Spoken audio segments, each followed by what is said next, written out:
certain extreme situations, the law is inadequate. In order to shame its inadequacy, it is necessary to act outside the law, to pursue natural justice. This is not vengeance.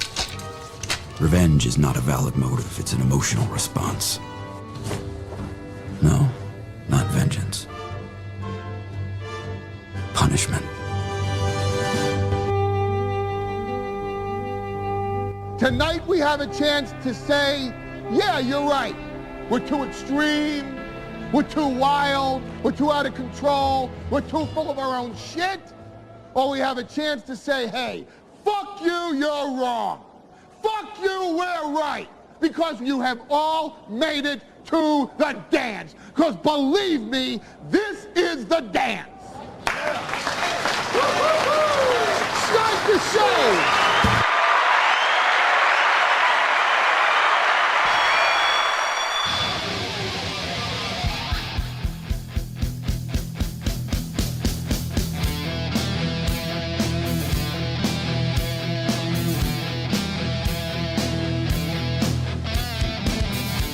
Good morning. Welcome to the Steel Toe Morning Show. I'm Aaron, and that is Johnny. No, it's not. That's Johnny. Welcome to the show. It's gonna be a big one today. We got the salt mines are open for business. I admitted this yesterday. I forgot what it was like. I remembered what it was like to see Trump get elected, but I forgot what it was like to have Trump as a president, and I thought I was ready, and it turns out I wasn't ready. Thought I remembered. I thought I remembered. Looked like everybody really, like, who doesn't like him really loses their shit. Yeah. And it's incredibly entertaining. He's done and said and not said he would do anything to make anyone that has lost their shit justifiably be like, oh crap, I'm in trouble. Like, He hasn't done anything unexpected. Like, he hasn't done anything he didn't say he would do. So I don't know where all the is coming from. And then I saw this morning, and I brought it into the prep sheets, if you will. It was a late add-on. He responded to the pastor. nice. You saw the pastor that, you know, Oh, yeah. for all the gays and the trans, and which, by the way, we have a clear record. Jesus and God really gave a shit about all they of were that. they were very concerned about those people's welfare and rights. It was always their top priority. Right? They Didn't even file it back to say number 2. They fucking right up front. What's that song? Jesus loves the trans little children. Is that's the song, right? I always thought it was Jesus will overcome the children. That's the Catholic Church's version. But yeah, that pastor was insane. And like watching, like Trump kind of gave her the eye roll, whatever. Mm-hmm. Melania was giving her the this bitch stare. Vivek's wife looked pissed. But J.D. Vance was the one who was the most kind of expressive while the whole thing was going on. And but Trump, he fucking responded. All right. I'm interested to see Trump's response. Wow. Coach Shit Show, don't cry about the mods. They're doing fine. I don't think they're not blocking or banning anybody. Thanks for the $1.99 to start us off today. Don't be a tattletale, Coach Shit Show. I love the energy. I love the name. I love the $1.99. I love everything about that. Don't whine. I have 3 kids, so I know how to manage these situations, like tattletaling and shit like that. No tattletales. Don't be cheeky and be because the big rule is no spamming, no like over and over and over and over. We got it. Rusty Grammar informing us that Coach Shit Show is actually a crybaby gay F slur. Yeah, see, you can't do that, Shit Show. You gotta be like us. You gotta be good natured in everything you do. And again, I know I have to hold the hands of people who don't like me sometimes because they're a little emotional. But you can't you gotta enjoy everything you do. You can't complain. You can't whine. You have to have a good time. Otherwise, you're just making yourself crazy. Don't do that. Hey, you know what's gonna make them crazy today, Johnny? What's that? Me not having a fucking heart attack. Okay. We had a 100. Changing our plan. A weird thing happened last night. What I had a weird thing? $100 loss last night, Okay. and I could not give a shit. Okay. It's not. Oh, I'm sorry. No, that just made me worried. I had a late night and $100 loss, and I could not give a shit. I'm like, oh, because I'm getting fired. All right. No. It's the weirdest thing because while it was happening, I'm like, we're having a good show. The vibe is good. We got down to like 120, 115 for the 5-minute rally, and like nothing came in. But never at one point during the show was I like sweating or shaking or being super nervous. I was like cool with it. Right. And like even last night, like after the show, I'm like, win some, lose some. And that worries me. That makes me worry I'm losing my edge. Uh-oh. And so it also makes me worried. Like, I'm a weird creature of habit. And I feel like if I don't panic about the goal, it's not going to get hit. So last night I didn't panic about it and it didn't get hit. So that kind of like, on one hand, it's like, wow, that's great. I didn't panic about the goal. I didn't let it affect me. I was cool with it. But then on the other hand, I was like, I was exactly right in what I said before. Not only that, am I just allowing myself to whistle into the grave? Let this thing sink up. Like, am I becoming comfortable with the icy waters of the North Atlantic and going, just let the cold water take you? You know? Just let it have you, Jack. Just keep missing. It'll all be over soon. And I've just become comfortable with that. I hope not. So here's what I think today. And here's what I kind of need to set my mind at ease. I love that I don't need my mind set at ease when I'm sitting here shaking and bouncing around going, come on, guys, we got to hit this thing, huh? That doesn't, what makes me uncomfortable is when I go, $100, what are you going to do? Fucking win some, lose some. I think it's because for weeks now, the audience has like always stepped up. Like we've had like 4 misses in the last 3 weeks, which is not the end of the world, but like they've never been permanent. We've never had a permanent miss. It always gets made up. So maybe I'm getting comfortable with that. Or maybe I'm just going, hey, you know what? Que sera, sera. Whatever will be, will be. If we're dead, we're dead. And if we're going to have 12, 15, $100 misses in a row, then, it's over and I don't have to struggle anymore. I hope that's not the case. I don't feel like that's the case. I still really love doing this. I super enjoy it. And the audience is still ridiculously generous with with the size show we are and how expensive it is. I just, I'm going through the journey of what it's like to be in my head, which is being okay and being well adjusted with having a slip up one night makes me worried. Like sitting here going, come on, guys, let's knock it out, blah, blah, blah. That's a normal state for me. I'm fine with that. I'm okay with that. Like leaving each morning show stinking because I've been literally sweating out the goal. That's fine with me. That's okay. I go off. I have a great day. I missed by 100 and I'm like, hey, you know what? That show was fun to do. That was a good time. I like that. That's what worries me. See, that's not normal. Like No. In normal situations, that last thing you mentioned there, the whole like, hey, I'm not worried. That would be considered like personal growth. Right. Like, oh, you've learned to accept certain situations that you cannot change and just move through them and just get yourself ready for the next thing. But here's where it worries me is I love, like my favorite thing to do in the world is my morning show. I love doing that show. I love entertaining people. We have tens of thousands of people every month who tune into this show. I loved that. Oh, I said loved. See that? I'm eulogizing now. I love that. It's my favorite thing. So I don't want it to go away. And I do know that the goals we ask for are like the bare minimum for us to just make enough. I don't ask for more than what we need. So when we miss, obviously that's one step closer to, and by the grace of God and this generous audience, we haven't had to go that route yet. But me being okay with being on that road is weird. Okay. And I know it's more healthy. I know it's growth, but it's weird. It's like, guys, I have a weird growth. I do. In my soul. So here's what I think we should do today. Let's make whether or not I'm okay with death not an issue. Let's just make it not an issue. I ain't even asking you guys to make up for those evening show jagoffs. I'm not even asking you to do that.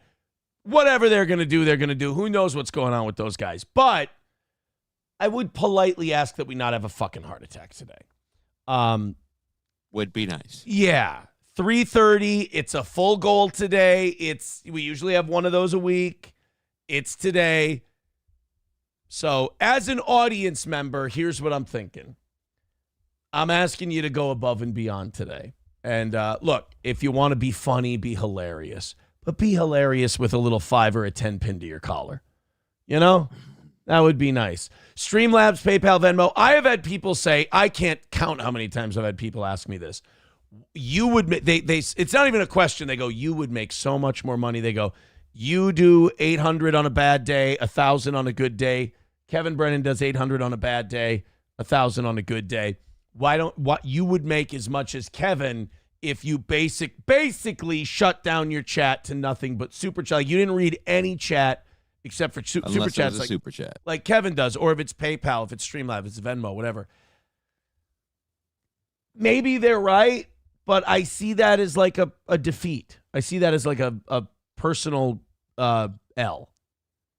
You know, like I can't knock out that goal unless I force people to pay to chat.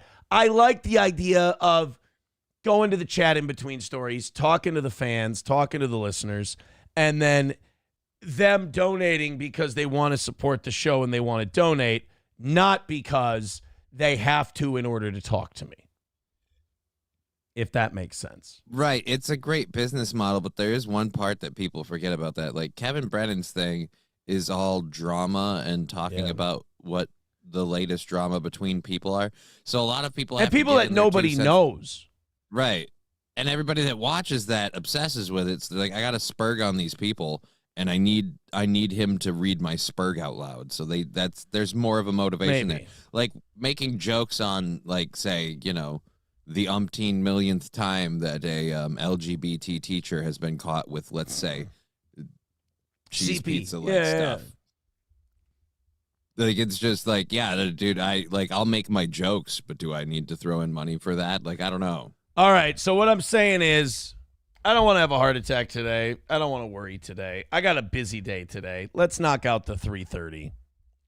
And let's call it a thing and just do a show. Yeah, let's call it a win for the toe, man. I think what I'm learning from last night's acceptance and this morning, I think what I'm trying to say is, I'm trying to analyze my own feelings.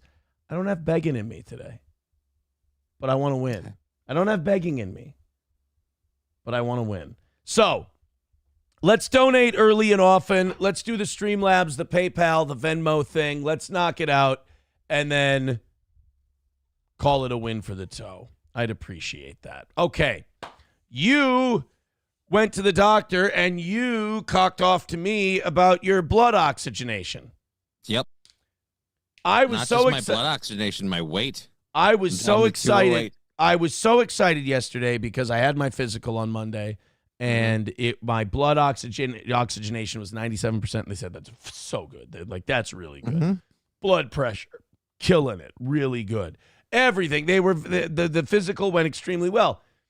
Johnny texted me yesterday, and I don't mean to tell tales out of school, but I don't see Johnny as the picture of health. And so when Johnny texts me and he goes, suck it, bitch, my blood oxygenation level is 97%. Johnny and I literally have the same blood oxygenation level. That fucking annoyed me. And then Johnny letting me know that, now how tall are you? I'm 6'2", and I know that for sure because we checked when I went to the hospital. 6'2", the handicap measure thing. So if I can stand up straight all the way, like 6'2". Okay, and I'm 6'3", right? And I so weigh you're like an inch taller, and I weighed in at 224 pounds. Nice, It's a little heavy. I like to be about 215. Johnny texts me and he says, and I weighed 208. And I just I'm going to bed. Fuck this. Like, I should have known that I was going to miss yesterday's goal. I should have known that I was going to miss the evening show goal because the minute you said that, the minute you let me know that I outweigh you by about 15 pounds, right? I should have known, and that your blood oxygenation was the same level as mine. I should have known that it wasn't. I wasn't due for a good day. I'm sorry. I should have known that it was going to be shit.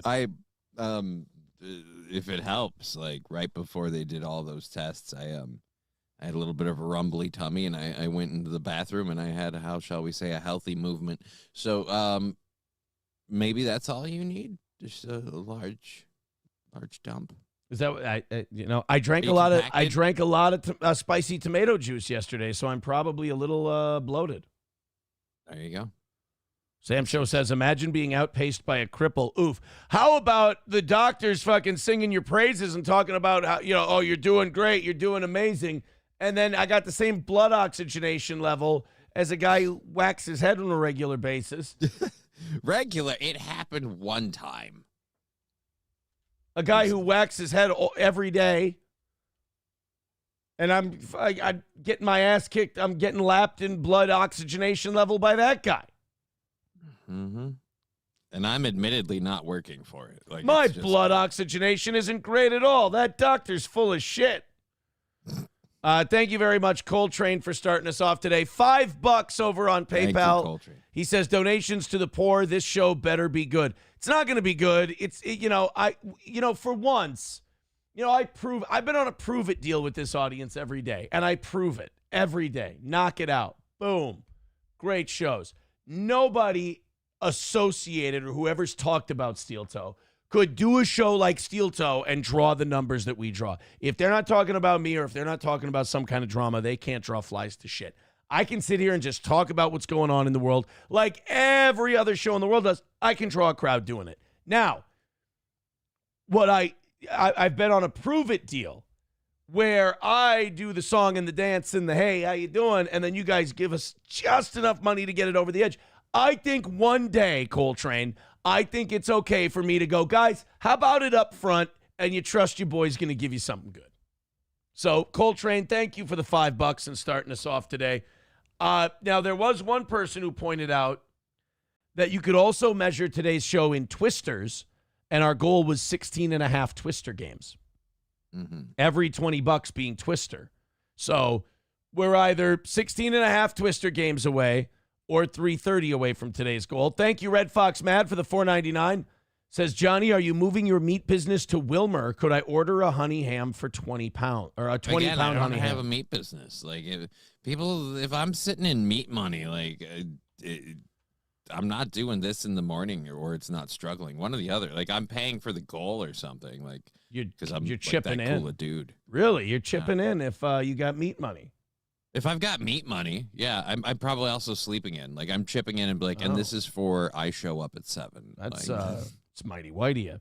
$1 from Hulkamasha Baby. He says, I guess you I think he means were. I guess you were the only one that didn't know you were an overweight, non-willpower having rotund human. That's not very nice. See, now that comes off. This is hurtful. I'm just letting you know that doesn't come off as playful. It just comes off as mean-spirited. I don't know if you know this. I don't know if you're aware. It comes off as, actually, if I may, quite harsh. Quite harsh. A bit of a dick. Yeah. You know what? Honestly, a little bit of an asshole. Ball's in your court. It's on you. Professor Tie-Dye with $1 says the doctor praising your blood oxygen was like praising a retarded child to think he's a good boy and doesn't go into a tard rage. Again, you don't know that. And that's not a playful comment that helps the show and moves us forward. Again, just a personal judgment. You sound like a dick. It sounds mean. It sounds... There's harsh and there's mean and playful that it seems mutual and we can have a good time with it. And then there's some things that feel, and I'm just telling you how I feel like a personal attack. That one seems like a personal attack. And look, if $1 fucking chip shots on Rumble from 400 different people get us to the goal, am I going to bitch? Absolutely not. Nope. Is it going to feel good? Absolutely not. So get them in. Now, do those jokes and do those jabs feel better at $50 a pop? Fucks yeah. They sure do. But thank you guys very much for a nice little start to the show. Like I said, let's knock out the goal at the beginning and then not worry, and then the rest we can go towards making up for last night for those evening show fuckers. Let's do it. 320 away. Help us out. Support the toe. Throw us a few bucks. We've got a new $50 drop that we haven't been able to use yet. I want to use the $50 drop. Of course, the 10, the 20. We now have 10, 20, 50, and 100, and a knocked out the goal video clip. So we got all our video clips. We're good to go. It's going to be a great day. All that's missing is you guys throwing in that money and knocking this out today. And I'm nervous after last night for multiple reasons, and I'm hoping we KO it. So, and one of these times I'm thinking I'm going to plead. I'm going to do that whole spiel, and they're going to go, you know what, Aaron? Yeah. Let's do that. You're not, here's all, I just want to be seen by my audience as being not unreasonable. You know, when I say that, they go, Aaron, you've convinced me. That sounds like a reasonable thing. And today we will do that. We will knock this out early. It's happened many times before. There's usually a day where the audience will pick and they'll go, here's an unconscious amount of money. Here's an ungodly amount of money. Here you go. You knocked it out early today. Good job, champ. Here's the problem. Those are happening fewer and far between, and they're not happening as often. And that, before I go to bed at night, sometimes I think about that, and it worries me. So let's get moving. Let's get to it. Let's knock it out. Let's call it another win for the toe. Okay, Donald Trump is fighting back against the bishop. This was, I got to say, few things surprise me in Donald Trump world like that happened from him or around him. There have been two things in the last 2 days that have actually shocked me. The Elon Musk salute. Yeah, I think a lot of people were surprised by that. They kind of kept him quiet yesterday, didn't they? Yeah, I think they just kept him in a room and locked him in there with a bag of sugar cubes. And they're like, all right, buddy, just hang in here, count them and eat them. They kept old Elon under lock and key yesterday. And, you know, it also confirms my theory that he was coked out.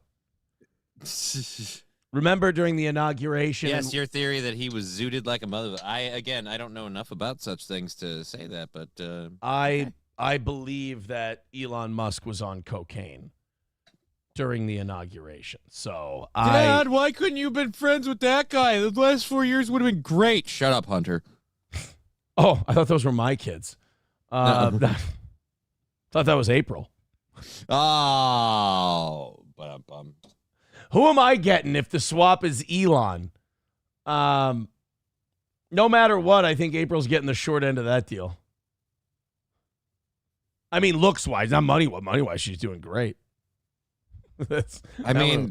You like literally, it could be anybody from Amber Heard to like one of his ex-wives or girlfriends or current wife. I can tell you this. I bet you that guy has enough money to pay his mortgage. Ha. So I do believe that he's on coke, or that he was on coke during the inauguration, and the whole not being able to control yourself and fucking pounding the chest and throwing the arm out there.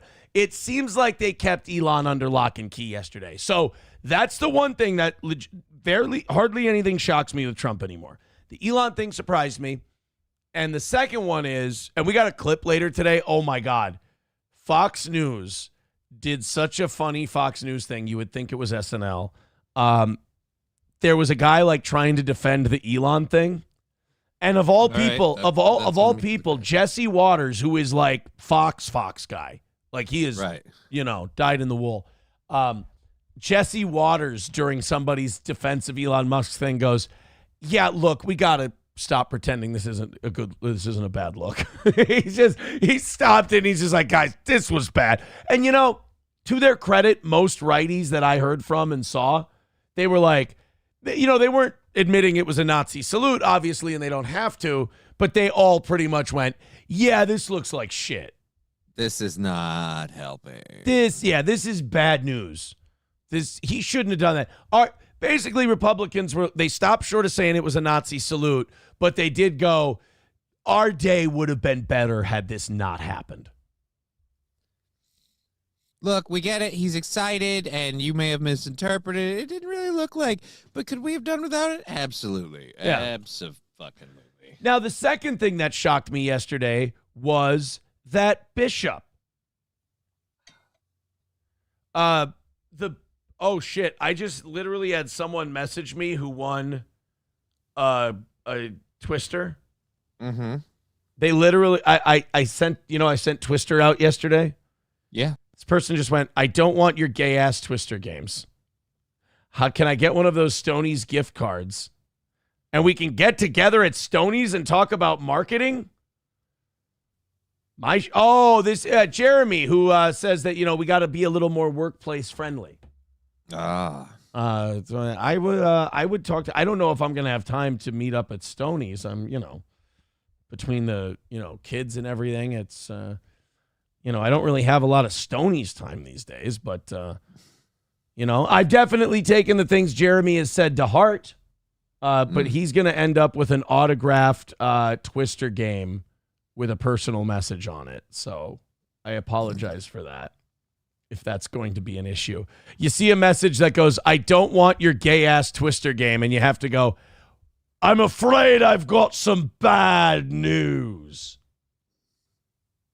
By the way, Victor, if I could get Wade Barrett saying I'm afraid I've got some bad news, if I could get a bad news Barrett drop, I would love that. The name of it is just great. The video, not audio. I want the video of him going, I'm afraid I've got some bad news. Because maybe I'll have a $5 donation drop. There we go. And that'll be it. So, Jeremy, I'm sorry if you end up receiving a, quote, gay-ass Twister game. That's on me. Doorman with $25. Thank you very much. Hey, thank you. Guys, everybody. That looks like, this feels like an everyone. Let's not miss this moment. We miss this moment a lot. Let's not miss this moment. Guys, let's not let it escape us. Everyone with 25s, and this thing's done easy. This is a nice little slipstream here. Everyone 25 on PayPal or Streamlabs or Venmo. Let's call it done for the day. And just do a fucking killer show and then knock out the evenings, and I'll give you an hour. Doorman with $25 says, sounds like Flores will rejoin KOC. What's your fantasy for how we do free agency? I want that guard from the Chiefs. I want that guard from the Eagles, that Mekhi Becton. I want Charvarius Ward, the corner from San Francisco. And I think that'll do her. All right, you want me to get really weird? Okay. If Tampa can't re-sign Chris Godwin, I'll take him as our third receiver. Okay. Tampa's not going to sign him. All right. I don't know. I'm just looking at, like, I once a week I kind of look. Oh, wait, no. Check that. I don't want Charvarius Ward. I want DJ Reed from the Jets. That's who I want. I want Trey Smith from the Chiefs. I want... Godwin's going to get too much money. Okay, I won't do Chris Godwin. I want DJ Reed. I want Trey Smith. I want... Amari Cooper would be a fun third receiver. I don't want Sam Darnold back. Diggs comes back to Minnesota? No, he's a cancer. Yeah, you know what? As I look through this list, I don't see Mekhi Becton even in there. Maybe he'd be a little cheaper. I want center Drew Dahlman from the Atlanta Falcons. Are all of these people up for trade? Yeah, these are all free agents. I don't even see Mekhi Becton in there. Somebody said Mekhi Becton was a free agent. But I'm not seeing it. Okay. Well, either way, those are the three guys I want. I want a couple of guards. I want a corner, and then I'd be happy. We'd have an interior off. We'll draft a center. We'll be okay. The Minnesota Vikings extended Kevin O'Connell yesterday. He got a contract extension, so he's here. He and J.J. McCarthy are married in contract. And our defensive coordinator is not going to get a head coaching job. So he's going to come back, and that's fucking terrible news for him, great news for us. I'm excited. We've got Matthew Q with $2. He says, is that a Canadian-made program T-shirt that you have on? Are you advertising for Canada now, you commie? No, this is my favorite Bret the Hitman Hart T-shirt. Yeah, why would you? If you're like, hey, I'm not giving this fucking chowderhead any money, but I'll give him a fucking, a nice little gift. I can never have enough Bret the Hitman Hart T-shirts. You know how I said, I don't know if I told you this yesterday, but my dryer drum cracked. No, I didn't hear about that. You've had issues with that dryer multiple times. Well, this weekend I got my eyes on my new dryer, and I'm getting a new dryer this weekend. And I'm a guy. I'm gonna hang on to shit. English. She hangs them up one at a time. I'm gonna hang in there with a piece of equipment until I know it's broken. And now my dryer drum cracked, and the load it was drying, put a hole when the dryer drum cracked. There was this snag in it, and it caught a couple pieces of clothing and put holes in them. It put a tiny little hole in the shoulder of my Gordon Lightfoot 3/4 sleeve, which is like one of my favorite shirts, and my red Bret the Hitman Hart T-shirt. And it hurt. Oh, not the Red Heart T-shirt. I don't know that I've seen the Red Heart T-shirt. That's the one that I was wearing when the whole world found out that I shit naked. The red Bret the Hitman Hart shirt. It's a weird way to quantify. No. You remember when everyone figured out that I don't wear clothes when I poop? Yeah, that's the shirt. That I was wearing that shirt at that time. McBuster says, shout out to the dryer, Eric Church shirt next. Okay, that hurts because it was a T-shirt load. And the Eric Church, the back of the neck of the Eric Church T-shirt caught the snag in the dryer. And I now have a rip in the back of the neck of my Eric Church shirt. People are saying, oh, no, the Amazon polo. No, all my polos are air dried. I do not put my polos in the dryer, so don't worry, guys. The Amazon shirt, the Windows 98 screensaver shirt, the blue polo you guys love so much, those are all fine. Okay. I don't do a lot of T-shirts in the dryer anyway, just because then, like, if they dry too much, depending on how they were screen printed, it can make the logos like crack and F up. So I usually try to hang dry every T-shirt I get. Casey with $20 says goals. Thank you very much, Casey, the $20. We want the goals, sucker. Hulk Hogan, we coming for you, nigga. You know what that means, Johnny. We're at 275, and it ain't 7 o'clock yet. Guys, I said let's have one of those days where we knock it out early. It's doable. It's doable. You see those 20s that came in? Let's keep those rolling. Let's keep them going. Streamlabs, PayPal, Venmo, Super Chats.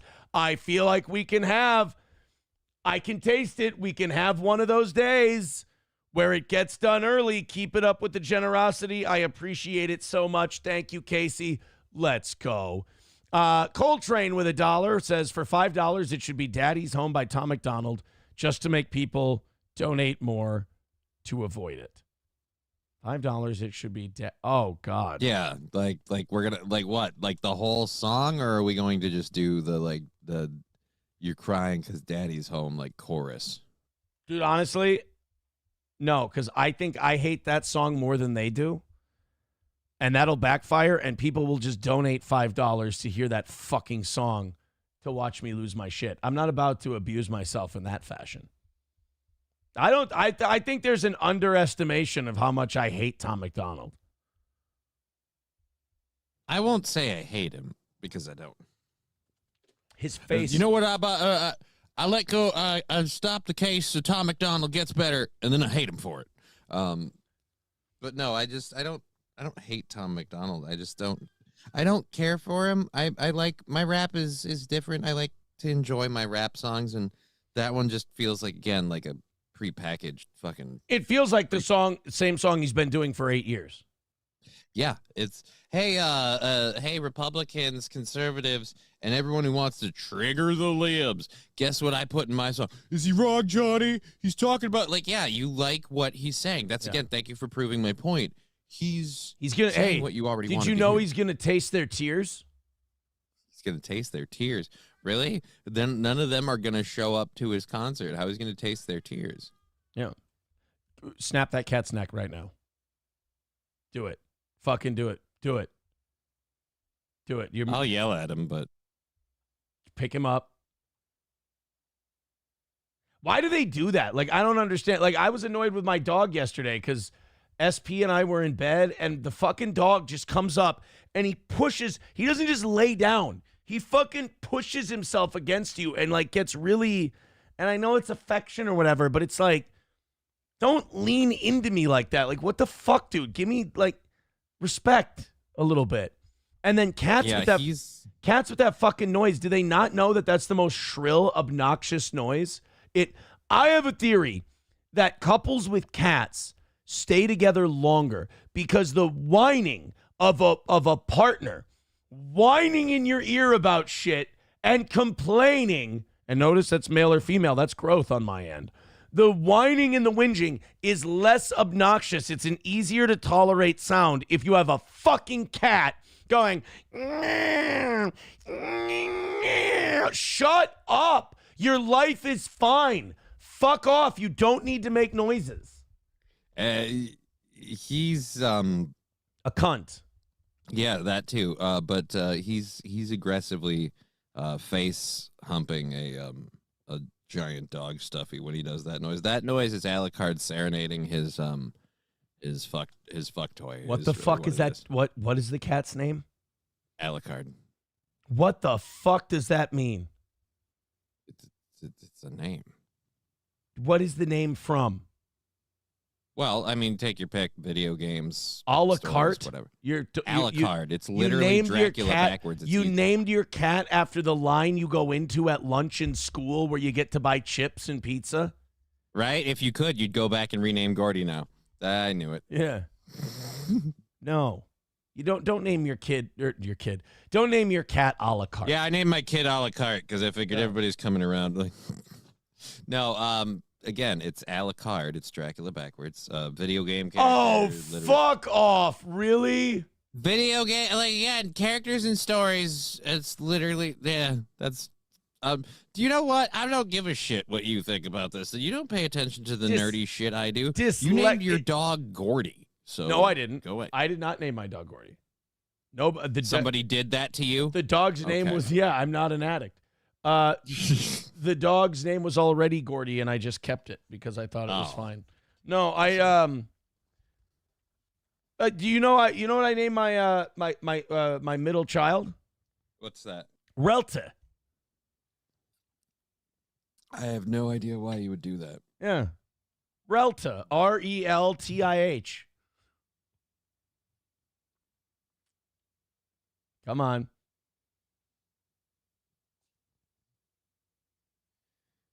Relta. See, now I literally have to just RELTIH. Come on. How are we? I don't know. Like, it's early and I have brain damage. Write down, you have a pen? I'm literally setting it up so I can do just that. RELTIH. Tell the world what it means to me. RESPCT. What the is that thing? Okay. RELTIH. Why can't I can't do this in real. Dude, again. This is the best part of today's show. RELTIH. Real tight? No. RELTIH. RELTIH doesn't TIH. Oh, Raleigh. Nope, that's not it either. RELTIH. I don't get RELTIH doesn't spell anything. Right. So I have no idea where what's your cat's name? The cat's Alucard. Yeah. What is Alucard?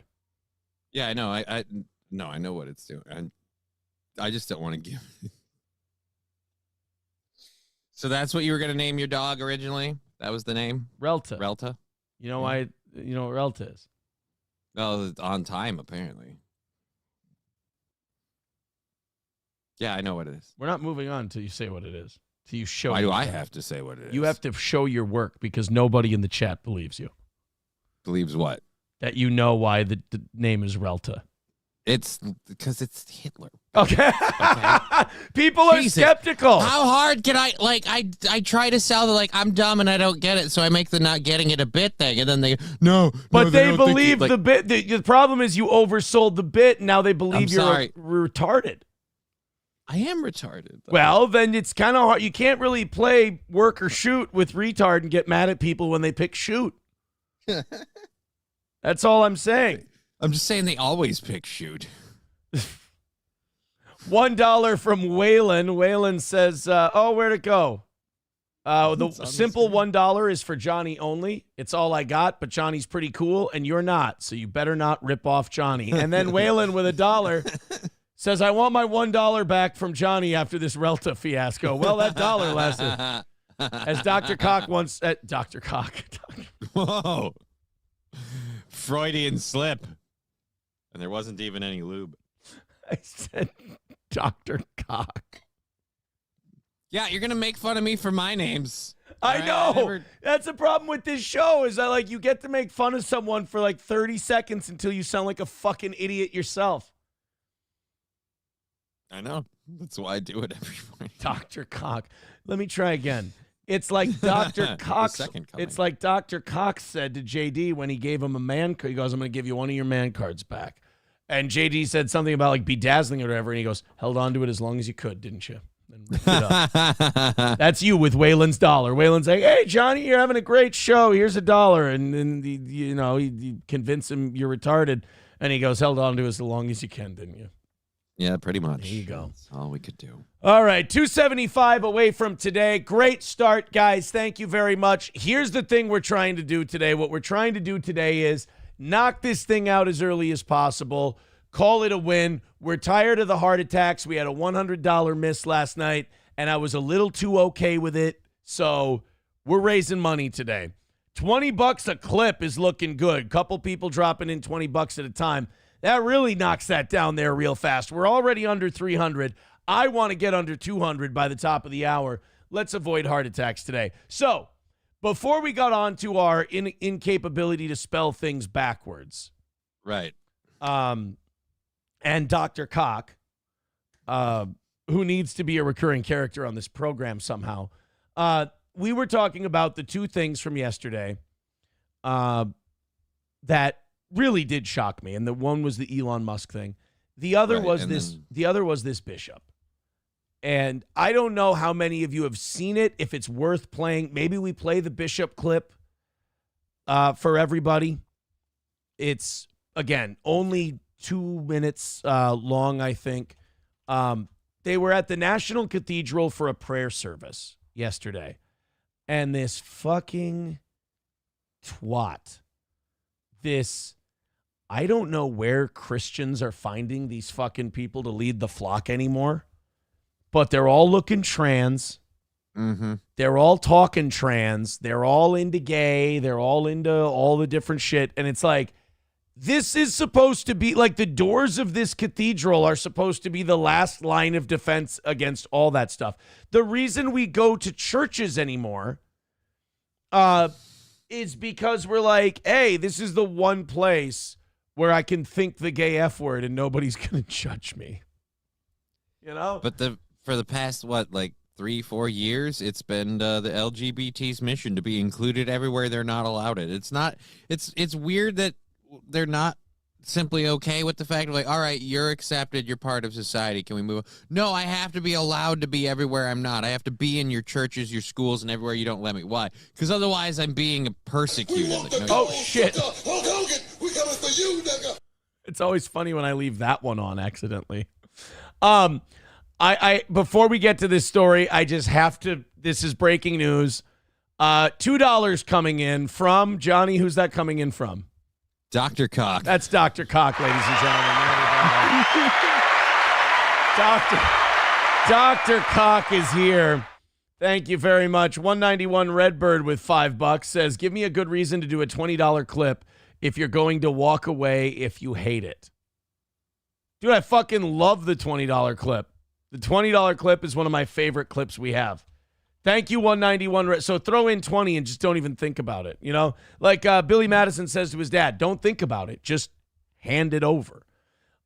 Thank you, Dr. Cock, for joining. See, that's the problem is if Dr. Cock shows up on the show and he starts giving money, then I have to thank Dr. Cock regularly over and over.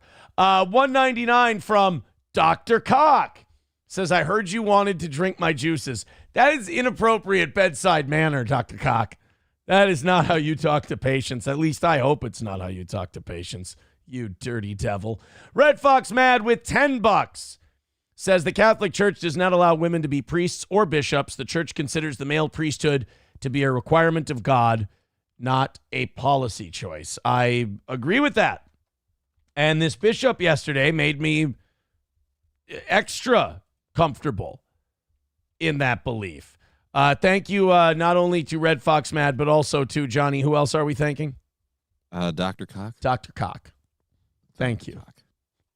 Of all the things I flub, a Scrubs reference. You would think I would get a Scrubs reference, and I flub it, and now we get Dr. Cock out of all that. The Lord works in mysterious ways, but his blessings can be seen.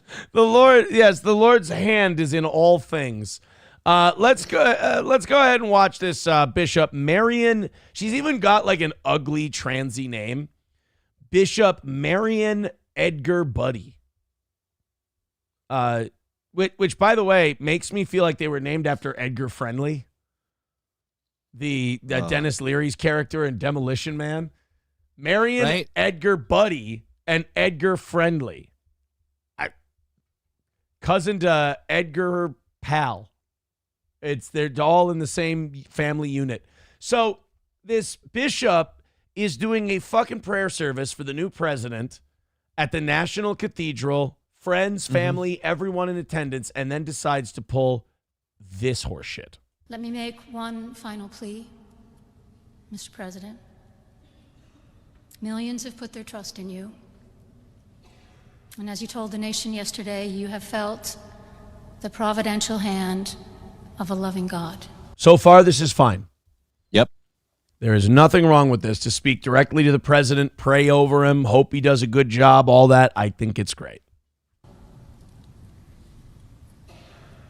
In the name of our God, I ask you to have mercy upon the people in our country who are scared now. There are gay, lesbian, and transgender children in... No, there aren't. No, there aren't. There are parents who push their children towards that and children who want to make their parents happy. If you want to say these people are scared, the people they should be scared of are the adults in their own life. Those are the people they should be scared of, not Donald Trump. Johnny, tell me, this Donald Trump guy, he's been president before, right? Yeah. What did he take away from gay people?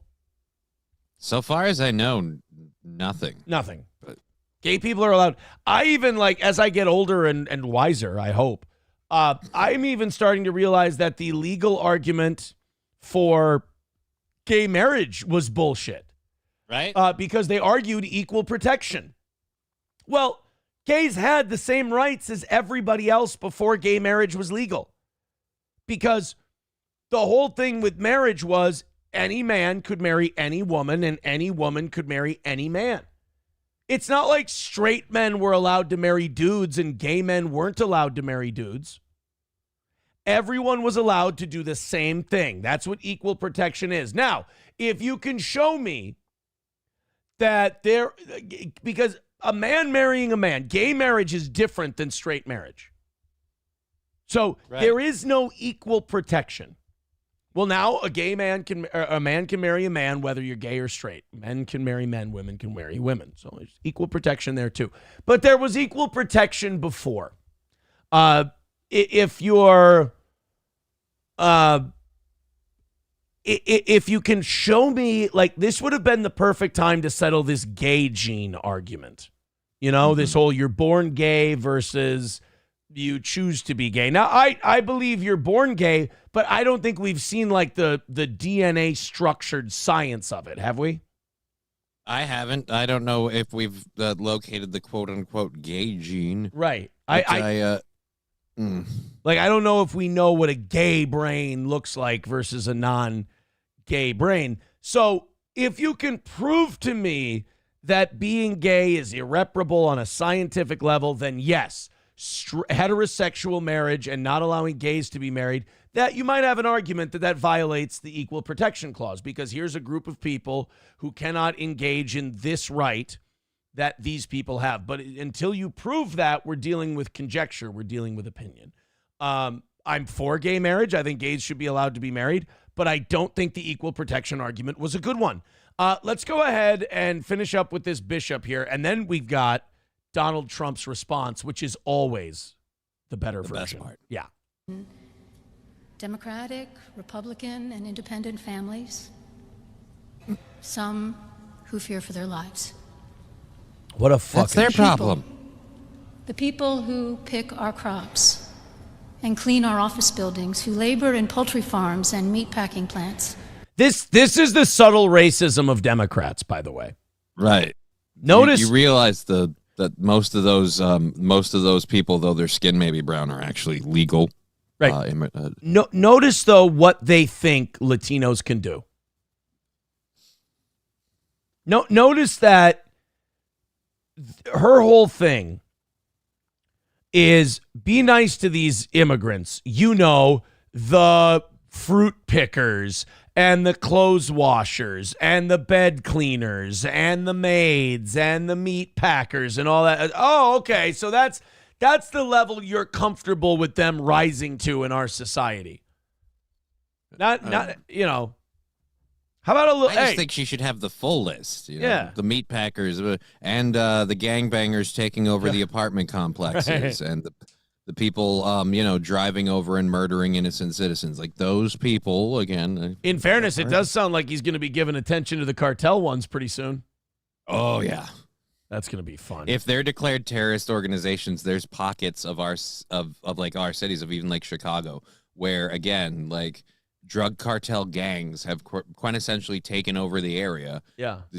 Then we literally get to be like, hey, let's deploy the National Guard because there's a terrorist cell in America. Dude, I'm waiting to see like the Army Rangers and Delta Force storming the beaches of the Yucatan Peninsula.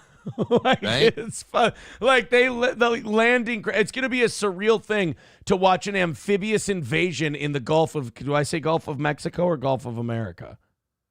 I think you should say Gulf of America. Gulf of Because, like, America. I mean, honestly, Gulf of Mexico is really, really specific to one country. Gulf of America, you could take it as North America, South America. They meet there. Gulf Yeah. of America, you could take it how you want it. Okay. I liked it. I like Trump. Trump knows how to fucking brand shit. He's a marketer, man. He's a marketer. All right, so this broad is insufferable, and I can't believe she's got a minute and a half of this goddamn rant left. Literally a goddamn rant.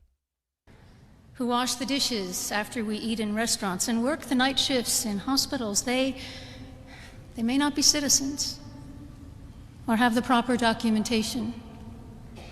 Then they're The breaking vast the law. majority of immigrants are not criminals. I mean, you just said they don't have the proper paperwork to come here. That does make you That a makes criminal. them an illegal immigrant, by Yes. definition, a crime and criminal. They pay taxes and are good neighbors. They are faithful members of our churches and mosques. It'd be funny if Trump stood up. What about the ones that are eating dogs? They're eating the geese and they're eating the dogs. What does God say about that? The beasts of the field. Synagogues. Ah! Are, Sam Show's out. Sam Show just said, fuck this lady. Nope, we're being a little too passive here. temples. I ask you to have mercy, Mr. President, on those in our communities whose children fear that their parents will be taken away. And that you help them. I mean, in the case of the trans kids that you just mentioned, that's going to be an improvement. Also, yeah, to help the children who are afraid their parents are going to be taken away, like the ones who got, their parents taken away on January 6th. Those kids obviously need some help. So if you could, oh wait, you are getting their parents out of a unlawful detainment. Well, that's progress. Those who are fleeing war zones and persecution in their own lands, to find compassion and welcome here. So we're just supposed to throw open our doors no matter what problems we're having to everybody who comes from a war-torn shithole? That's our job Whether now? we made it or not. How about all these fucking countries where we pay for their military? We are their defense. All of bumfuck Europe. All of Latin America, all of North America, which lives under the American umbrella of protection. How about these fucking countries take somebody in once in a while? How about America doesn't have to be looked at to solve the entire world's problems? Hey, guys, guess what? The bank is fucking closed. There's no more money. The bank is closed. Go somewhere else. How long has it been? Everyone can pass the buck to us and it's fine, but when it gets here, we got to pay? Like, Yeah. what's up? How long has it been since the British Empire was running shit? Let's give that. They've had a long enough rest on the bench. Let the Commonwealth take care of it. God, They got their teeth thing figured out. They're learning shit. Let's see. Give them another go. I hate this. I hate this. Fucking, Right? Since when did God become the protectorate of the trans? Like that. When did this is what's bothering me about Christianity. I'll give Islam this. Let me give Islam this compliment. They still fucking mean it. Oh, yeah, no, because people like that wouldn't be allowed to operate inside it because it's against their rules, whereas on Christianity, they just... Islam is not homophobic. Islam has just always had those teachings. Very clear definitions. Islam has just always had that belief about gay people. Gay didn't start becoming a thing, and then they went, no, fuck you. God says you die. They've been neck deep in the whole thing since it all began. I mean, Christianity has the same teachings about it. Either you believe the shit or you don't. I'm not a Christian. Why? Because I don't believe all of this shit. I think it's a real chicken shit move to be so afraid of dying that you don't want to say you don't believe in the Christian religion anymore, but you're still going to go and you're still going to pretend because you feel like that's your ticket to heaven. I got news for you. The big man upstairs, he ain't fooled. The big man and I disagree on a few things, so I go, I'm not going to go into his house and celebrate a certain message when I may not agree with it. I'm going to give the big man that respect. I'm not going to go into his church, wave a fucking rainbow flag, and make the house of God go, oh, yeah, we've always been cool with that. You haven't, and you're not. And that's fine. This is the part that bothers me is the LGBT group is like, look, they don't like us here, so go get your own place. No, we have to be in yours. Yeah. Like, no, you don't. And that's the thing. No, like, you don't. You're making someone like me disagree with you when I'm on your side. Like, technically speaking, I think you should have all the rights. Fuck it, I don't care. But then you go bother people that I disagree with, and now I'm on the side of the people I disagree with. I'm on the Christian side. Leave them the fuck alone. Let them believe what they want to believe. Let them have their churches. You understand that every goddamn day of the week they are inundated with your horse shit. And one day a week they want to go somewhere where they don't feel like they're being a piece of shit just for having religious beliefs. Can you leave that alone? Sometimes you want to go where you know everyone's not openly gay. Sometimes you want to go where nobody is ever gay. And you think the priest can pray it away. Jesus. You want to go where no homo is a thing you always say. You want to go where nobody there is gay. Seeing a gay in the world today takes everything you got.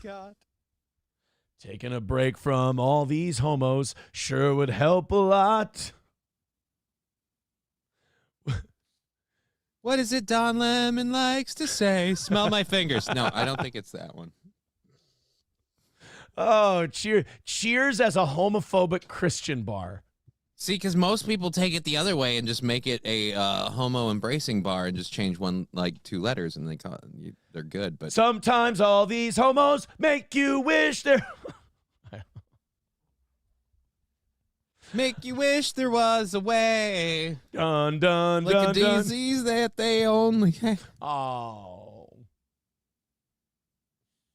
Sometimes you want to go where you don't have to see a gay. Boom, boom, boom, boom. And you don't really hate AIDS. Boom, boom, boom. Oh, my God. That song got really homophobic. By the way, did you know that in the Cheers theme song, like if you listen to the whole song, there's like the guy's wife turns into a trans and everything. Like it gets dark. Dude, what? Oh yeah, the Cheers theme song, it gets fucking dark, bro. That's news to me. Like I've learned a lot of interesting things about like songs that I didn't know like in the last few years. The biggest one being the whole like the Muppet song was porn originally, but it's like and your girl wants to be a man or something like that. Here we'll go to the second verse is a fucking doozy. Here, let's and your wife and your husband wants to be a girl or this is not a parody version. This is the second verse. I'm having trouble believing that this is not a parody version. No, is your husband turned trans? Let's go drink our fucking faces off at the bar. I think someone's just trying to plow that lady. I think so. Well, you're gonna be able to score. She's in a way. Her shrink ran off to Europe, and her husband wants to be a girl. Yeah. So yeah, her entire support system is gone. Yeah, which by the way, your husband turning trans could not be a worse time for your shrink to go to Europe. Right? It sounds like you might have some baggage to deal with. Yeah, you might have some things that you need to discuss. Let's do a few thank yous here, Johnny. We got a few to do. They came off my screen here, though, unfortunately. King Kong Dong with $2 says, did she mean mercy by getting rid of the parents? Perhaps. Dr. Cock with another $2. Dr. Cock says, Aaron, your hair loss and ED prescription was sent to hims.com. I don't have either of those things. Dr. Cock just keeps on coming. Hey, Dr. Cock, what happened to the Hippocratic Oath and what happened to doctor-patient confidentiality? Dr. Cock, could we not air all my dirty laundry on today's program? Thank you. Kyle. What? I didn't tell him about your dick enhancement procedure. Kyle with $20. We want the gold, sucker. Hulk Hogan, we coming for you, nigga. 1999 says, and he answered and said unto them, have ye not read that he which made them at the beginning, them male and female, and said, for this cause shall a man leave father and mother, and shall cleave to his wife. MT 19:4-5. Is MT Matthew? I don't know. I'm not religious. I'm pretty sure if I go into a church, it starts on fire. Like I don't. The building burns. That's ADA. Yeah. Well, and that's not very nice of the church because like God already made you this way, like uncle, right? Yeah, dude. At what point? I'm giving punishment. Hey, God, I'm giving you the office here. You can ease up. Jesus. Thank you for the $20, Cal. $240 away from today's goal. You guys are on track, but let's keep going. Like I said, how about no heart attacks today? No heart attacks today. Let's get it all hammered out right off the bat. 10, 20, 30. We got our new $50 drop. I want to break it in. $240 away from today. Had a $100 loss last night. Let's fucking KO this thing this morning. Let's have a crazy generous day. Streamlabs, PayPal, Venmo. We're an hour in. Hit like, hit subscribe. So you got this bishop. She's being a cunt. She's really going a little bit further than a member of the clergy should. And really, I'm annoyed by the softness of the churches now. I feel like every Christian wants to do the, have your soul saved, but don't give God anything in return. Like, don't make any. Hey, where can I go to not make any sacrifices? Like, basically, people are Christian now because they're afraid of death rather than they fucking believe in anything. Right. They don't believe in any of the morals or the rules. They, again, stick to them as much as they can because, oh, no, I get a really good I get a prize at the end if I do this. But that's what faith and God is all about, is when society gets tougher, when society takes your beliefs and criticizes them and makes them not fashionable to have, that's when it becomes more important to keep your faith. That's what God talks about when he says you're being tested. And by the way, the fact that a non-Christian is throwing this shit at you means your church is fucked. Sign. Yeah. So when society goes, all this shit Christians believe, it's passe and it's all that. First of all, that is a Marxist tactic. They're doing that so that they can undercut the foundations of the church because that's where a lot of morality comes from. If they can knock down that morality, then the kids have nothing to believe in or to keep them worried, and they can be undermined and brainwashed by the state and then belong to them. So when you abandon your religious beliefs because it's socially expedient, you might as well be kicking God in the dick. Yeah, churches, when you start being just like, hey, we've changed our mind because we want butts in the pews, you start kicking God in the dick. We don't care if those butts have been perforated by dicks. We just want them in the pews. So long as they don't leave any Santorum behind, we're okay. By the way, the gay asses sitting in the church gives a new meaning to the pew. It's not okay. Wait, this isn't the hole that's supposed to smell like rotting fish? What the fuck is going on here?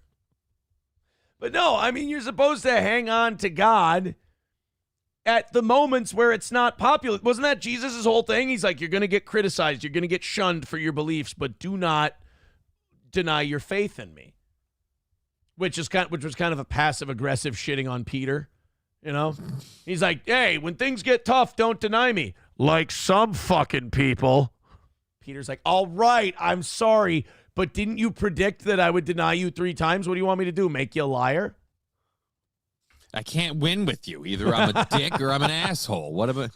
Peter and Jesus had a really complicated relationship, really. I mean, Waylon with $1 says, I demand a DNA test. We'll check that out in a second here.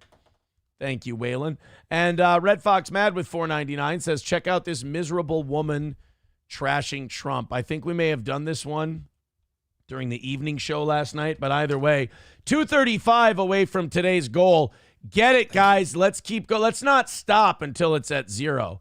Here we go. Here's the pastor and Mark Hamill. What do you think? Already I hate it because Mark Hamill has made it quite clear that, yeah, he's very pointed. So, and I can't believe the pastor somehow looks worse up close. Like possessed by the devil, really. A demon. Or like E.T. wearing a suit. A little bit. By the way, Mark Hamill, is there a guy whose shitty political takes have been forgiven more because people want to love him? You muted yourself right in the middle of when you were going to talk. I unmuted. Well, yeah, but anyways, no, I really think that like Mark Hamill is one of those where we all loved Luke Skywalker so much. Right. And then he did the voice of the Joker and a bunch of other stuff. So there's just so many people like me where it's like, dude, my entire childhood I've been appreciating this man's work one way or another. And then all of a sudden I find out he has political views and I'm just like, oh God, shut up. Right. And now it's bad. He's just, I mean, we just go, oh God, another shit political take. I'll just pretend, like, we don't even have the heart to, like, disagree with him. We just go, I'm going to pretend I didn't see this. You know, it's like we. And then you look at poor John Voight. The hell did he ever do? Right. John Voight gets all the shit. Meanwhile, all he's doing is being based. And Mark Hamill gets a constant pass from everybody. And, you know, look, Anaconda was bad. All right? We'll admit it. And nobody gets a pass on Anaconda. Everybody was bad in that fucking movie. All right? It's, wasn't even Billy Zane in Anaconda? I'm thinking you're either right on Billy Zane, or then I'm wondering about Idris Elba. Why do I keep thinking he was involved? Oh, speaking of Billy Zane, you know what Billy Zane is up to nowadays? Good God, I'm worried to know, but please tell me. Billy Zane was in a Lifetime movie that SP and I watched. Yeah. Dude, that mofo gets around because, like, anybody, he's like Nick Cage, anybody who will pay, but the difference is the list is... Billy Zane is in a Lifetime movie, and it's about this guy who took a... Oh, it was Ice Cube, not Idris Elba. Oh, really? I really got off the mark on that one. Those two don't even look alike. Do you remember when Ice Cube summoned the Bifrost? Dude, I don't see Billy Zane listed in the original Anaconda cast. Okay, so he's not in Stoltz. There. Eric Stoltz, that's who I was thinking of. Mask is in Anaconda. Anaconda I watched recently, still really dog shit. I mean, still really fucking bad. I mean, really bad. Yeah. So Billy Zane was in a Lifetime movie recently called Devil on Campus. It's based on a true story. This is wild. I never knew about this guy. He ran a sex cult. basically with all these college kids, he would like try to pretend he was like their life coach and motivator. Okay. His daughter had a group of friends that she lived in a house with in college, and he got out of prison. And he convinced these kids that he was like framed by Bernard Kerik because he was bringing down corrupt New York figures. And so he lived with them and gave them life coaching, but really he just used it to like make the college kids have sex with each other and like pimp and prostitute the women. I mean, it was fucking wild, but that's what Billy Zane's doing Lifetime movies now. Jonathan Van and Keontae Green murdered Mercedes Hackle, Ronnie Hackle, and Bobby Lynn Moore. What the fuck is this? Play the goddamn trailer. From the headlines. He's spending nights in one of the girls' bedrooms. Parents are allowed to visit their kids, and the students are legally the age of consent. Based on a true story. Larry just pays for everything. He's the life of the party. Roll it. You're thrust into this world. There's no guidance. I can help all you kids. What are you holding back? What are you holding back? Yeah, he would like make them cry, tell them they're holding something back emotionally. And then just fucking, oh, God. Yeah, the guy's name was Larry Dude, he's gotten Ray. chubby. Yeah, the guy's name was Larry Ray. He was, oof. Never trust somebody with two first names. Sex, Lies, and Terror, the Larry Ray tapes. Yeah, it's all over. You look them up online. It's, well, the third thing down is Larry David loves Bill Hader's old-timey impressions. That's doesn't really fit with the Larry Ray story. But yeah, that's, He's the Rayist. It's I watched that one. I watched the Lifetime movie, and I'm like, I had to watch that one because I'm like, holy shit, Billy Zane, fucking great. And then I started watching the movie. I'm like, this is fucking terrifying. This is awful. Billy Corgan's better looking, more successful clone, Billy Zane. Right. MSO says, I'm not sure what's worse, watching a Lifetime movie or watching a person who watched a Lifetime movie. The second one. Always the second one. All right, guys, what are we at? 2:30 away from today. Thank you very much for your compliments and your generosity. 2:35 is the number for today. Keep throwing money at the toe. You guys are doing great. Like I said, no heart attacks today. Let's KO this thing early on. Streamlabs, PayPal, Venmo. All right, finally, I'm getting to it. Donald Trump hitting back at the bishop. Response to this stupid pastor chick. People wanted old school steel toe back. If you don't think Aaron bouncing between topics every 5 minutes is old school steel toe coming back, you, my friend, are wrong. We started with a pride priest, and we worked it into pumpkin face Billy Zane's career. And you didn't know that there was a trans part in the Cheers theme song. Oh, God, I didn't know that. Yeah, dude, I learned something today. And your husband. That's a fact that's not going to leave me. I'm going to look into this, and unless like I can find that as being completely false, I'm going to be like, oh, crap. I'm never going to forget that. Like, you realize, like, Cheers was like all about the trans. Progressive as shit, yeah. U.S. President Donald Trump hit out Wednesday at a bishop who directly called on him to show mercy to immigrants and LGBTQ plus people, to which I would say, I really do feel like LGBTQ plus people bitching about Trump is sickly another way of them trying to interject themselves as the center of attention because he has nothing to say about them. He's literally the first fucking president to hug a pride flag. Ever. It's the first one to do it. And his most controversial shit involves race stuff where people wanted to paint him as racist or his followers as racist. And so it's like the weird part with the LGBTQ community is like, you guys realize like you were never on the radar. Like, I really love it if it could be like the Trump group and the LGBT, like, we're afraid of you coming for us. And they all turn around and they go, sorry, who are you? Yeah. You took everything from me. I don't even know who you are. You will. There's this thing with the LGBTQ plus, at least the activist part of the community, where their biggest fear is not being victimized. Their biggest fear is being ignored. Right. Like, they would rather be seen as an evil, terrible thing that needs to be taken down rather than just not thought of at all. It's weird. It's almost like it's a mental illness. During the inaugural prayer service Tuesday at the Washington National Cathedral attended by Trump, J.D. Vance, and their families, the Right Reverend I don't know. Seemed pretty left to me. The Right Reverend Marianne Buddy delivered a sermon. I'm not your buddy, guy. Delivered a sermon in which she appealed to Trump to be merciful to minorities, some who fear for their lives. Well, Donald Trump hit back because, he's been staying up all hours of the night working hard for this country and whatnot. Right. He hit back in the early hours this morning on Truth Social, calling Buddy, quote, a radical left hardline Trump hater who is not very good at her job, and demanded an apology. How fucking great is that? That's actually pretty awesome. That it's a bishop. It's a woman of the cloth. And Trump is like, not very good at her job. Kind of sucks. Not the best. They're not sending their best. I got to find this. I can't go on Truth Social and read this whole thing. Right. Because I don't have a Truth Social account. Maybe as a guy with a show, I should. Trump Buddy. Well, I'm sure it'll be the first thing that comes up. Yeah, here it is. Here it is.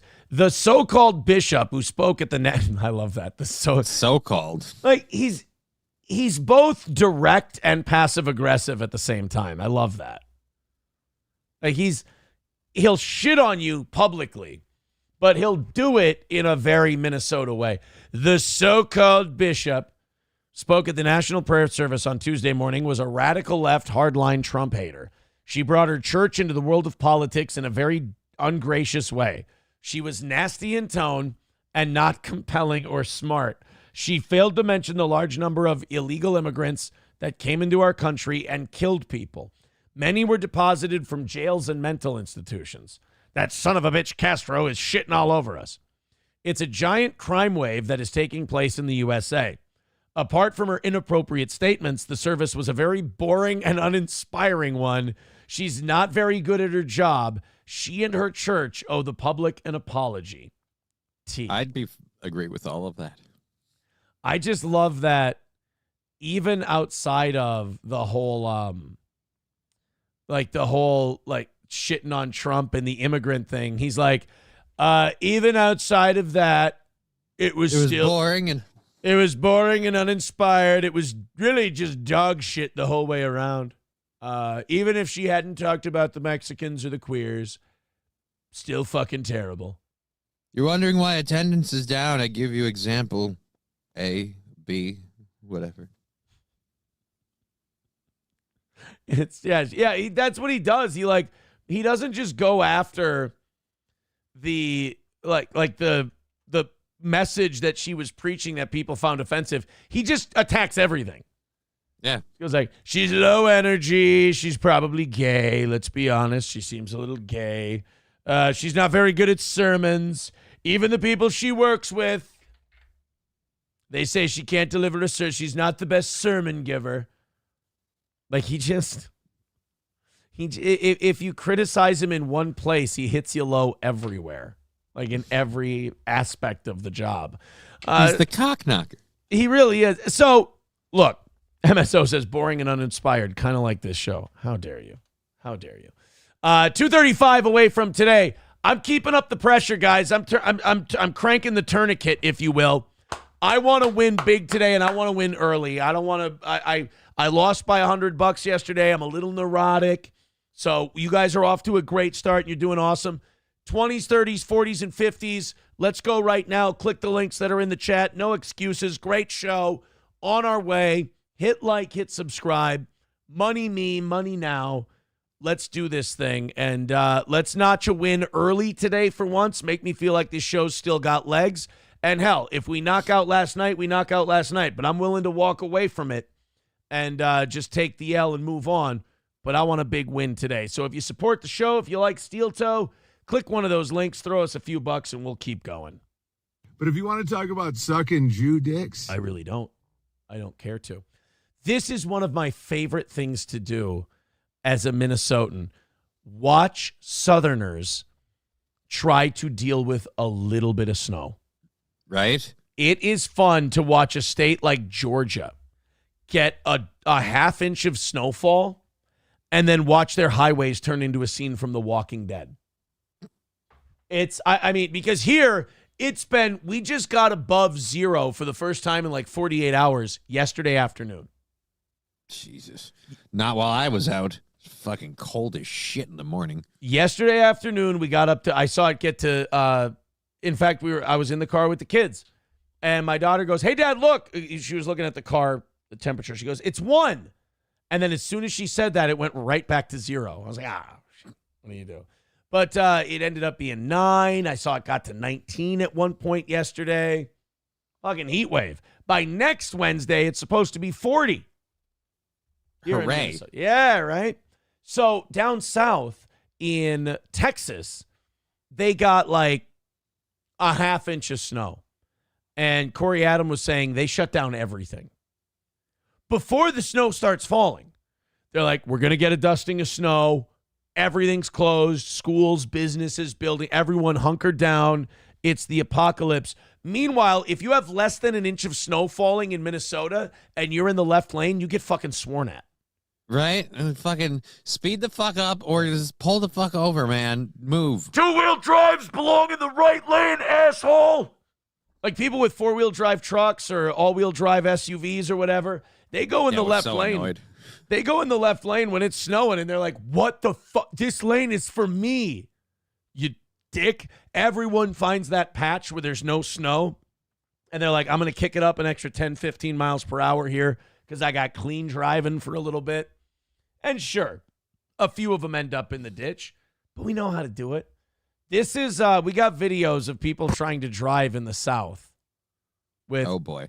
I covered this a while ago. Not this one, but a while ago when Texas or somewhere else got dusted before. So, yeah, it's hilarious when they shut down. So, Johnny, if this is Minnesota, you can still see sidewalk. Yeah, that's drivable weather. Slow, sure, but drivable. Take it easy, 35, 40. Right? You'll be fine. Plan to have a larger stop range. Yeah. Slower stops. See those Don't tire be hard on the tracks? brakes. Drive in those tire tracks. You're going to be fine. Right.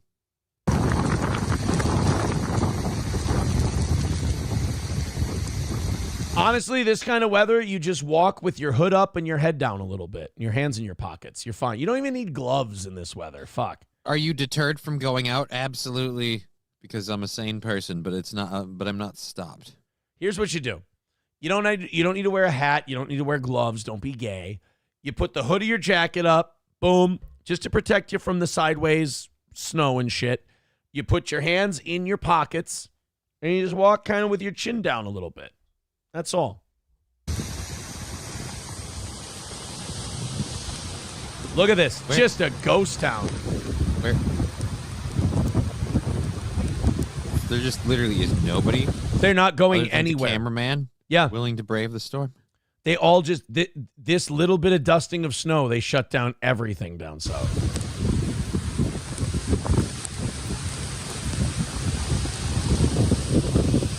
Guys, I mean, commute, let's go.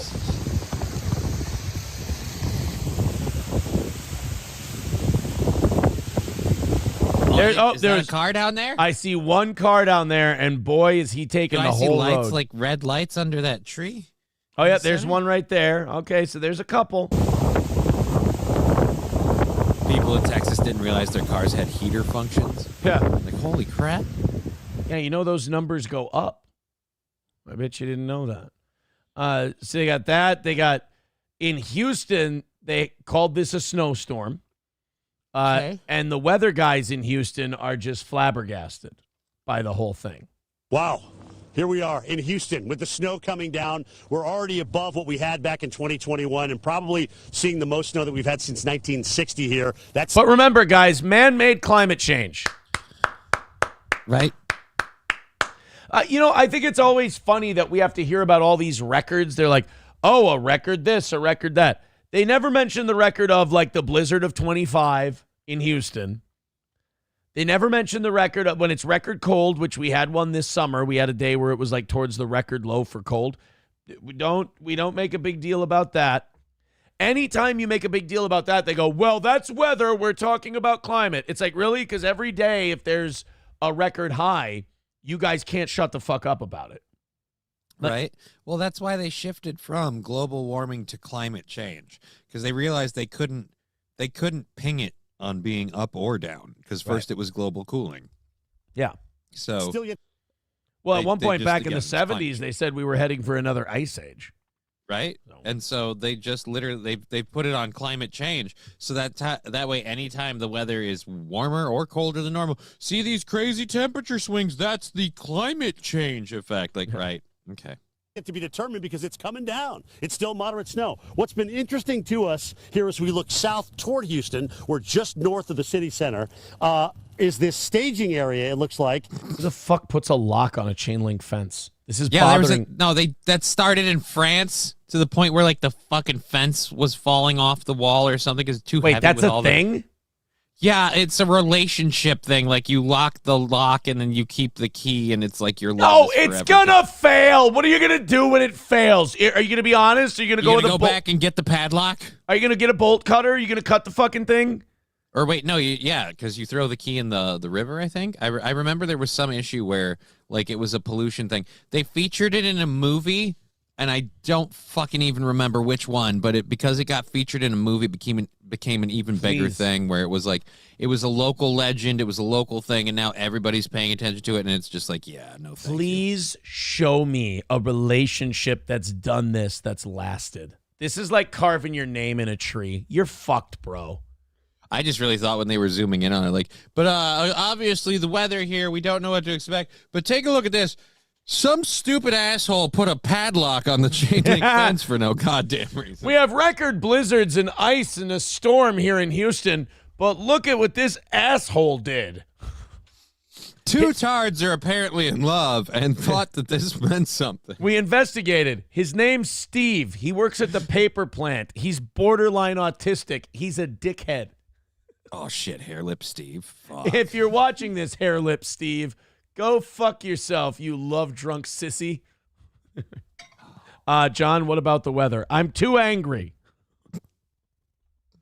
Fuck the weather. Back to the padlock. Bishop Marianne Buddy would like whoever did this protected from President Trump. Get it? You're gay. And this is right on the main road, or just off to the right, where these plows are just sitting there. They're perhaps waiting instruction. What we've been watching. They're lying in wait so that the enemy doesn't know they're coming. Obviously, orders have to be given out. This is too much power to trust to just one man. The plows are sitting there in the road waiting instruction. Well, here's an idea. Plow the fucking snow, douchebag. I don't know if you know this or not, but those things work better when they are in motion. Just keep going. What do we do? You see all that white stuff in the place where people are supposed to be driving? Yeah. Get it off of there. Oh. I'm just worried because there's a lot of snow in the way. Is that what the thing in front is for? Yeah. Yeah. I thought that was for scooping up Mexicans and taking them back to the border. No, that's for snow. Two things can be true, buddy, but right now we have the white stuff to deal with. That's Thursday. Today, we need to get the snow off the roads. You can't get the Mexicans if you don't get the snow first. That comes later. Now is not the time to round up Mexicans. Hold on. We've got hold on. Donald Trump's new immigration officer. Hold on a minute. Here we go. Okay. This is an exciting administration. Now is not the time to administer snow plows to Mexicans. That comes later. My mask is all fucked up. I apologize for my lack of appearance. Donald Trump gave me this job as the head of ICE early on. Americans, take back your country, but start by rounding up the Mexicans. You think a green card is your ally? Well, we've taken away birthright citizenship.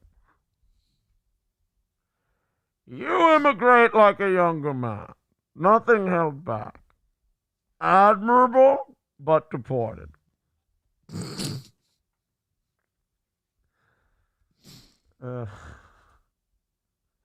First, I will show you who we've elected president. Then I will deport you. Where is it? You wouldn't give the green card to a regular citizen. The immigration officer of Trump made the climb. But I'm not the immigration officer of Trump. You think a Biden pardon is your ally? All right. Enough with this mask. It is, it's a fucking bitch to get off, though. It really hooks in good. Right? It really, once it's in there, it hooks in like a motherfucker. Now my hair's all fucked up. Thank you very much, Cal, with another $4.99. Says in Texas, it's not the snow. We're not cold enough, so it ends up ice. And well, if it's not cold enough, then wouldn't it just fucking melt? Just melt? Yeah. And it's rare enough. No one has snow treads. In 77, we had 1 inch of ice and snow. Why can't you get all season tires? Because they typically, most of the time, just have one warm season. But that's the thing. Rain tires, like tires that are good with rain, aren't going to be all right with snow. I don't know. Again, there's a reasonable amount of just slow the fuck down, stop sooner, and you'll be okay. Waylon with $1 sends us something to open. Trucker 18-wheeler with $1 says, just saying it's a lot heavier snow because it's more wet down there. We get lucky with the dry snow. $1 from Chips and Diff says the odds are one of these relationships worked out, Aaron. Let's check it out. The locks thing. 2:30 away from today's goal. Here's what I'm asking. I'm asking Streamlabs, PayPal, Venmo. I'm asking for everybody to start throwing in money. I want to get this thing knocked out. Now, you guys are still on pace. It's 7:30, and we're at 2:30. Let's get under 200 by 8 o'clock. But fuck that, dude. I'm done with that. We missed by 100 last night. Here's what I want to do. I want to have one day where it's a win for us, where it's just like, fuck being on time, fuck being on point. Let's just get it to zero as quick as let's race to zero. Everyone, this is the day where everybody throws in a little something. And we prove how easy it is to knock one of these things out when everybody jumps in. Streamlabs, PayPal, Super Chats, Rumble Rants. Let's do it. Oh, boy.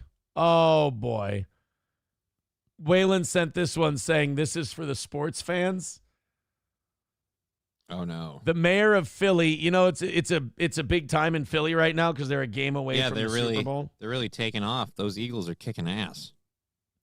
Somebody texted into the show and saying, look, Aaron, I like you a lot, but you can't call putting a lock on a fence gay when you got locked in a bathroom and read poetry too. That's true. When he puts it in that context, fair enough. Hey, those relationships don't last either. That's how I know. When a cokehead locks you in a bathroom and calls you an amazing pugilist, those don't work out either. Learn from me. But then again, gay relationships in general don't work out. So, because God has it out for you. The mayor of Philadelphia, has to pretend they're a big Eagles fan. Otherwise they kill you in Philly. So she's gonna lead the chant. There's a big Eagles chant. It goes, "We're a bunch of stupid cunts. Everybody hates us," and you just repeat that 4 times. No, but they go EAGLES, go Eagles or something like. It's very pedestrian because double-digit IQs and all. Well, the more I hear about other teams' chants, the more I'm starting to agree with people who are like, "Skull's the best chant." I'm like, yeah, but you know what? Honestly, yeah, I don't love the Skull chant. I'm just saying, no, just from what I'm seeing by the other, Skull is by far the best chant in the NFL. However, that doesn't mean there aren't other good ones. For example, is it on 3rd down? Is it Pittsburgh who blows the steam whistle? That's pretty cool. JETS, Jets, or whatever the fuck. Yes, Jets, whatever. That's a good one. I like that chant. I'm going to admit, one of the catchiest chants in the NFL, and it fucking kills me to say this. Fucking like my soul as a 38-year Viking fan. It kills me to say. Let me bring it up here. It kills me that this is one of the coolest chants in the NFL. Go, Pack, go! Go, Pack, go! I wish that wasn't cool. I really do. I wish I could lie and sit here and be a good Vikings fan and go, gayest fucking chant in NFL history. It sucks. It's stupid, but it's good. And it gets in your head, man. You play the Packers the whole next week, you're going, bah, bah. It's awful. Kyle with $4.99 says cold enough to freeze, but not cold enough to remain snow after driving. And it's 1 foot, you illiterate. Oh, sorry. 1 foot of snow. 1 foot of snow is bad. 1 foot of snow will fuck you up. All right, so here's the Eagles mayor, or the Philadelphia mayor. Leading Philly in the Eagles chant. Everyone pay very close attention. Listen, we've got to do this. Let me hear you all say, E-L-G-L-E-S, Eagles! No, I think you misspelled, ma'am. I believe that's the Elgles. I don't know where the Elgles are playing this week. I know the Eagles are in the NFC Championship game, and it's in Philadelphia. But I do hope that the Elgles win their game, too. Yeah, that would be helpful if the Elgles win. But won't they be taking up a wild card spot? I mean, couldn't we, hopefully, as Vikings, have it if the Elgles lose? Well, look, if the Elgles lose, Philadelphia is going to be very sad. But I think the Elgles will pull out the win. We'll see how the Eagles do. Listen, we've got to do this. Let me hear you all say, E-L-G-L-E-S, Eagles! Is that her realizing she fucked up right in the middle? I think so. Watch again. She realizes that she fucked this up. Listen, we've got to do this. Let me hear you all say, E-L-G-L-E-S, Right, yeah. Eagles! Right there, she's like, yep, I just botched this. I had one fucking job, and I dicked the whole thing up. I really screwed the pooch on this thing. Zen Man builds with $1. With $1. Says, blow pack blow. See, that's mean-spirited. I mean, is that where you want to be when Jesus comes back? I ask. When a sneeze comes along, you must whip it. Kyle with $1.99 says, is it the lead paint? It could be the lead paint in Philly. That could be what's causing. Or Kensington's just overall existence. Yeah, it's, Sam Show has a theory, but I don't think we can read it here. I don't think we can read it on the chat. You ain't getting my money, says Rumble Chat, incredibly racist. It really is. I am going to the chat less today. I'm working on someone's idea that, Aaron, you want to hit the goal, you should make them pay. Get those paid ones in there more. Get those paid ones in there more. We'll give it a shot. We'll see what happens. We're 2:30 away from today. I'd really like to get moving on that. I'd like to be at zero as quick as, let's race to zero today. And then we can go to work on maybe that $100 goal that we missed yesterday. But throw us a few bucks. I feel like we do a good job for you every day. There's a lot of you that just kind of hang out in the background. Maybe drop a 20 on the old toe today. So Southerners not having a good go of it with the ice and the snow. The only problem is it's really hard for those of us here to empathize with you when it's 22 below in the morning with a 33 below wind chill, and our attitude is, oof, better bundle up. It's cold outside. Yeah, I haven't changed my tires. I'm driving just fine. I was out yesterday. I had to run around yesterday a little bit. I did come downstairs at one point. I tried to call the kids' bluff, and it didn't work. I came down and went, all right, like I was fucking around. I go, all right, guys, time to go outside. They're like, oh, okay. And I'm like, no, guys, we're not going outside. It's fucking freezing out. It's like the weather here, the news coverage lets you know how long you can be outside before shit starts freezing to you. Or just you freeze. Yeah. Or like your skin start like, hey, if you go outside in this temperature at for 45 seconds, your skin starts to crack and bleed. And you're like, Jesus Christ. God damn it. That's pretty brutal. All right, somebody sent me an article on the locks thing. Okay. Yeah. How every bridge in the world got covered in love locks and why it has to stop. This is by Matt I think I've Hirschberger. read this. About 2 months ago, my wife and I got engaged. We went to, God, I don't care. The way people write nowadays. Like, I miss that old AP style of writing stories where it was just who, what, why, where, when, and how. Now everyone has to write like a chick. Like, when women, I noticed this when I started using Huffington Post for prep. When women would write, they always had to start with, as a hot cup of coffee cools on the windowsill and a slight draft from a door I haven't had fixed yet hits my legs, I chill in the It's like, this is supposed to be about Medicare. Like, what the fuck is going on here? Come on, let's get to it. Whereas like an old school AP guy is like, Tuesday morning, President Trump said that Medicare taxes will have to be increased if the program is to survive another 15 years. And it's like, oh, there we go.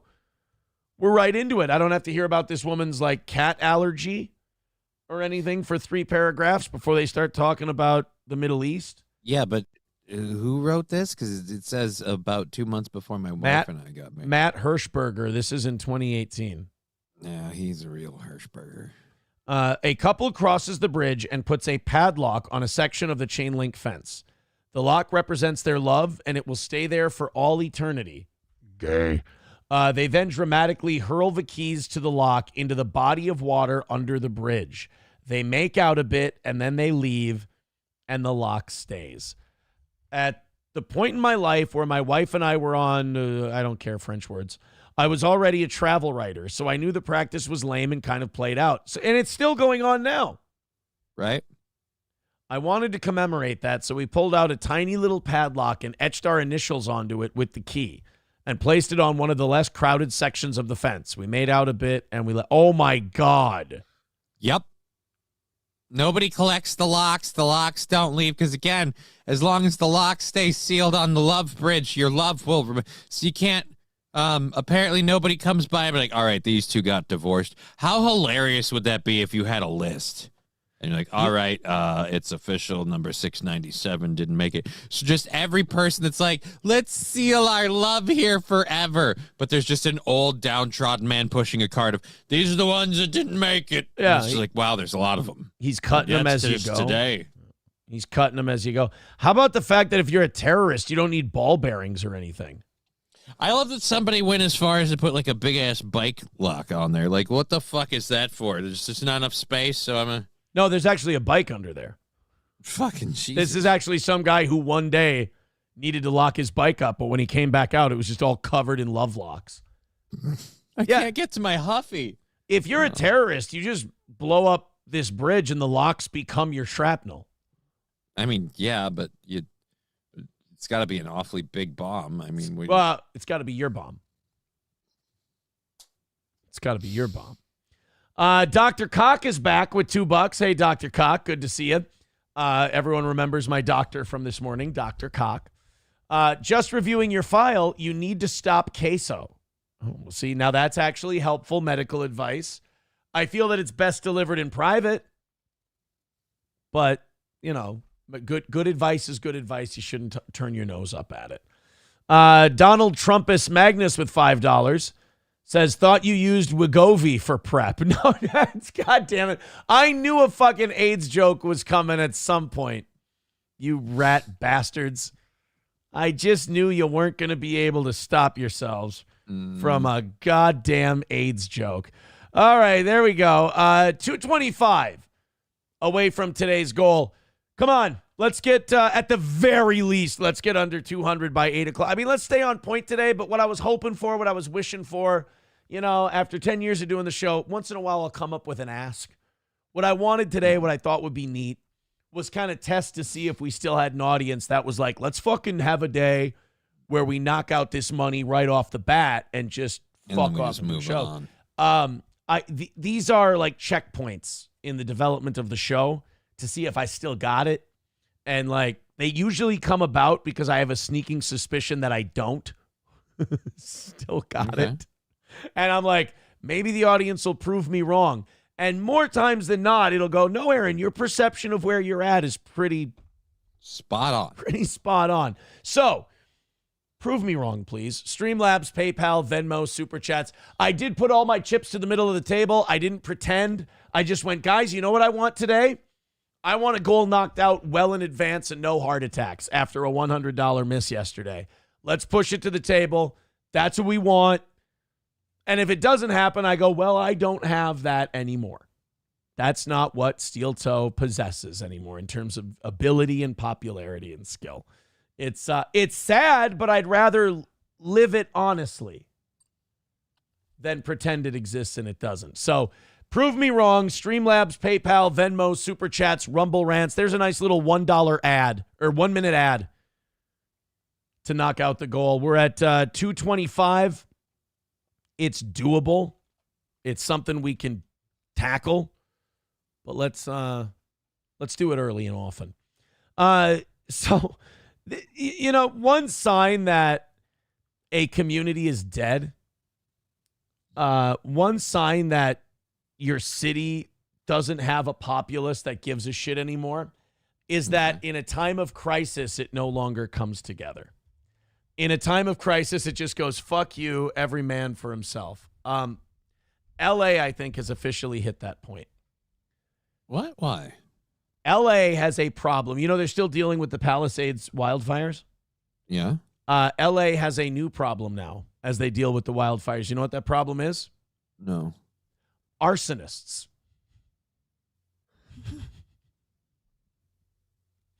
These fucking evil bastards. While the city is burning to the ground and the city needs everyone to pull in the same direction and help out, they're seeing an uptick. I'm not saying like it was a problem before and they're still dealing with it. I'm saying they have a new problem of arson during the wildfires, meaning there were a shitload of people in LA who really wanted to start fires, but they didn't want to get caught. And now that there are wildfires, instead of going, oh, this could hurt my neighbors, and they're already hanging on by a thread, they're like, yes, finally I can fucking burn shit down. This will be great. And the fire department's too overburdened to even look into who started it or what started it. They're just concerned with stopping it. God, yeah, it's a free pass to burn. Why couldn't you just go watch the wildfires? Right. Just go stand in the forests. Because isn't that the whole thing? Like for arsonists, like that gets them hard. Right. Like the fire, like watch the fire burn and you're good. I mean, that's what it is for me. As devastating wildfires have destroyed huge swaths of Los Angeles County, incinerating homes, fire and law enforcement authorities have also had to contend with multiple cases of arson. Authorities have arrested at least 8 people accused of setting new small fires in the days since the larger fires erupted. If I may, could I say that perhaps we can just shoot these guys on sight? It's funny you say that. Like David Spade, I think, was like offering like bounty money for people that. Yeah, he was offering like, what was it? Was it $5,000 or like 500? $5,000, yeah, $5,000 a pop. If you catch some. I don't know if the cops are down with that. Like basically David Spade saying, grab these guys by the fucking scruff of their neck and just like drag them to the police station, and then like what? You have the police sign something, and then how do you prove that they committed the arson? It's like, no, I'm telling you, he smells like gasoline. Like you get somebody who just like goes to the Home Depot and rounds up a bunch of people. No. Look, they were all going to commit arson. $5,000. Dr. Cock with $2 says, I'm back. Your Coke septum needs repair. Schedule it. I didn't do very much Coke. There isn't a special septum for that. Yeah, you don't have a Coke septum. You just have a septum. You just have a septum. That's it. Once you burn that baby out, you snore like a fucking pig, let me tell you that. Oh boy, did they fucking snore. Holy shit. Like they were like the fabric of the universe was ripping.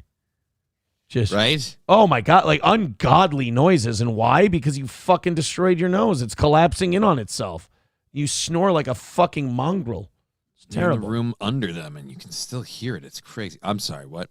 Dr. Cox says your gay gene test came back. It's positive. Sorry. Well, no, Dr. Cox, again, I feel like these are violating our patient doctor confidentiality. I feel like you should be keeping these things to yourself, like sharing these with me privately. I don't think these are things that the audience should be hearing.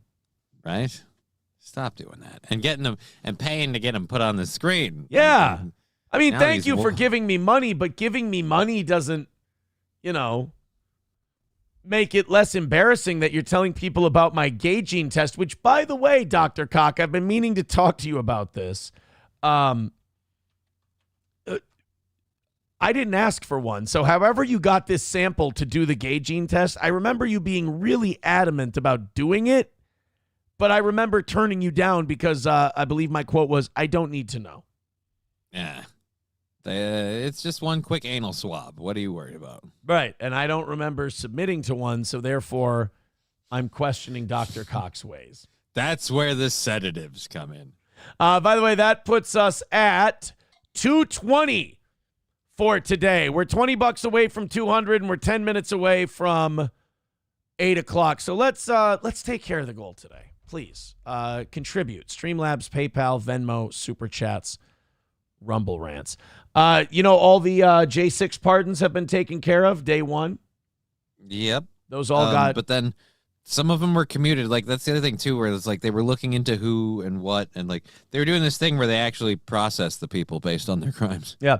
I'm really happy for this guy that he got his pardon, because Steve Baker is a guy who was working for either ABC or CBS. Yeah. On January 6th. Press credentials. Yeah. Had press credentials to cover the Capitol, was at the Capitol on January 6th, covering it as a journalist. And they, years later, once he started working for The Blaze and Glenn Beck, coincidence, I don't think so, they arrested him. Mm-hmm. They locked him up. They brought him up on charges, and Steve Baker has been having this sword of Damocles hanging over his head of January 6th. And it looks from the outside like the only thing he did was start working change political affiliations publicly. He started working for a conservative news outlet. Well, Steve Baker has broken his silence. He did something for The Blaze yesterday, talking about his January 6th pardon, and this is fantastic. You have to forgive me if I'm a little bit emotional about what's happening right now. Pussy, you're gay. No, Steve, you're allowed to Why? be. What's killing you, buddy? Yeah, you're allowed to be emotional, pal. The pardons, commutations from President Trump, they don't just affect my life. They affect those of hundreds of people who have been far more egregiously affected by the weaponization of the Biden DOJ. Call it whatever you want to. Yeah, that's the greatest irony, is that Biden's pardoning all these people, and he's hiding under the guise of, oh, well, they're going to come and harass and prosecute all these people as vengeance if I don't pardon them. It's like, no, they did some shit, and you're pardoning them. And, his family, we're going to play Trump responding to Biden pardoning his family for the role they played in the Burisma shit. And their excuse is, well, Trump's going to come after us, and we don't want it politicized. Meanwhile, the only people who have done that is the Biden administration to Donald Trump, to the January 6ers, and to others. And you've got people who were sitting in jail who never even went into the Capitol. Right. You got people who have these permanent black marks on their record, because you can pardon them all you want. People can still Google it, and they can still see that this person got dragged through the January 6th mud. And so Steve Baker's right. Like, all of these people who got pardoned, the damage has already been done. This just ends the damage. And not only that, but like the unfairness with which people were given charges is incredible when you really look into it. And then it's going to be interesting while we do all of this, because like the people that got pardoned and everyone on the left is like, well, they need to avoid a witch hunt. It's like, well, that's weird. What was it when you were doing what many people called a witch hunt for Donald Trump? You guys said, well, if he didn't commit any crimes, there's nothing to worry about. So wouldn't that be true for them? It was, they didn't commit a crime? That's the title of today's show, is Guilt by Pardon a Thing? The reason I made that the title of the episode is because if Trump were to pardon people, they would be looked at as immediately guilty by the Biden people. And hell, they've been saying that about the January 6 people. What was it? One of the politicians yesterday said, oh, well, they're, the Trump's pardoning these people, and let's face it, they were involved in a violent insurrection of the country. And it's like, so they say that if Trump were to pardon someone from the Biden administration, that would make them guilty, and I agree with that. I agree that it's a bad look to pardon someone who hasn't been charged with anything. Now, on the flip side, when Biden does it for his brother, his brother-in-law, his son, Dr. Fauci, Milley, these J6 investigators, I don't think it's wrong for people to go, oh, I wonder what fucking illegal thing they did. I wonder what crime they committed. Steve Baker is a guy who didn't do anything wrong on January 6th. He was literally there doing his job. And when he became a conservative, when he came out that he was going to, not even said he was a conservative, said he was going to work for the Blaze, for a conservative news outlet, they arrested him. Department of Justice, the FBI, and those who have been subjected to far more penalties than I've been affected by. My life didn't change to the negative because of what happened over January 6th. Yeah, I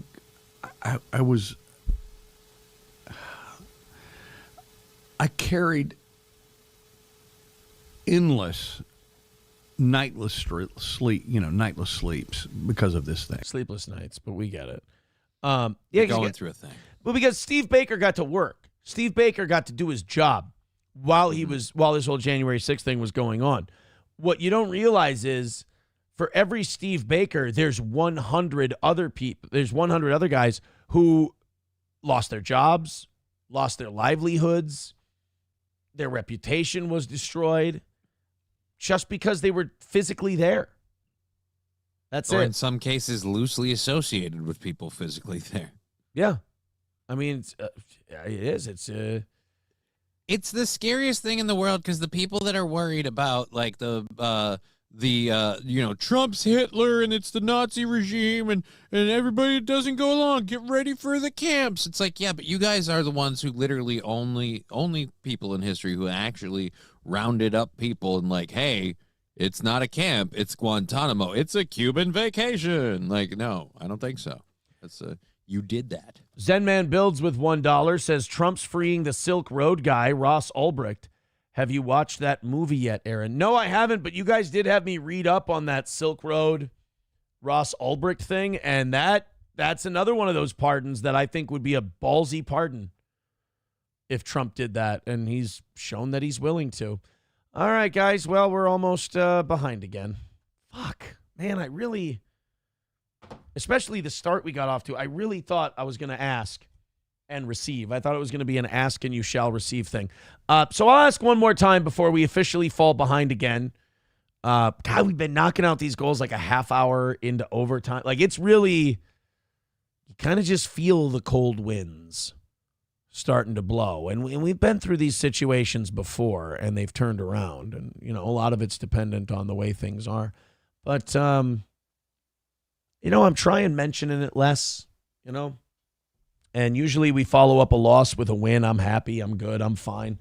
Can move on from the L. But I kind of put my chips to the middle of the table on, hey, Steel Toe can still do it. Steel Toe, we got the audience that wants to support this show, and we're going to knock it out early today. We're not going to do, when I said I didn't want a heart attack day, I meant it just because, I'm getting a little fatigued on the heart attack days. Because as you know, I hate this part. I feel gross. I feel disgusting.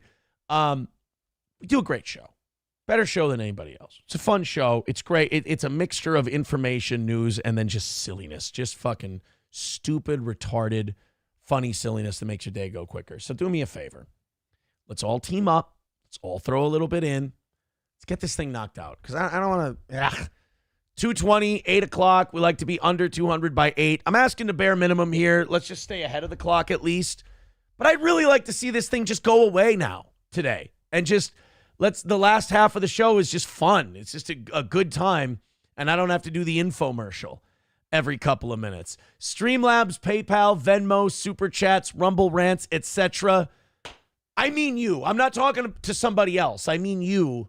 Let's everybody throw in whatever you got, and let's call it a win. Mussolini Diff with $5 says you can lead a horse to the Capitol, but you can't make it go inside. That's very true, but you can still charge it with a felony if you feel like they love Trump enough. So that's an interesting thing we learned as well. Thank you, Mussolini Dip, for the $5. We appreciate it. And really just, more people just doing a little bit like that. It's a win for the toe. We knock it out. Let's do it. I love the PayPal, Streamlabs, and Venmo. I've said before, those are my favorites. But beggars can't be choosy, and I'll take anything. Gifted memberships, gifted subs, those are fun too. Those gifted memberships on YouTube are good because a lot of people renew those and they become recurring memberships, and that helps. If we would get our memberships up, that brings the goal down every month. But we've been going down in memberships, not up. So, yeah, maybe, I don't think, I'm not going to sit here and say it's dying, but it's just, we're definitely in a lull period, and I'd like to reverse that. And I can't say that it's show quality because I've listened to what the audience wants and delivered it. So let's and I'm freaking amazing. Hammer it up. Incredible. I haven't seen Andrew's son today. Andrew's son's not mad. If Andrew's son's not mad, we're doing okay. All right, moving on. Let's notch a win here for the toe. What do you say? The comedian that played the whore in Borat, Lunell? Yeah. The TMZ C team, I guess they were hanging out at regional airports this week, and they caught Lunell, and they decided that they really needed Lunell's opinion on something. All right. I didn't know that, it's kind of like Forrest Gump with Jesus, when it comes to Lunell. I didn't know they was looking for him, sir. And TMZ found Lunell, and they asked her about Dave Chappelle on Saturday Night Live. Thermodyne Diesel, thank you very much for the 10 gifted memberships. There's a guy who fucking cares about the old steel toe. I appreciate that, buddy. Very cool. That puts us 195 away. Okay, guys, see, now that puts us ahead. Let's keep going and stay ahead. Let's do this thing. Thank you. An object in motion can stay in motion. Let's keep it in motion. Coltrane with $1. He's right. He says, I donate over $150 a month on average. I listen almost every day. You shouldn't feel bad for wanting to get paid for your work. I appreciate the laughs in the morning. My mod check cleared, by the way. I appreciate that, Coltrane. Gray Duckling with $20 says, you'll take anything. How about Dick? No, I'm not going to take Dick.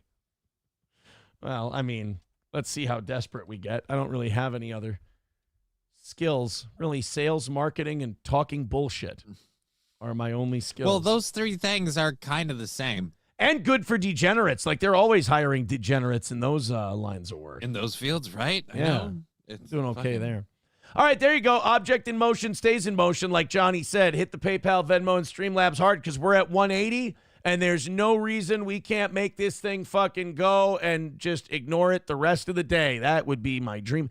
Honestly, hitting the goals before 8, 9 o'clock, it's the equivalent of a vacation to me. Really is. I feel that good about it. It makes me feel that good. So Lunell was pulled aside. This may have even been a Greyhound bus station. I'm really not sure how Lunell's career is going now. But she gave one of the most uninformed takes on Dave Chappelle's SNL monologue and Donald Trump and the whole thing. I don't know. Did you watch Chappelle's SNL monologue? I haven't gotten around to it. I had a busy weekend with side project stuff, and then I've had just a general thing that I've been doing a lot. It was really good. A lot of time. It was really good. It was really funny.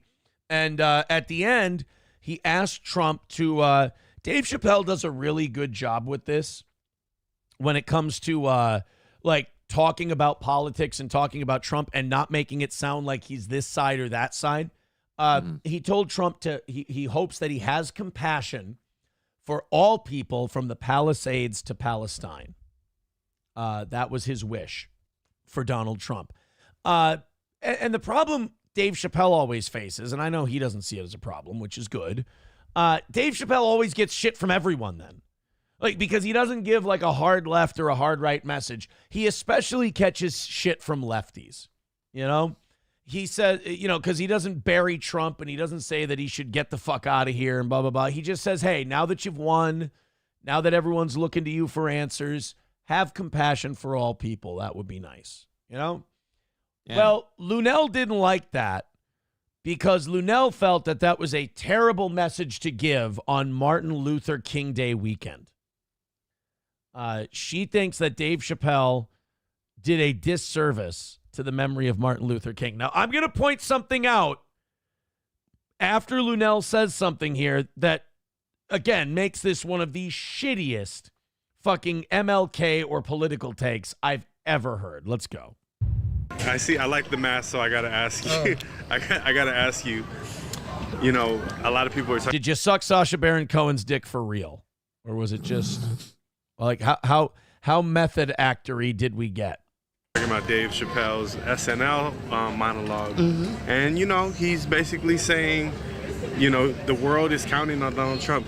The office is no place for petty people, but that, you know, he's basically wishing him the best, you know, because the people are depending on him. Well, you know, people got opinions on both sides, but like, what'd you make of that? You know, I know you've toured with Dave, and you know, there's people with opinions on this. I think that he said it very well. I think he's just asking for some compassion. I have a question for you. And obviously, look, I don't run TMZ. I'm not Harvey Levin. I'm not part of the tribe. I don't. How do they assign these? Like, and who gets fired at TMZ, and what do you get fired for? Like, pulling aside Lunell, is that any different than just waiting for someone else to come along? Like, is that a get? Yeah. Who do you miss at LAX? Because I'm assuming these people hang out at LAX. They just wait for celebrities to get off planes. My question is, who did you miss while you were talking to Lunell? Yeah, but how many people do you have there? 3, 4, 5? Maybe. But I mean, if I get Lunell's take and I turn it in, boy, this is a get. Unfortunately, he's talking to a compassionless person at administration. And I mean, Dave said it better than I could have said it. I think it was okay that he did that, you know? Just one last plea, as if Trump and his boys are sitting around watching Saturday Night Live the night before the inauguration, which just happens to also insult. Yeah, you know what? This is the difference between Dave Chappelle and everyone else, is that everyone else is just a fucking grump. They're just a downer. You know, these are the types of people who wonder why they lost and wonder why we don't support them. You guys are a bummer. You guys are just doom and gloom. Everything's shit. This guy sucks. He had no compassion. You shouldn't even bother asking him. Whereas Dave Chappelle's like, hey, you know what? It doesn't cost me anything to have hope. It doesn't cost me anything to say, hey, man, no change in the result of the election. I really hope you do a good job, and I hope you have compassion for these people and you don't forget about them.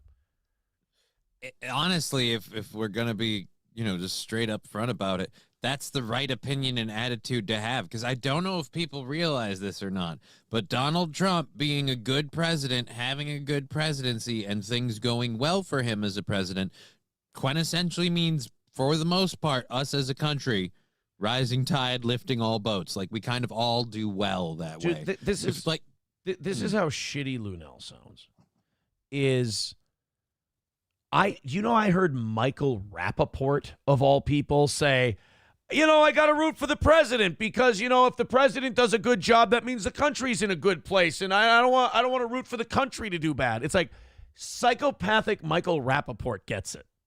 Right? But you love him or hate him, he's fucking not wrong. Yeah, but you're going to lean against a post at LAX and tell TMZ, I don't know why you have to have compassion. Fucking guy, you don't give a shit. You're asking for compassion from someone who obviously wasn't watching Saturday Night Live the Saturday night before his inauguration. Like, does that even matter? No. I'm sure the message will get back to him. I don't know if you know this or not. We were recording. The part that I'm waiting for is coming up here. The dumbest I hate it when people try to, like, make Trump the bad guy they need. Like, instead of listening to him and going, well, I hate this idea and that runs antithetical to everything I believe in, therefore this guy's evil to me. They decide, hey, what's really evil to me? I'll project that onto Donald Trump. Here's a clip. Certainly be on Martin Luther King Jr.'s birthday, which is insulting to me. Did he even, I tried to look it up because I couldn't watch it live, but did he even mention? I was on a boycott, so and I just got off the plane, so I wasn't watching, had no intention to watch. Right. Dave has some hope, that they could be a little more. No, he don't have no hope either. He just had to say that in the skit and be as amenable. But, making a plea was not a bad thing. What he said was not a bad thing. Right. He's just asking for some compassion. But like I said, he's talking to compassionless people. Is it just me? I'm hearing Beetlejuice in her voice. I don't know. I'm not as deep in there as you, where I can pick out the She sounds a little voices. Beetle. Like she's like, oh, could be. Okay. Yeah. Yeah. If we had compassion, the same kind of outpouring of clothing and resources that went to the people in Palisades and hopefully in Altadena and Pasadena as well, because I heard they had to ask them to stop bringing clothes. They had so many clothes. So you are not optimistic for the next No, I'm not 4 years. optimistic. You just named how the American people are being compassionate and kind and giving all these clothing and all this stuff, and you're like, I'm not optimistic. Then I don't know what to tell you. You're just a bummer. And this is the thing. I forgot what it was like to have Trump as president. Mm-hmm. These people get ill. Like they Right. don't just get like rhetorical. They don't just talk shit and pop off. They get fucking mentally ill and depressed. Like schizophrenic, they see aliens walking among us ill. And it's weird because like she just was talking about how people were being compassionate and coming together. I remember even not even 4 or 5 months ago, some horrible stuff happened to some southern states, and the administration like deliberately sandbagged it because that area seemed to be more politically again. If things are going great where they're coming together in your state so much, that's an improvement from 5 months ago. Yeah. Okay. You know what, man? I hope and pray a lot of things that don't come to be. I hope Fire this asshole. He contributes nothing, and he pulled aside Lunell to talk to her about Trump. Fire this asshole. He's useless. There's a lot of these TMZ guys who are just fucking brain dead. I pray that something can turn around, but I don't have much hope. And I think that a lot of people in the country don't have much hope right now. We're just along for the ride. What can we do? What do you think MLK would be at? He'd be. I think he'd be. What the fuck does she know about what MLK? Why? Because she's black? Yeah. I'm white and That's German. exactly it, Aaron. She's black. I'm white and German. I have no idea what Hitler would do if he were here, other than maybe rearrange things in Hollywood. Well, you say. He might hire a few new directors and heads of studios. That's I'd probably start there. 98 this year. Like, where do you think he'd be at with all this? Shitting his pants. He'd be 98 fucking years old. That's like they asked Ty Cobb one time. Ty Cobb was in Los Angeles. Louis Prima was performing. Keely Roberts and Louis Prima were performing in Vegas, and Ty Cobb was there. He's 70-some years old, 72 years old. And Louis Prima brought him up on stage. They're like, ladies and gentlemen, one of the greatest ball players of all time, Ty Cobb. Ty, how do you think you would fare today if you was playing in the major leagues? And he said, I'd probably hit about 280. And Louis Prima went, wow, 280? That's amazing. So you only hit 280. You hit over 400 a whole bunch of times. Why do you think you'd only hit 280 today? And he goes, because I'm 72 years old, you dumb dago son of a bitch. It's just like, that's the right way to answer that question, but you're kind of being a dick, Ty. Yeah, I think he'd be 98. Never did that. This year. Like, where do you think he'd be at with all this? If he wasn't dead already, this would have definitely killed him. Yeah. Trump. So that was the take. I was waiting for that at the very end. Jesus Christ, you made me sit through fucking 2 minutes of Lunell, TMZ. She goes, the Trump administration would have killed Martin Luther King. Johnny, do you know what year Martin Luther King was assassinated? No, I don't. 1968. April 4th, 1968, Martin Luther King was killed. Do you know who was president on April 4th, 1968? No. Lyndon Baines Johnson. Oh. So that's weird. And I think we're all pretty sure that, like, the assassinations of the 60s, I don't believe that it was anyone who they told us it was. I believe it was the CIA or the FBI. I don't think any of these high-profile assassinations happened without somebody up top knowing about it. So to sit there and go, oh, yeah, this is what I mean about, like, people make Trump what they need him to be rather than listening to him and believing him, because he does everything he says. So you can just believe him. Well, Lunell goes, oh, I think this would kill him. Really? Because it was a Democratic administration and a Democratic FBI that fucking whacked him the first time. And Donald Trump has shown no inclination towards assassinating any public figures. So this idea that, you know, now you're making Trump, oh, yeah, he'd be horrible to MLK. I'm sorry, but wasn't it Trump during his inaugural address 2 days ago who said that we should be, you know, have a merit-based system rather than judging people by the color of their skin? I see. It's weird. The very like, this guy would be insulting to MLK's memory, but then these are the same people that push DEI, and it's like you realize that's the antithesis. Yeah, that's literally going, hey, I only see color, and it's based on color. Electing Donald Trump would have killed Martin Luther King Jr. Why? Well, maybe you're right. Maybe electing him would have killed him because he would have said, oh, you mean the president wants to share my dream? I can die peacefully now. The election ended my life because the president's picking up the mantle. I hate that's this. That's too peaceful. That's not how it would go. It'd literally be that fucking, he's sitting there and he's like, come on, we can make this happen. Come on, Kamala. And then all of a sudden, like, and now we are announcing President-elect Donald Trump for a second term. Oh, another old white man. And he's just going to die. He's just going to roll back and have a heart attack. $2 from Jeremy says maybe a marketing evaluation is in order. Jeremy, I got your message. I know. You want to have a marketing meeting.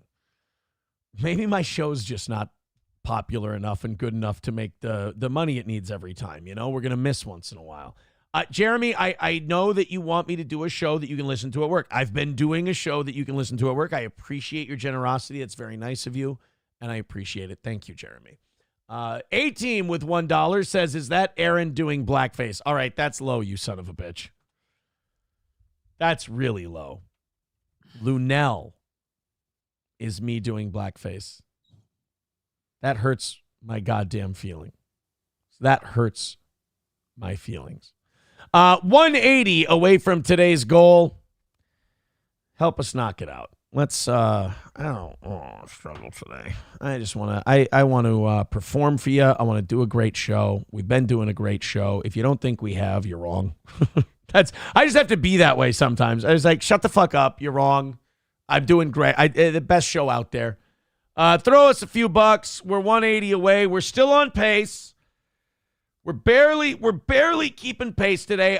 Like I said, I put all my chips to the middle of the table. I said, hey, we're knocking it out early today. Let's fucking go. We got this. I've been wrong so far. I want to be right. Hear my plea. Throw in Streamlabs, PayPal, Venmo. We had a loss last night. A loss sucks. I took it way too well. And now I'm worried that I'm just accepting the more, let's give the haters this, the more common steel toe loss than ever before, the more sustained. I don't think we've ever had. Now, we've had rallies where we've knocked out those losses and covered them, but we've never had individual shows 4 weeks in a row where we've had at least one miss. That's something you cannot ignore. That's something you have to listen to and you have to pay attention to. We're making changes because of that. And we do know that the Gawker slowdown that's been steel toe for the last year, because of all the drama and everything, I know that's gone. Nobody cares about Nick anymore. Nobody cares about that whole situation anymore. That's kind of dead. People have moved on. Our numbers have come back down. They're up from where we were beforehand, but you know, they're nothing special.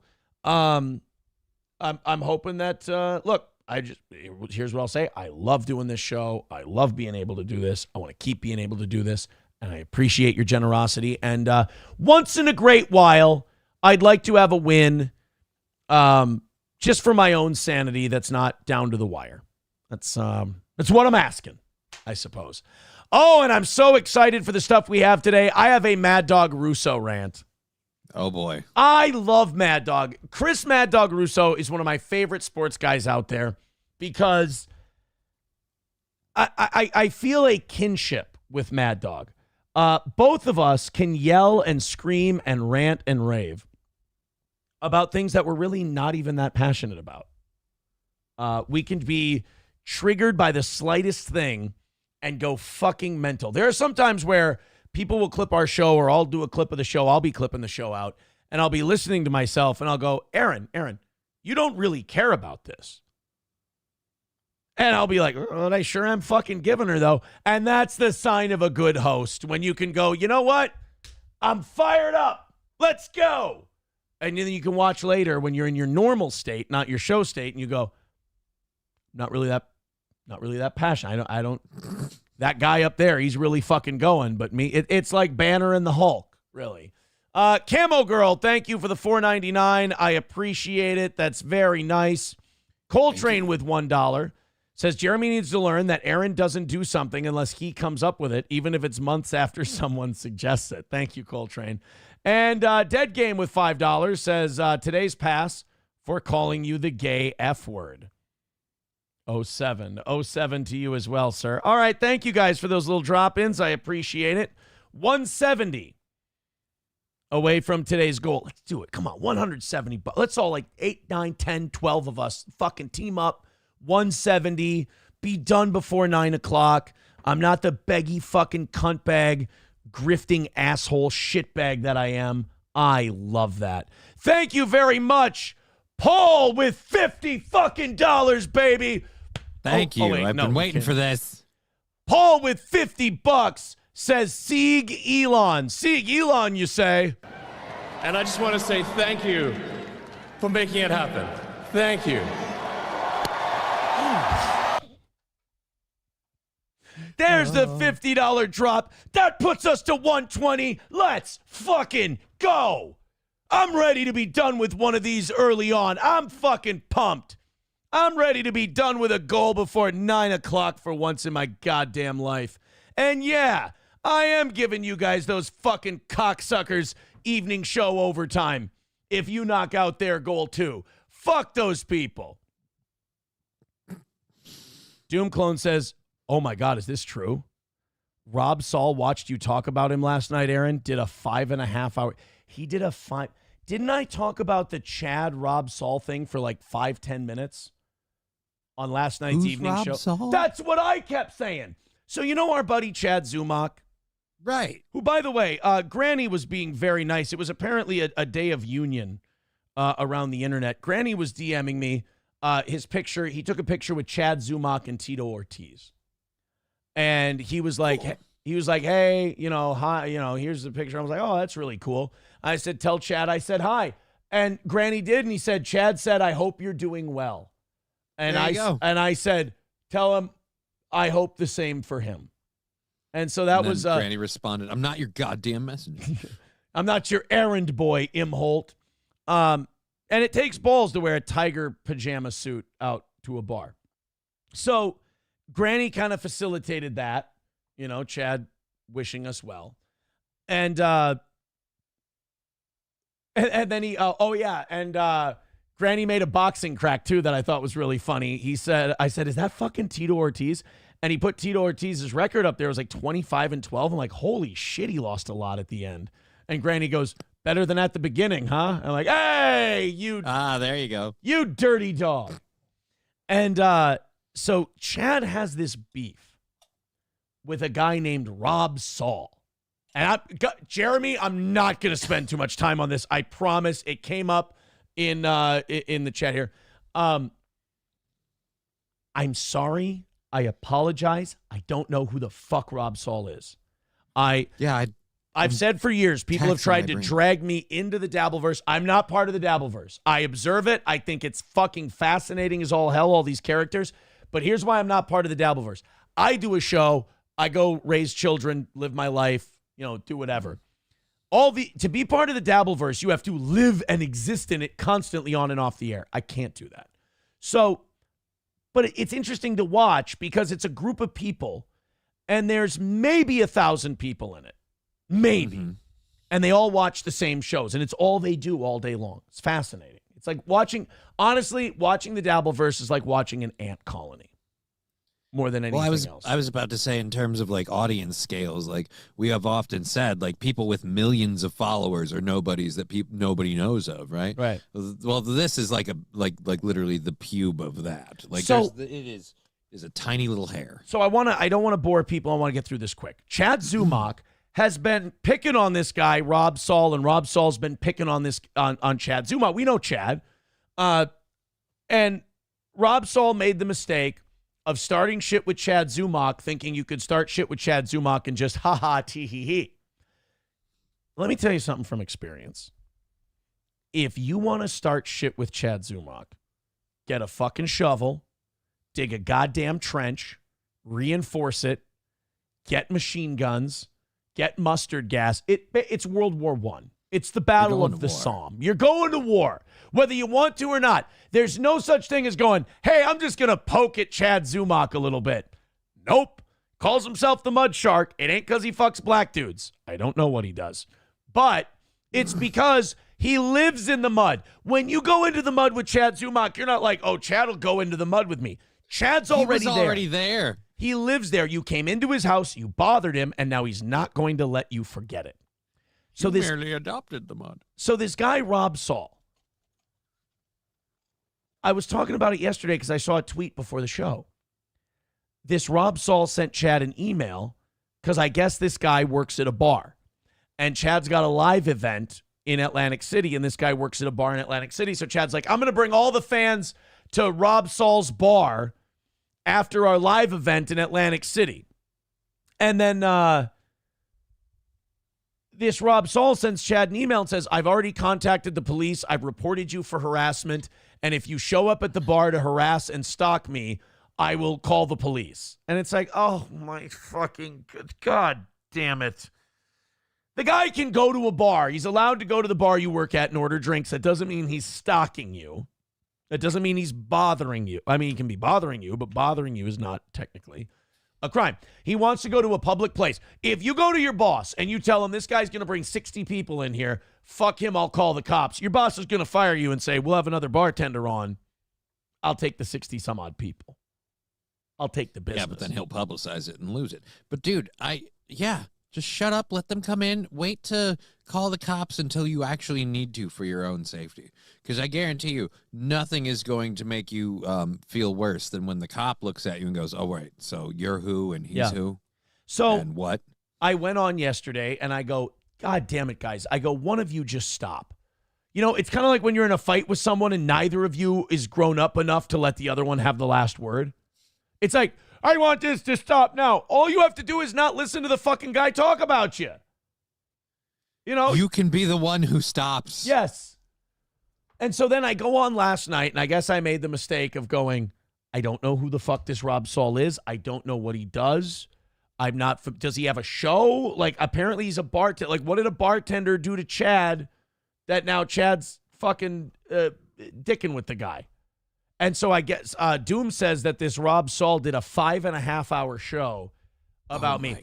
I don't know what's worse, doing a 5.5-hour show about me or me having to be told about it because I didn't know it happened. That's not I'm going to say it's the first one, but it's closely followed by the second. I'm willing to bet he did a 5.5-hour show about you because he's like, I've seen other people get big bumps because they go after this tow guy. I can use a bump. Like, yeah, that's true. That's a good point. Thank you, Balls Deep, for the 99 cents. I appreciate that. Only 120 away from another win for the toe. Fucking go for it. Let's wrap this shit up. It's almost done. So yeah, I would recommend Rob Saul. Let me just give you some advice. If you're slinging drinks, if you're pouring drinks, just keep pouring the fucking drinks. Shut the hell up. Don't talk about Chad. Don't worry about Chad. Chad will do Chad. You're pouring rum and cokes, all right? Stay in your lane. Chad Zumock, here's Chad Zumock's lane. He'll fight you to death. He will not stop. The only way, Chad Zumach is the classic example of the only way you win is by choosing not to play the game. Right? I don't know what this Rob Saul does other than apparently makes a meat. Maybe I should go there or order an old fashioned, you know? Maybe I should call the court. I should say, do you mind if I go get an old fashioned from Rob Saul? And they'll go, who's Rob Saul? And I'll go, you're absolutely right. I need you to take my my ankle monitor off so I can. But you don't get into it with a guy like Chad and then go, wah, he's saying mean things about me. He's on the internet saying I'm a fucking asshole. If you're going to be on the internet, you better get used to being called a fucking asshole. I get called lame, gay, retarded, and apparently a man who sells a variety of different products, and none of that's true. But what are you going to do about it? Fucking. I get called a cuck, and people are obsessed with my boxing life, all of which I find funny. I think it's... See, I'm not telling people to be like me, but like Jesse P.S. says, I roll with it better than anybody. It's all words. It's all computer screens. It's funny. Everyone's having a good time. You got to understand, all these trolls, they just want to have fun. They just want to have a good time. They don't even mean it. If they saw you in person, they'd go, oh my God, it's Aaron. Hi. They just want to have a little fun. That's how we turn them. But like all these guys, whether it's, I mean, I will say, if I caught 1/10 of the shit Melton caught, like the kid stuff and all that, now he's done that to himself. Yeah, dude. No, that would be that's rough. An unforced error, as you would say. Yeah, that would be rough, but he's earned that. But like Chad's just dicking around. He found Rob Saul, and Chad's like your older cousins when you were a kid who would fuck with you. They would fuck with you harder if you showed it shook you up. So Chad makes fun of someone, that person blows a gasket. Chad just sits back there going, let's keep fucking with this guy. So I don't know. Just leave Chad alone. Did you just hear the irony in that statement? What? You realize how Chad entered our sphere. I goofed on him and he responded, and then I went. Yeah, he goofed on you. We goofed on him. You goofed. The whole show goofed on him because he made himself very goofable, and then he flipped the fuck out. Oh my God! And hey, let's be honest. When he hit back, dude, he hit back so hard that my wife said, "I don't want you to talk about him anymore. Stop talking about him." And I tried to tell him, like, honey, it's just the internet. People are going to say mean shit. But it was the first time people didn't call her hot, or the first time people didn't call her amazing or incredible or so cool. It was the first time she heard any criticism. And she was like, we have to stop talking about him right now. And I told her, I go, I've been doing this for years. I'm a radio guy. Like, I know what Chad's doing. He and I can do the dozens all day long if we want to. She was like, no, we have to stop this. I'm like, okay, so I have one question now. Looking back on everything, hearing that explanation, at that time, like that time specifically, was she like applying an aloe vera lotion to her hands from the rope burns from the flag raising? What? That's a flag that's waving. Oh, like, a red. We need is to it stop red? this. Is the flag red? Well, yeah. Oh, it's mostly red. Yeah, if not entirely. It's easy looking back to see all of these things. At one point, for attention, I don't think she meant it, but she was like, I could just go back to work and not do the show. And I was like, no, honey, you're really good at this. It's okay. It's just the internet. You can't take it seriously, blah, blah, blah. I don't think it would have worked. I think it would have been calling her bluff, but sometimes I just think I should have went, yeah, that sounds like a good idea. Maybe you should do that. Like, I think you can have a streaming partner, if you will. But it can't be like a thing where you start streaming and you bring your partner into it like all the time. It's never going to work out right. Like, it would have to be like just two different people were streamers and they just kind of drifted into each other's orbit. Then that could work. But barring that, no, I think it's a bad idea. A-Team with $1 says, Aaron, are you saying you turn guys? That's not what I said. You're twisting my words to get that, you son of a bitch. Numero uno, Josh Denny fan says, did you miss the whole arc where Chad got outsmarted by Stuttering John? No, because I don't pay attention to Stuttering John. And my life is so much better for it. That's why people go, oh, aren't you part of the Dabbleverse? No, I have nothing to do with Stuttering John. Proudly not, sir. Nothing. So no, I'm not. I'm an observer. I bounce around and observe. That's what I do. But yeah, nobody still has been able to tell me who Rob Saul is. He's a bartender, apparently. But he did a 5.5-hour show on me as a bartender. Was he behind a bar? That's a gimmick, dude. That's a good gimmick. So he could sit back there. He could, like, have a glass, and he could be going, all right, let's talk about Aaron from Steel Toe. And he could dry glasses the entire time. He could he could install a bar. He could have the thing, where they put the glass on top of the thing and it shoots the water up there. And then he could dry the glass and talk shit about And he people. can do that in between customers. It'd be kind of like he's making their drink, like they order it, he's like, all right, so about this cocksucker. Yeah.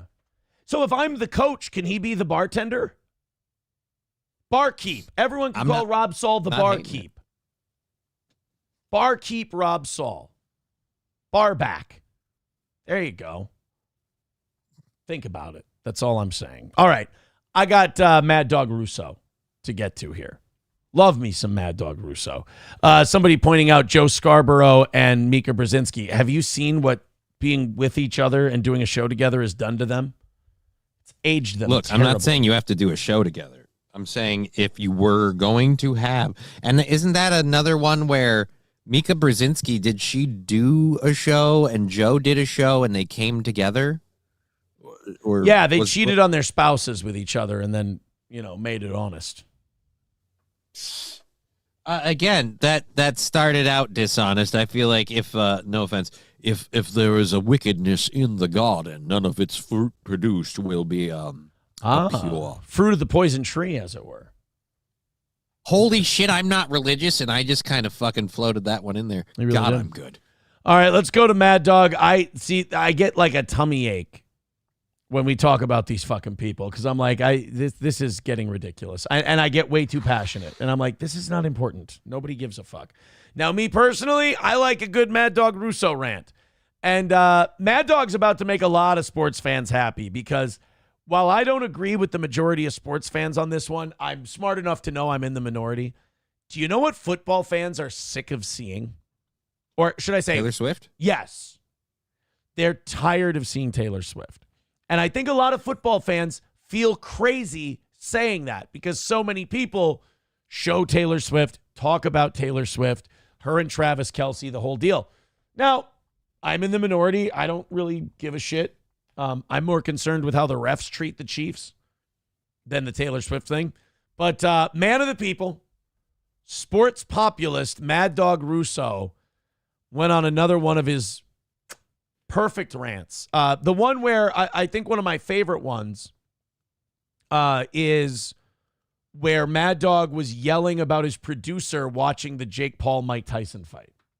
Yeah. He's screaming and losing his mind that he watched it. And just shitting on him. And then being like, and I'm not insulting him, but he's an idiot for watching it. This is Mad Dog Russo, who I think is performing chiropractic care to a chicken. I don't know what's going on here.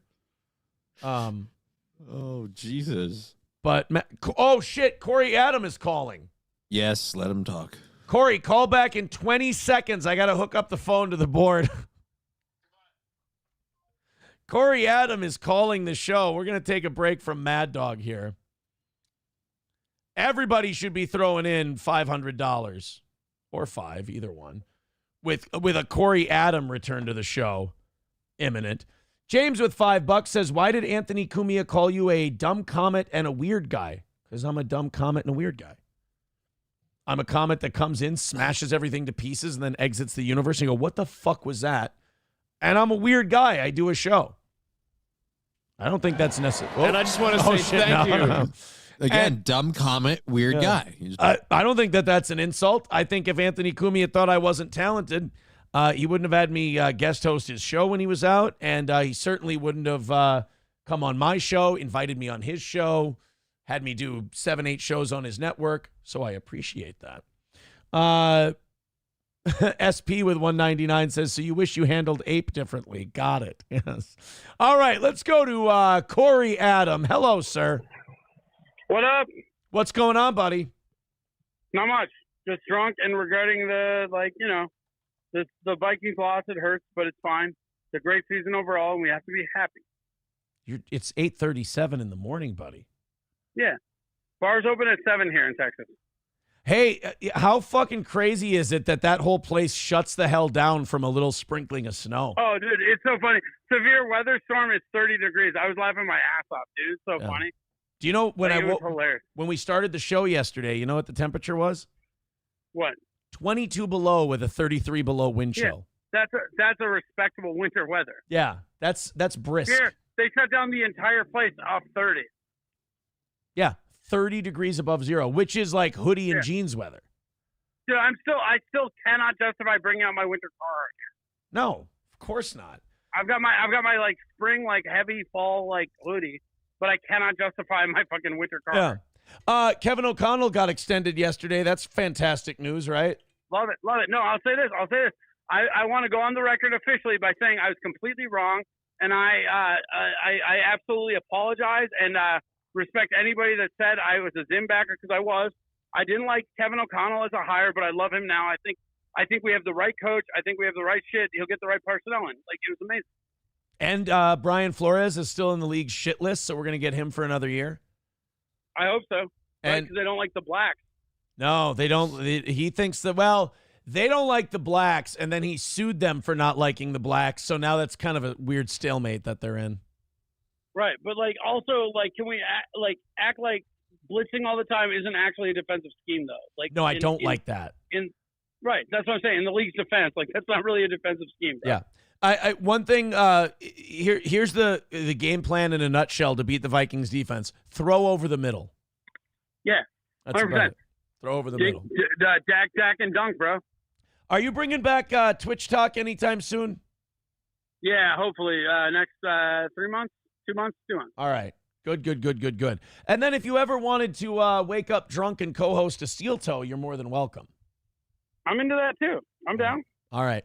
Well, have a great time there in the frozen tundra of Austin, Texas. Tell me what to do. I'm going to go get drunk. Get fucked. Right. There's Corey Adam, ladies and gentlemen. Always nice to have a Corey appearance on the show. Numero uno, Josh Denny fan with $1 says, who's Corey? Does he work with that Saul guy? Hey, Johnny, you need a beer? No, I think I'm okay. What? You going to get me one? It's kind of a yes and thing. Johnny, Yeah. do you want a beer? Yes. Better call Rob Saul. Sorry. You like a rum and Coke? I'd love a rum and Coke. Better call Rob Saul. Trying to get your date all fucked up? Absolutely. Better call Rob Saul. Stupid. It's a stupid bit. I never said it was high end. It's a stupid fucking bit. All right, guys. We got what are we, 115? I think it's 115 away. Yeah, 115 away from today's goal. Here's what I propose. Before 9 o'clock, everyone drops in $20-$30, and we bang this thing out right away. You knock out the 100 the evening show people missed, and we do an extra hour for you. That's what I think we should do. That's the best course of action, if you ask me. All right, before we got interrupted wonderfully by Corey Adam, Mad Dog Russo was about to tell us why having Taylor Swift on television sucks a dick. Let's go ahead and listen to my favorite sports guy, the one and only Mad Dog Russo. I am so sick of Kansas City. If I see Caitlin Clark or Taylor Swift one more time in that freaking suite, I'm going to go throw up. And if Mahomes gets one more call, the whole Chief organization gets nothing but calls. How the hell did they call those two roughing the passers? And then Mahomes is mocking the officials by trying to get a third call by dancing out of bounds and see if he can figure out a way to get another 15 free yards. You know what's great about Mad Dog Russo is I'm going to use the word timeless, because the older this gets, the better it plays. Like, the older Mad Dog gets and the older and more run down he looks, the more his personality just fits. Yeah, the better that couch and his disheveled hair and his shouting works out great. Like, Mad Dog isn't going anywhere because he works as a young, fired up sports guy, but he also works as a shut the fuck up. Stop, the game's not what it used to be. Like, it works either way. It ages like wine. He really does. Ages like whining. Kyle with 199 says, when 30 is cold, it's good climate. You all ignorant. 30 is. Oh, he's saying if 30 is cold to you, that's a good climate. Well, right. We're just saying we handle weather better than you guys. That's all. We're trained. I'm always about the heat and the humidity as for what's a good climate. But yeah, no, 30's not cold to me. I'm sorry. Fight me. I believe this is a fake Corey Adam, but with 199, he says, too bad April didn't stay. We would have less Johnny. JK. Get it? JK's you. Mm-hmm. Oh. That could be a real Corey. You know what? That might actually track for Corey Adam.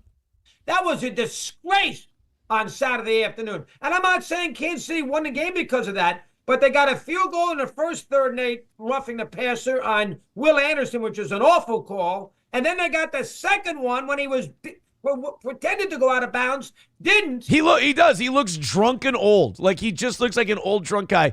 Imagine, like you have uncles and you have grandparents that sound like this when they talk about sports. The only difference is this guy probably makes $10 million a year at least. Right. He has a Sirius XM radio show and he's on ESPN. Mad Dog, now that I think about it, Mad Dog easily makes $10 million a year. And multiple people who sound exactly like him. Right, but do they put this much oomph into it? Do they care this much about sports? Does he bring that to the table and they don't, maybe? Well, I know that when Dante Culpepper was the Vikings quarterback, my uncles would sound a lot like this, only the N-word would be in it. So, see, I feel like that's maybe where they wouldn't get as far in the public ladder to get up there. Ooh. Sirius XM must really be hurting. I heard E-Rock do an interview with Husey, and he said he doesn't think that Sirius XM is going to be around much longer. Sirius XM is paying Mad Dog Russo $3 million a year. Okay. I mean, look, nobody here is going to turn down. I'm not going to scoff at $3 million, but Jesus, the stern rub is really out, huh? Yeah. And then he signed a multi-year contract extension with ESPN, but it doesn't say for how much. So he's probably making between $5 and $10 million a year, and he gets to wake up on his couch in his studio with bedhead and just yell about Taylor Swift and Patrick Mahomes. That's a good gig if you can get it. God, that's the life. Yeah. And they gave him another 15 yards, which led to a touchdown. The NFL should be embarrassed with the amount of falls that Kansas City gets year after year after year. It drives, I don't know how you feel about it. I am chiefed out, and it drives me crazy. I am. So now, you know what I love about ESPN? I always imagine that they cut away from Mad Dog Russo and they end his feed, but he's still going. For at least 15 minutes. Yeah, I imagine that they just pick a time to cut off Mad Dog, but if you walk by his studio, nobody goes in there. Yeah, nobody goes in there because oh, Mad Dog's on ESPN. He's ranting and raving. And somebody pulls that person aside and they go, actually, no, he's been off. I'm watching ESPN right now. They've moved on to hockey. But he's just screaming. He does this. Just let Mad Dog anytime you cut to him, he's just active. 1:15 away from today, guys. Go ahead and throw in a couple of bucks. Like I said, let's have a day where we're just fucking done with this goal shit before the last 5 minutes. I want an old style win for the toe. So if you got a few bucks and you can knock us down a little bit, Streamlabs, PayPal, Venmo, Super Chats, Rumble Rants. We're 1:15 away. We like being under 100 by 9 o'clock. If we can do that, we're on schedule. But fuck on schedule. Let's just bang this thing out and call it a win for the toe. I need one. I really do. After the fourth week in a row where we have at least one L in the evening shows, I need a good win. I don't need a cheap win where it's like I begged your asses off in the last half hour for overtime. I mean, let's just get I want a nice, clean win. Contribute on PayPal, Streamlabs, Venmo, Rumble Rants. And let's do everybody. That means everybody. I know that when I say everybody, you think that doesn't mean you. You're like, oh, somebody else will fucking do it. I'm staring right at you. And you should be one of them. Let's go to Trump responding to Joe Biden pardoning his entire family literally the last minute. Like, Joe Biden pardoned his family Like, he auto-scheduled the pardon. Right. And it kicked in as Donald Trump was arriving for the oath of office. Like, it hadn't even come out when Trump and Biden were having tea on Monday. Because he knew what people would think about it. So he literally wanted it at the point where nobody could reach him. Like, Biden's like, all right, I'm out, and we're free and clear. Exactly. So that doesn't mean that Donald Trump didn't have something to say about it. Now, when you have a situation like this and you have Joe Biden's family getting pardoned, we're talking brothers, brother-in-laws, sisters, nieces, nephews, shit like that. When that kind of thing happens, and Joe Biden says, well, the reason I'm doing it is because I don't want Donald Trump to go after my family and investigate them and, as vengeance. And it's like, bro, he's never said he would. And not only that, but like, he already got the vengeance. He won. He beat you and Kamala. He won the election. He's president now. That's the vengeance. The reason that you pardoned your family, like, they can't be prosecuted anymore. You can come out and tell the truth. You can say, look, my family did some dirty fucking shit to make me tens of millions of dollars. They said that $30 million went through the Biden family's hands through that Burisma thing. That's just the Burisma thing and nothing to do with what happened after. Right. So, yeah. Again, this is one of those where I'm sorry. I'm going to just use the argument I heard all the time. Well, if you didn't commit any crimes, then everything will be fine. Yeah. Well, you got to cover yourself. So, to me, we asked the question in the chat today. The whole pardon being proof of guilt? Pardon being proof of guilt. Guilt by pardon, I think, is what I called it. I think so. I think there is guilt by pardon. I mean, look at the guys he pardoned. Anthony Fauci, Milley, J6 investigators, the Biden family who were involved in Burisma. Just because they investigate your family or just because they investigate people they don't like doesn't mean that it's vengeance. A lot of these people, when you just look at it on the surface, there's signs of impropriety, and I'm sure if you dig deeper, probably crimes. But if you pardon them, that all goes water under the bridge. So well, actually, we have it documented that they probably committed crimes because remember, they were going after Trump for the documents in his file or the files and documents in his safe. And the whole reason that kind of flashed out was because they're like, oh, well, it turns out Joe Biden had boxes of documents just in his garage by the car. Oh, yeah. Oops. So we also know what happened with Burisma and the what do you call it? The Hunter Biden emails would have told us everything we needed to know. And now that's all out the window because of the Biden pardons. Let's see what Trump had to say about it Monday evening in office. I was surprised that President Biden would go and pardon his whole family because that makes him look very guilty. I could have pardoned my family. I could have pardoned myself, my family. And I said, if I do that, it's going to make me look very guilty. I don't think I'd be sitting here. It's a good point. I mean, he didn't do that. Could have pardoned himself. Could have, before he left, he could have went, abracadabra, I've done nothing wrong. Now, the Supreme Court kind of did that for him with their ruling on presidential prosecution. But he didn't know that when he left office. Right, And that wasn't instilled until much later afterwards, and they still prosecuted him whether the Supreme Court ruled that or not. Yeah. Well, and then you have they've been digging through now and they've been finding clips of all the pundits, saying if Trump pardons someone, it means they're guilty. And then those same pundits, when Biden does it, they go, well, he's just protecting his family from Trump's retribution. Stop it. Notice he didn't pardon Ashley Biden. Didn't need to. Didn't do anything wrong. Frankly, if I did that, I don't think I'd be sitting here right now because I would have shown that you're guilty. But by pardoning his brother or brothers, by pardoning all of those people that he pardoned, by pardoning J6, the Unselect Committee, they destroyed all of the documents. That's what they were going to prosecute the January 6th committee for. Destroying documents and evidence. Destroying documents because it was Tucker Carlson who said, look, we put in when the Republicans took over the Congress, they handed us over a bunch of stuff and we said, is this all of it? And the Republicans said no. they destroyed a lot of it. There's a lot of footage and a lot of documents that they've destroyed pertaining to January 6th. And I have a sneaking suspicion that the things they destroyed were items pertaining to FBI possible involvement in January 6th. But now you've taken that select committee and you've pardoned them. And now... So we can't question them about their activity. That they're pardoned from crimes. But you'll still ask them questions. They deleted all of the information. There's no information. And a lot of the information pertains to Nancy Pelosi because she was given 100, I mean, you know this, it's on tape with her daughter.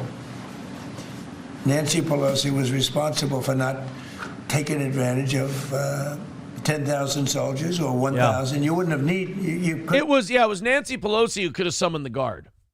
Right. And she chose not to. Yeah, she could have mobilized them and gotten that situation under control. But if you want the situation to happen, if you're using it for political purposes, you're probably not helpful. Yeah. To use 400. It was a relatively small crowd.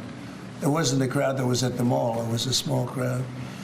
So I was a little bit surprised that he did it. Because it makes him look guilty. I mean, he's going to have to live with it. Now, with that being said... I mean, is he?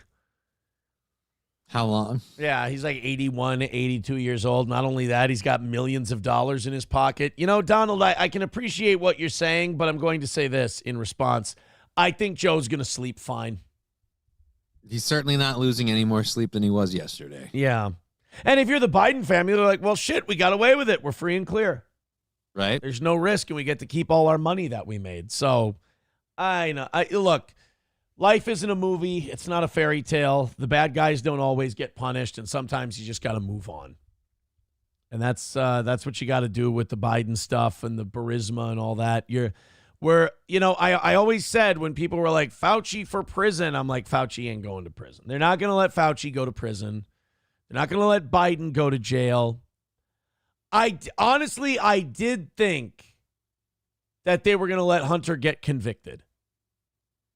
You know, when they were negotiating that plea deal and everything, I thought they were going to let Hunter take the rap for the, what do you call that? The taxes and the firearms thing? Right. Just to at least look like they take a slap on the wrist to make it look like they're legit. Exactly. Hey, $20 from Jacob. Thank you, Jacob. We want the gold, sucker. Hulk Hogan, we coming for you, nigga. He says, I'm a little behind. Hand deliver this to the great Corey Adam. Missed the guy on your show. Well, thank you very much. I won't hand deliver it to Corey Adam. I will be very upfront with you. I will put it towards our goal because I just want to fucking knock out a goal without, hey, come on, extra 30 minutes. I just want I want an old school steel toe win. That's what I want to make it feel like it's still the good old days, and I'm not losing a little zip on my fastball, if you were. All right, so we got under $100 by 9 o'clock. Guys, I'm talking to you. Finish it. Finish this fucking thing. Streamlabs, PayPal, Super Chats, Rumble Rants. Knock it out. Let's stay on a good path. I took $100 dick in the ass last night. Well, that doesn't sound right. Well, I mean, $100 is $100. And let's KO it. All right. This is not good. It turns out Corey was watching. Hello? All right. Yeah. You hand deliver that to the goal. Also, King Yeti's a bitch. That's all I'm going to say. Goodbye. Whoa, King Yeti's a bitch. Wait a minute. Why is King Yeti a bitch? Oh. He's a man of his word when he says he's leaving. That's it. I'm going to go goodbye. Yeah, he doesn't lie. He's not one of those pieces of shit who goes like, I'm leaving, I swear. And you go, wait. And he goes, okay, what? You say, okay, wait. He's like, no, fuck you. I'm leaving. I said I was leaving. I mean it. I did.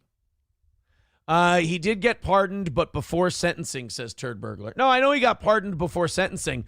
I didn't think they were going to pardon Hunter. And it turns out they pardoned the whole goddamn family, which means the whole family is way more guilty. That's the thing about conspiracies. Like, you start connecting the dots, and then you start to feel a little crazy, and you maybe back off it a little bit. You go, you know what? This seems really involved, and James Biden and all these other people, and blah, blah, blah. And you go, all right, I'll put a pin in it. And then a few months later, Joe Biden goes, I'm pardoning my entire family. And you're like, fuck, I was right. I knew that this asshole was crooked as shit and his family was making millions off of this deal. And then what does it cost the American people? $250 billion to Ukraine. Right.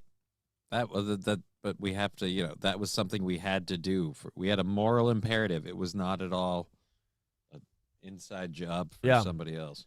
Makes them look guilty. I agree with Donald Trump. It absolutely makes them look guilty to pardon your family. Guys, are you ready for World War III? Hey, Johnny, where's World War III going to start? Mexico. Okay, you think World War III is going to start in Mexico? Cool. Is there anywhere else you think World War? I don't think you're going to be able to accurately tell where World War III is going to be because the cartels aren't going to do it. Well, if it's not the cartels, then it's the Middle East. Those are the only two. You're going to go Israel, Palestine. I think that's a good guess, and I think a lot of other people would think that that's a good guess. Is the Middle East?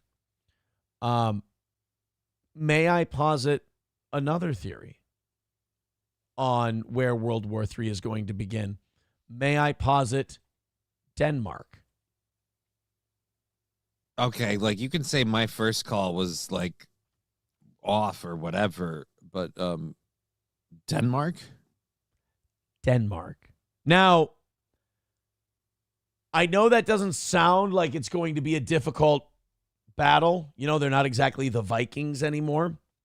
But they're popping off. They're talking some shit. They are not ready to give up Greenland. They're digging in. In fact, they got a politician who's already popping off at Papa Trump over the Greenland thing.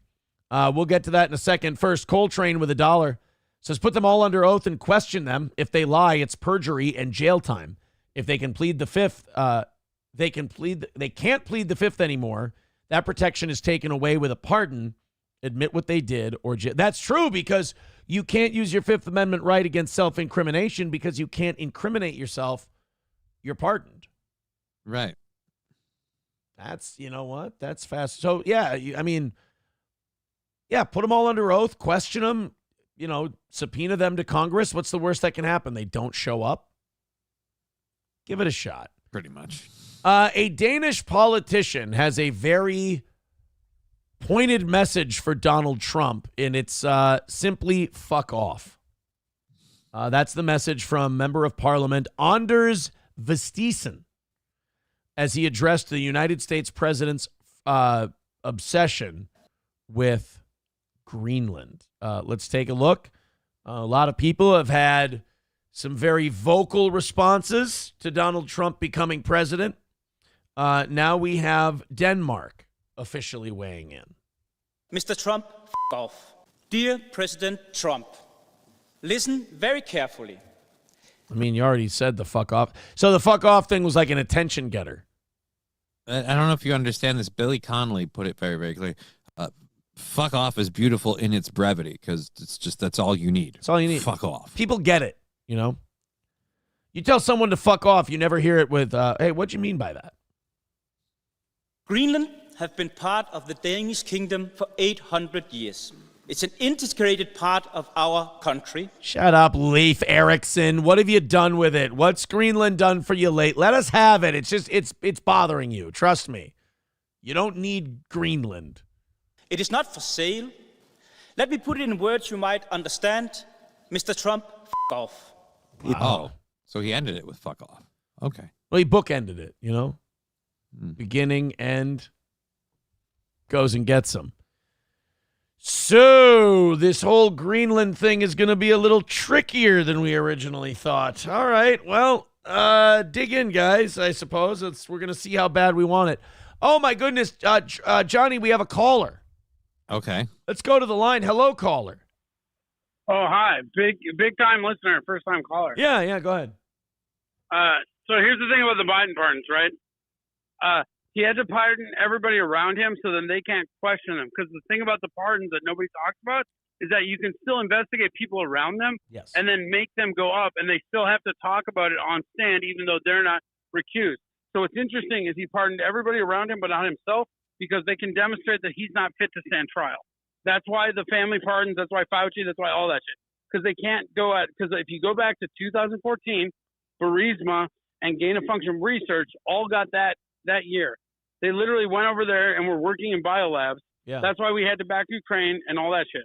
But the whole thing is that he had to pardon everybody as a blanket around them because he will never be made to fit the fucking stand because he's fucking senile. Do you think he should be punished for his role with the Dunn babies? Yeah, but he won't be. Do you know what? Do you know? My uncle has educated me on realrawnews.com. My uncle's got some wild fucking thoughts, man. Do you know about the Dunn babies? Yeah. That they're like taking babies and they're like storing them in a mountain. You know, but like Ukraine. Here's the thing about Ukraine, right? We granted gain of function research to a Dr. Beckett. You guys can all research it. Beckett. He went over to Ukraine and did it. And when they kicked him out, he went to China at a virology lab in Wuhan, which nobody knows anything about. Weird. But the whole thing was like, that's why we had to back Ukraine. It wasn't about Ukraine. It wasn't about Russia. It was about, we couldn't let Russia roll on biolabs that had our gain of function research stuff. Right. Do you know that? Donald Trump hanged Nancy Pelosi at Gitmo? God, now I'm gonna come. I gotta go come. I wish Corey was more interested in my uncle's truths. Yeah, it didn't seem to take. No, he didn't care. He didn't care about Dunn babies. He didn't care about Nancy Pelosi being hanged by Trump. Didn't care that there's a Elon Musk is a hologram. Didn't care about any of it. It's a Nazi hologram. And nobody cares. That's what happens. Like, I was talking to somebody last night. That's what happens with any AI. You leave it alone too long. Oh, shit. Sorry, that was Elon Musk. You know what Musk. I mean? Yeah. Our own algorithm is now apparently That was Elon Musk, actually. I knew it. I apologize for that. That's 100% on me. All right, let's what are we at? What are we at? $95 away from today. Let's do it. Let's do 95. I don't want to be at 9. I'm whiny boys. I don't want to be at 95 with 5 minutes left. I don't have the fucking can rattling in me today. Like I said, let's hammer this out early. Show me you still love me and that this is still a labor of love that I'm undergoing, and I'll be happy again. This is the clip I was telling you about with Jesse Waters and the Elon Musk salute. Like, I kind of feel bad for the right-wing news media on the Elon Musk salute because they kind of got to carry water still. Like, Trump's administration is brand new, so, you know, you don't want the honeymoon smell to wear off. So you got to find a way to kind of dodge the Elon thing so you can keep the party going. You know, it's like... It's an innocent... He got very excited. What do you mean? I don't know why anybody would be concerned. Like, you threw a rager. Somebody just got stabbed, but the party's still really awesome. So you just drag the guy into a laundry room and you go, shh, just don't bleed on the floor too much. We'll put this here. Just hold this on the wound and we'll... If you make it to the morning, we'll take you to the hospital. But this party is really fucking crushing right now, and you are really a turd in the punch bowl. No offense. So we got to hide you.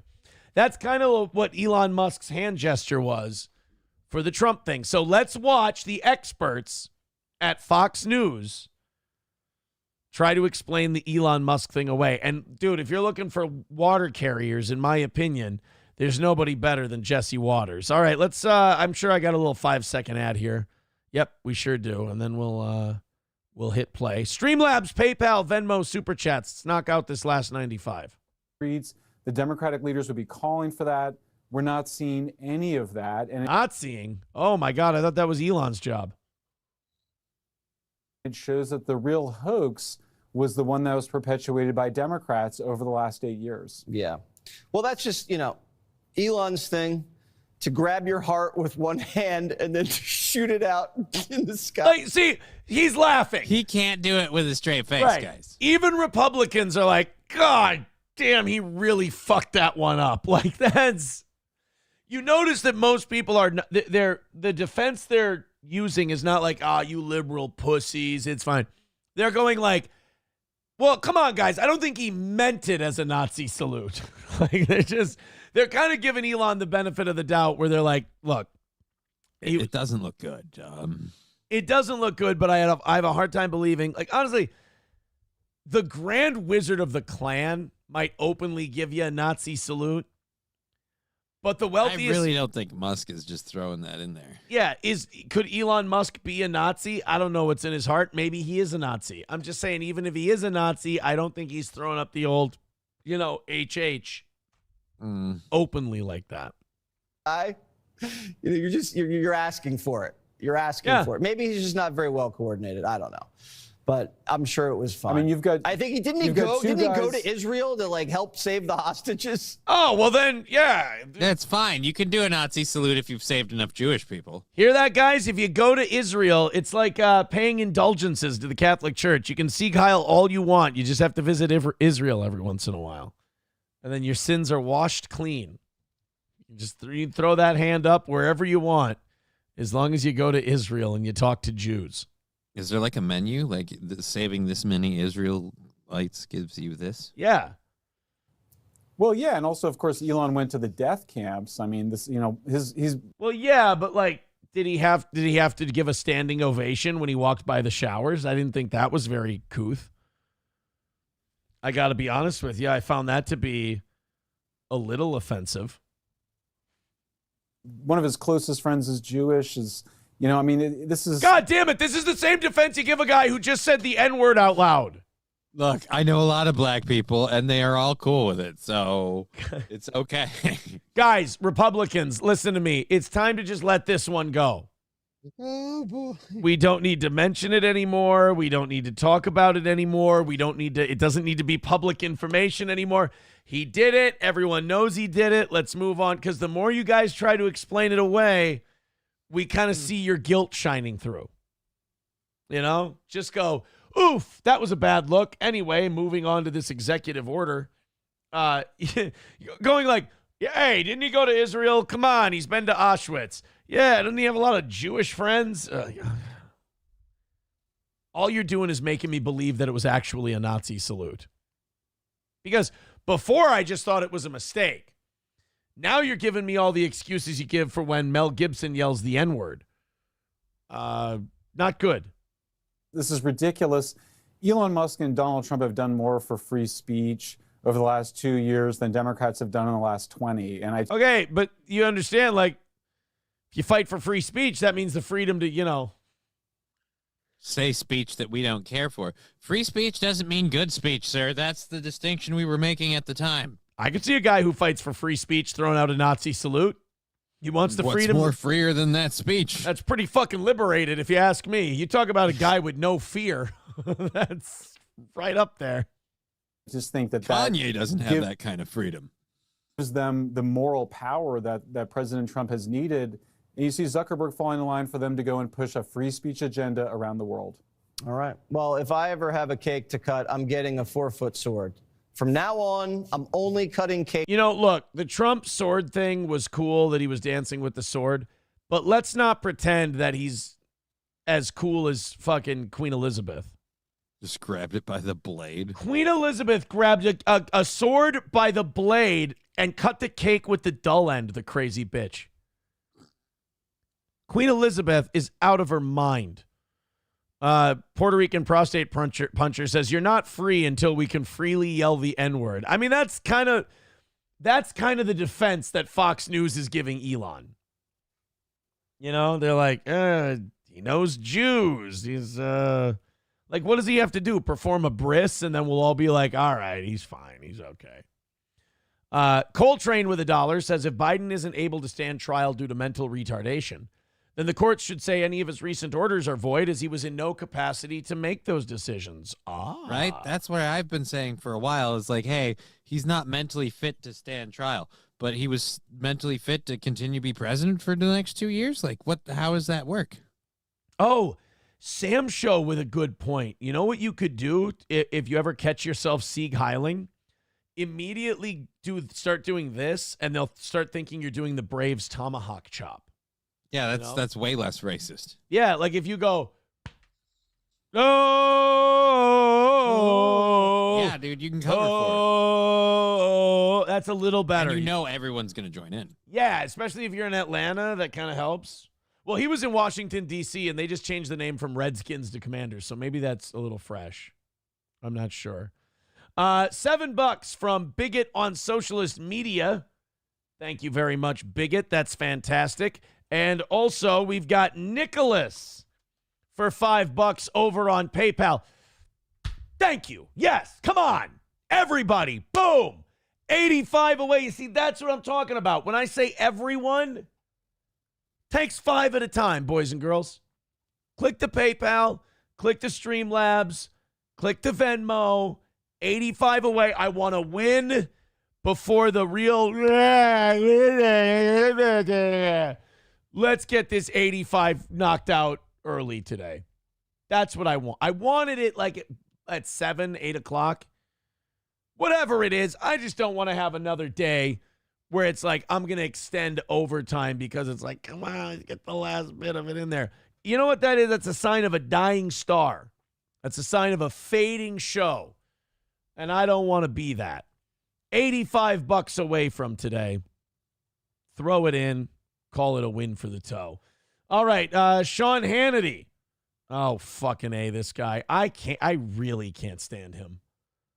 Isn't he like that's the like a lot of people are like, oh man, I love it that Trump's back in office. I'm like, there's downsides. Sean Hannity would be one of them. Sean Hannity is definitely the downsy side. And Sean Hannity does this thing where he tries to pretend he's anti-establishment while wearing CIA pins and Ukraine flags and Israeli flags and all that. Yeah, I'm America first while I wear dual flags on my lapels. Shut up. Well, he's criticizing Democrats in this next clip for being a part of state-run media. And I just want you guys to watch this clip. I want you to notice where Sean Hannity is, where he's broadcasting from, and then we'll decide and we'll talk about state-run media and what exactly that means. They're having a little trouble with the clip over on Mediaite. Let me refresh, and then I'm sure we've got like a 5-second ad here before we jump into it. Jesus Christ, guys. Here we go. Little 5-second nothing. Yeah, and then we got a little Sean Hannity for today. Well, if you come in the country illegally, you didn't respect our laws, our borders, and our sovereignty, that would make you a criminal by definition. Totally inappropriate and, in my view, disgraceful. Okay. What do you know? Now, you notice he's not in his studio. No. He's in the Republican Senate offices, the congressional offices. Yeah, I was going to say. That's. And do you know who these people behind him are? No. They're Republican politicians. Okay. So Sean Hannity is about to bitch about politicians and state-run media while doing his show with a bunch of politicians. With a bunch of politicians literally looking over his shoulder. He's going to criticize the media and say, you guys are all a bunch of lefties and you're run by the state, while Republican officials literally look over his shoulder while he does his show from their offices. It's beautiful. Like, Sean Hannity is the last guy to rage against the machine. Look at his face. First of all, it's nice to see Sean Hannity aging into his personality. The cadre old man. Yeah. Sean Hannity has been this since 9/11. Like this. I like that he's finally starting to look the way he is. But in every corner of Washington, D.C., that is what Republicans are up against. And that is especially true for the state-run legacy media mob that I argue died on November the 5th. Really? Because I They've think been getting pretty active. I think the state-run media mob just changed addresses to wherever the fuck you are. The guy who wears a CIA pin goes, I think that state-run media thing, I think we took care of them. Their goose is cooked. Really? If you look at these 3 pictures, now point out to me the guy that you think is a state-run media crony. Yeah. Are we allowed to check all that apply? Like, I mean, only well, one. No, like we know they are based on their opinions and their viewpoints, but like if you look at Joy Reid and Rachel Maddow, they don't, like, again, nothing about them specifically says, I'm like a puppet for the state. But the guy who's like, I've always got my American flag pin on, And like you said, right now, coming to you live from the halls of power. Like, he can do that. He's allowed to do that. That's totally fine. It just might not be the place to bitch about state-run media when I don't see Joy Reid and Rachel Maddow making a big stink about that. I mean, don't get me wrong. They make a big fuss about a lot of shit. But I don't see them going, you know, Sean Hannity's doing his show in front of the Republicans like he's some kind of show pony. But he's sitting there going, they're state-run media. It's like, well, it would be so funny if at that moment a Republican congressman came up behind him and goes, Sean, we'd rather you didn't say that. And he went, oh, I apologize. I've been told that they're not state-run media. It's good. They have learned no lessons from the 2024 election. They're still droning on and on and on about the end of the world as we know it. Take a look. We're talking about an attempt to portray this peaceful transition of power with people who were convicted in the insurrection attempt attending, with the person who fomented the coup being sworn in as president, essentially a delay. Yeah, but here's my problem with Sean Hannity. We can play that clip, and we can talk about how out of her mind Joy Reid is. Sure. Absolutely. Sean Hannity's not the guy who can pull that card, because when Sean Hannity's people are in power, he's Joy Reid. Yeah. He's the guy bitching about what criminals they are and how awful they are and how terrible they are and this and that. And that doesn't make him wrong. But it's like you can't, like Sean Hannity, my problem with him for decades now has been total fucking hypocrite. Right. You can't bitch about state-run legacy media when you're tweeting with the president every night going, did I do a good job, Don? Are you happy with me, Don? Yeah. Pat me on the head like your pet puppy, Don. It's just, and also, like, when's the last time you saw Sean Hannity go against the team, you know? I never see Sean Hannity go against the team. Let me... I got to do this because it's been bothering me since the inauguration. Every time I see, what's her name? I see Melania Trump and what she was wearing. Mm-hmm. I just, all I can think of. It is now 8 minutes before 9. Is I can only think of this right here.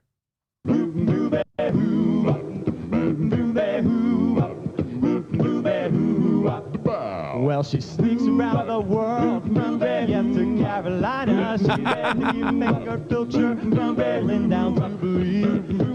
Take you for Can I say something about the Carmen Sandiego theme song?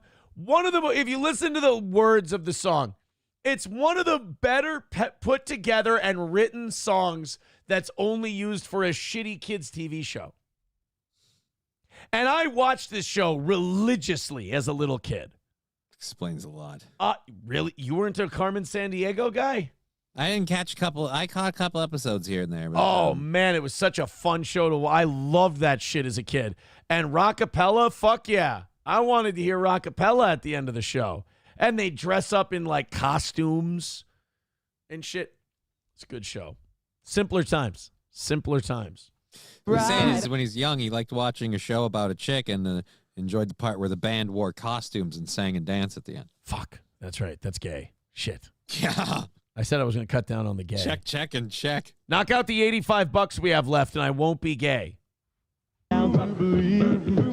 Take you for a ride on the boat to China. Tell me where in the world is Carmen Sandiego. I love that guy has one line. He just gets to do that. Watch this entire fucking song, and that big fucker just has one thing. That's it. He just sits there and waits and doo-wops until that just the one line, and you got to sound like you're about to take a shit, and that's your whole thing. That guy can fucking belt it out. Let's not pretend that guy's not a goddamn champion. From the Red Sea to Greenland, feel there singing the blues. Well, they never rocket songs still. We come from a jungle. Tell me where in the world is Carmen Sandiego. He I don't knows know. that's all he gets. I know. He really fucking leans in. What is with the rat tails, though? There's a lot of rat tails. This is 1993. Yeah, that makes sense. That's where, like, Because in the 80s, remember, country got really, really big, like in New York and stuff in the early 80s. Like, mid 80s, Sylvester Stallone did Rhinestone with Dolly Parton. That's true. And so, like, this is the New York City hillbilly, like, mixing into society and slowly washing out. This guy I think is rat tailing, and then deep voice guy is rat tailing. From Nashville to I think this guy on the end here is one of the Backstreet Boys. I could be wrong about this. Norway, Bonaire to Zimbabwe, Chicago to Czechoslovakia, and back. Well, she'll ransack Pakistan. See, look, this guy's not singing any of the words. He's just booby dopping. That's braided rat tail right in the back there. That is almost mullet material. Braided rap tail, just moody bops the whole time. He just booby dooby dops the entire song, and then they're like, you know your line coming up. I wonder if there's ever been a time where they've done this song, and this guy's doobie bopping and booby bopping, and then they're like, where in the world? And he goes, booped up. Fuck, shit, god damn it. God, one cocksucker. I'm sorry, guys. You know what? I've just been really stressed. Things at home aren't going very well. You know, the kids I'm saving for college, but, you know, it's really fucking hard. I don't know if the show's going to be canceled next week. I'm having a lot of issues, guys. Let's take it from the top. I swear to God I can do this. Where in the world is Doobie Bop? Shit! Cock! Motherfucker! One line, man. Yeah. He has a meltdown and, like, has to leave the band because he gets the yips and he just can't deliver the line anymore. Run a scam in Scandinavia, then she'll stick 'em up down under and go pickpocket Perth. She put the missing misdemeanor when she stole the beans from Lima. Tell me where in the world is Carmen Sandiego. I know every fucking time with this guy. And he's always mugging. Yeah. He's always mugging. I think he's got a couple more here. Oh, tell me where can she be? Botswana to Thailand, Milan via Amsterdam. He's just beatboxing the whole time. Ohio,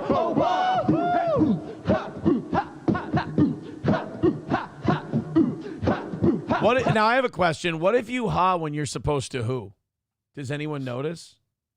I don't know. I'm getting too weirded out by their movements that he's starting to seem less and less real to me. And like if I fade out his whole body, he has kind of like an Andre the Giant face. So it'd be really, really great. Where in the world is anybody want a peanut? See, now we could do remixes. There's a lot of fun you can have with a cappella. Monday through Friday at 5. Oh, that's a little plug right there. Globe, happy nation. She's a double-dealing diva with a taste for thievery. Her acting, I'm very loaded up with moving violations. Tell me where in the world is Carmen Sandiego. Tell me where in the world is Carmen Sandiego. Oh, now they're all doing it. See, I'm out. They get one at the end. Yeah. Am I wrong? Did like fucking Crew Cut and Stripes? Did he have any lines? I have the one with like the normal hair and like the black and white shirt. I don't remember them going to him for anything. I have to tell you, I don't pay any attention to him. I just big rat tail man. Yeah, dude, you're not getting past Big Deep. Big Deep, yeah, Big Deep. I can't get past it. That's my guy. That's my dude. Fauci's Pangolin says, seriously, what the fuck is wrong with you? Yes, you. What? I watched that show. It was 1993. I was 6. I watched that show every goddamn day. Numero uno, Josh. I remember vividly watching Animaniacs a lot. Numero uno, Josh Denny fan with $1 says Elon's Nazi salute was a psyop to get you all defending him against dumb liberals and forget he wants to replace everyone with indentured Indian servants. Well, they're not tricking me. I ain't falling for his Nazi shenanigans. He just wants to get to Mars, honestly. Whoever gives him that can have. That's why do you think Vivek got canned and we still have Elon? Like he was fighting for the whole HV visa thing or whatever, but they're like, nah. I'm going to tell you right now, if you don't understand why that segment was fun, you just don't get steel toe. And that's okay because it might suck to you. It's okay. But like the OGs have been asking for old school steel toe. breaking down the Carmen Sandiego theme song. I'm sorry, guys. That's old school steel toe. It's old school steel toe. I don't know what to tell you. Turd Burglar says, this content is definitely worth donating. What's wrong with you guys? It is. You don't see this anywhere else. Oh, it's drama. We should do drama. You're 40 years old. Grow the fuck up. We're going to watch kids' theme songs from the 90s and break down the meaning. You guys need to grow up. Oh my God, did you see what the fat old comedian said about the other fat old comedian? No! I was busy watching Rat Tail Guy from Carmen Sandiego. Now suck my dick. It's the admitting that we're discussing like children's show content that we watched back in the day, and we're telling them to grow up at the same time. It feels weird. And we're still justified. That's the worst part. We're better than you. We're not. We're asking you for $85. We're not better than you. There's no evidence that we are indeed better than you. Hey, OGs, kick in the last $85 and show these new fags that we mean business and that Carmen Sandiego is our shit. You guys wouldn't know good broadcasting if it bit your nipples and made you oddly hard for some reason. It's not important. It's not important. It's not important. I'm ticklish. All right. Streamlabs, PayPal, Venmo, Rumble Rants. Let's open up these 7 o'clock hour stories. $85, guys. Let's fucking go. I'm going to end up begging again, aren't I? Fuck, this show is dying. All right. Streamlabs, PayPal, Venmo, Super Chats, Rumble Rants. All Care Towing, 320-253-5203. For All Care Towing of St. Cloud are, the only place that, low system resources may affect your audio quality. Try closing some applications and improve your... Johnny, what the fuck does that mean? Are running your system and you're pinging your memory or your CPU usage. The shit did I do? All right. Well, anyway, we've got...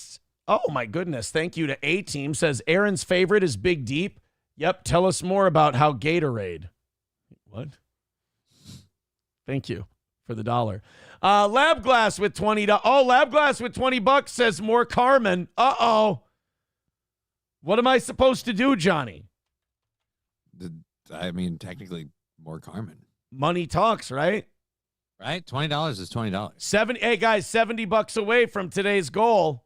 We're getting very, very close, and I want it done before 9:55.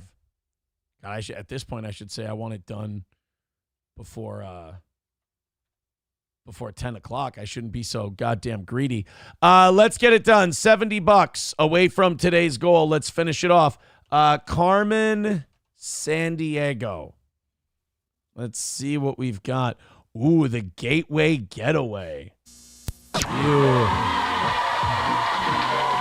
This is Lab Glass paid for this. Bro, this video upload had to do tracking. It's awesome. All these people want to know. Notice anything about the demographics of 1991 America? Nope. Where in the world is Carmen Sandiego? Oh, yeah, they had a black chief. Do you remember that? You didn't watch this show, did you? I remember very, very little about it. They had a black I remember that chief. it became like a thing in like a computer game or something in the school that we did with geography. You're going to remember the whole thing about the show is it taught you geography. You're going to remember the chief. That's going to blow your mind because you're going to be like, this bitch has been in shit. Like, she's done things. There's our guy. See, look, yeah, they were on set and they would wear costumes. These people couldn't find her. Jason Terrell. So they had different people playing the... Ali Hader. So all these, they had to come in and gather clues and find out where Carmen Sandiego was by the end of the show. What? I saw Hader, and for a minute I just thought Bill Hader had a brother? Holy shit. Today's episode, the Gateway Getaway. And this man is special agent in charge of training new recruits, Greg Lee. Hey, guys, how are you? Yeah, Yeah, there's the host of. Look at them. They're going ape shit for the host of Carmen Sandiego. Hi guys, how are you? Fine. Okay, let's get started. Got a lot of work to do today. Let's get the chief up there. Chief, you there? How much did this guy make a year to do this show? Too much, you think? I doubt it. I doubt too much.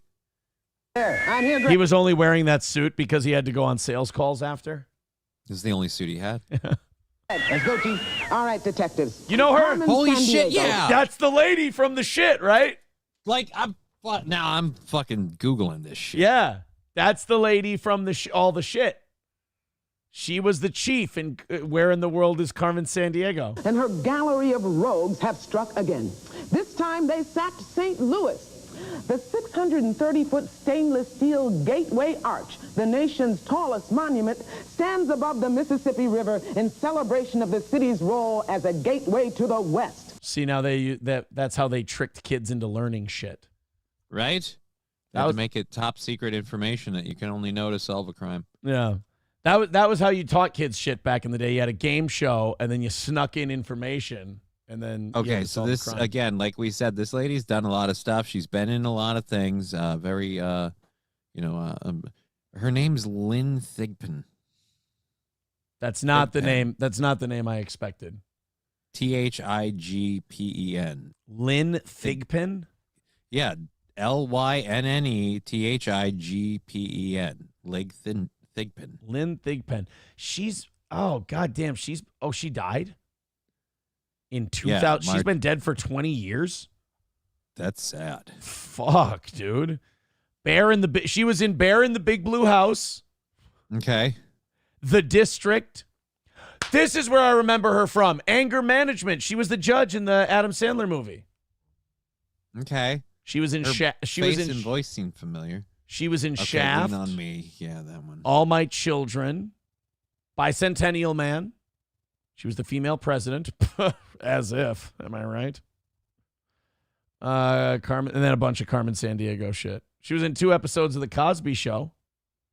But then she said no, and Bill kicked her off. Camo Girl says, what about the song Gloria? Well, that's a demonetizer one right there. Hey, Andrew made it in today, Johnny. Andrew made it in. What's all my fault? He's just saying your skin looks terrible today. Well, that's fucking name a day of the week. Yeah, he's saying you have terrible skin. But I don't mind. You're not going to see me complain about it because it just makes my skin look better. Right? I'm your quintessential fat chick. To make you look like the skinny. I go out with you so that I get hit on more. Right? You know how it's going? Really well. Yeah, just fine. Just fine. Ryan the Garbage Man says the DuckTales theme song is way better. Oh, no, we charge for theme songs now. Yeah.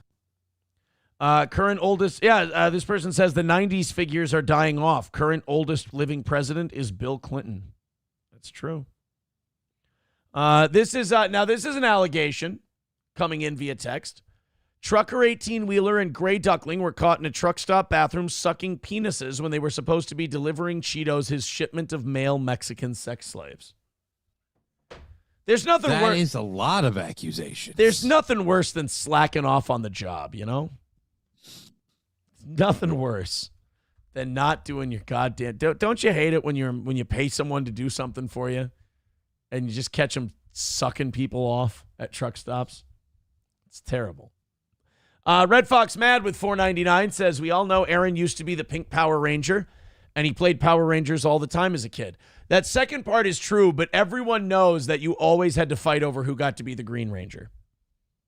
Right, because he's the only one who got weapons, and he's the only one who got to blow the flute. So, if you wanted to be manly and gay at the same time, no idea who, you wanted to be the Green Power That was the weirdest thing about Power Rangers. They're like, yeah, time to kick some fucking ass. Give me a second. Toodly, toodly, toodly, doo. Toodly, toodly, doo. Time to karate kick the fuck out of some aliens. All right, let's go, you motherfucker. Boodly, boodly, boodly, boo. Boodly, boodly, boo. That's right, I'm 16 and I'm going to save California with a giant robot Godzilla. But first, the phallic end of a dagger. Okay, what? I'm going to kick these gay aliens' asses. All right, first I got to shove my flute in my mouth. Hold on. And then to make it better, they made him the White Ranger. They took away the gay flute. Instead, they just gave him a sword that talks that just kind of looks like it. Literally became a sword swallower. Right, but the thing looked like, because the sword had to always talk with Saba's head facing up, it was phallic shaped. If that's not a cry for help from the Saban people that children were being molested. What is? I mean, we missed it the entire time. Yeah, all right. We got to summon all of our dragon friends so we can beat the fuck out of these Japanese crafted fucking aliens. All right, what do you got to do? Just got to shove this thing as far down my throat as I can.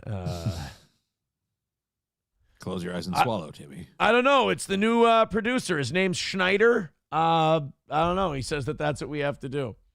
Trucker 18-wheeler with $1 says, I don't have anything to do with that. Never have done that. Now I know how Johnny feels when accusations are thrown out there with no conservation. Or without confirmation. Yeah. Does that make you feel, does that make you feel better that someone kind of knows how you feel now? Totally vindicated. Vindicated on the fact that both someone understands my pain and apparently you too can't read, because I F stuff up all the time. People are like, learn to read, Johnny. And I'm like, yeah, it happens to us all. $65 away from today's goal. Finish it up. Finish it up. 65 away. We're almost there. I want it done before 9:55. Please throw in a couple of bucks and let me get a win on time today, so I feel like it's not all crashing. So I don't have to plan my next 6 months of job search, if you will. I don't even, like I said, I don't even give a shit about the 100 from last night. I just want to keep the fucking train on the tracks. That's it. All right, Midland Armory, downtown Foley, Minnesota, midlandarmory.com. Whether it's sports shooting, hunting, home defense, knives, optics, ammo, parts and gear, you name it, they've got it at Midland Armory. Talk to Derek and Tracy today or order online at midlandarmory.com. That's midlandarmory.com. Stoney's Bar in downtown Rockville, where they don't have Mexican sex slaves, and you won't find Gray Duckling and Trucker 18-wheeler blowing each other, because they apparently do that at truck stops. That's Stoney's Bar in downtown Rockville. Of course, Stoney's Bar with Thirsty Thursdays tomorrow. $2 cans, live music on the weekends, play some pool, play some darts, have some friends, meet some new ones, and watch the game. Stoney's Bar, downtown Rockville, Minnesota. And All Care Towing, 320-253-5203. You slip, you go in the ditch, your car won't start in these conditions. Use All Care. Nobody's quicker than All Care Towing, 320-253-5203 for All Care Towing of St. Cloud. All right, we threw a little curveball. We had a little fun talking about 90s TV. The people who love drama can't fucking stand it, but that's called having a good time. Now, let me reward all those people for their patience.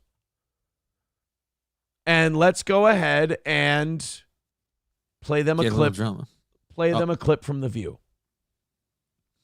Actually, in overtime, I do have a clip of Mersh that I want to play for you, because I think you'll find it satisfying.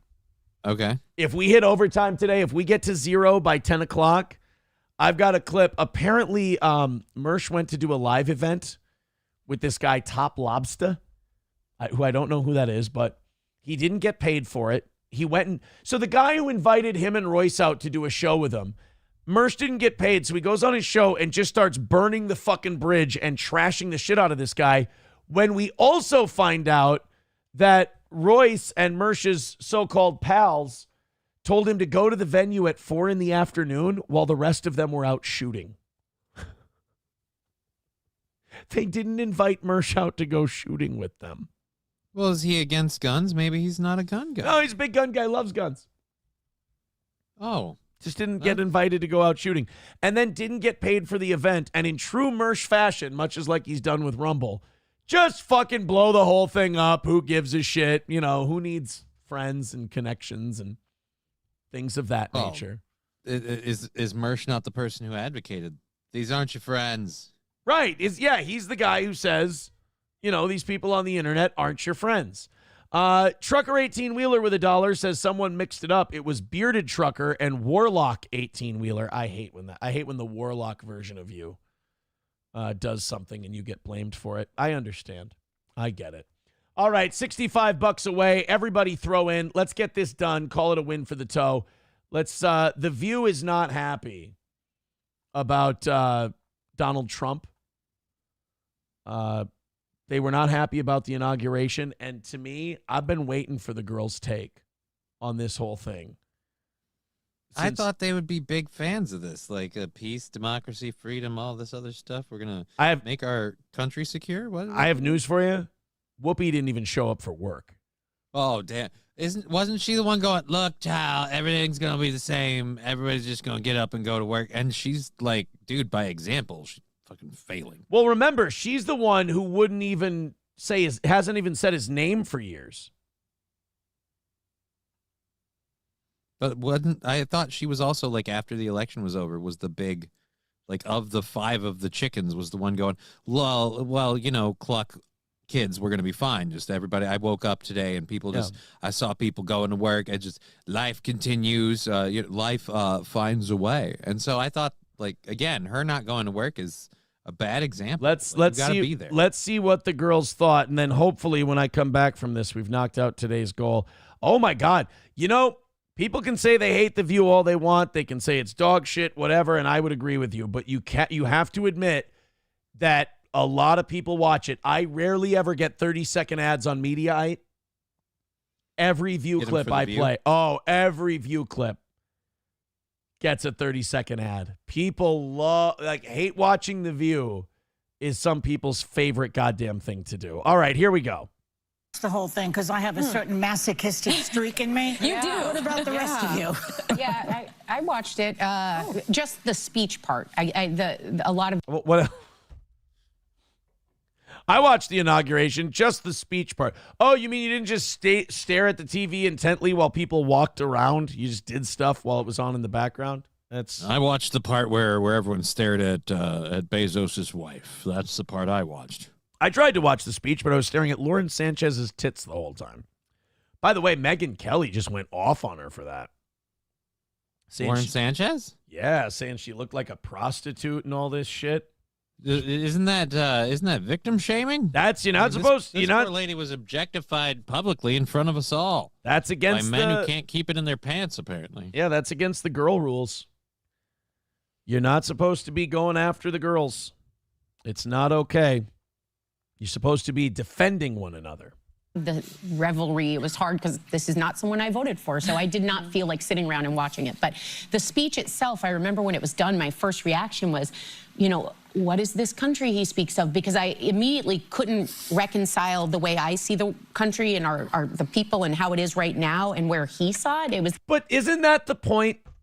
Yeah. And I don't think and by the way, ma'am, he got the popular vote, so I wonder whose view's off. Right. It's like that. That's what we've been trying to tell you guys. We've been trying to warn you, like, the way you see the country is fucked up. And not real. Yeah. You guys you're doing it wrong. You're looking at shit the wrong way. And they just go, I don't get it. Like, it's not the way I think it is. Right. That's what we're trying to tell you. It's not the way you think it is. But why do the other people see it that way? Well, they won. Well, why is the guy who won with the people who I don't understand saying things I don't understand?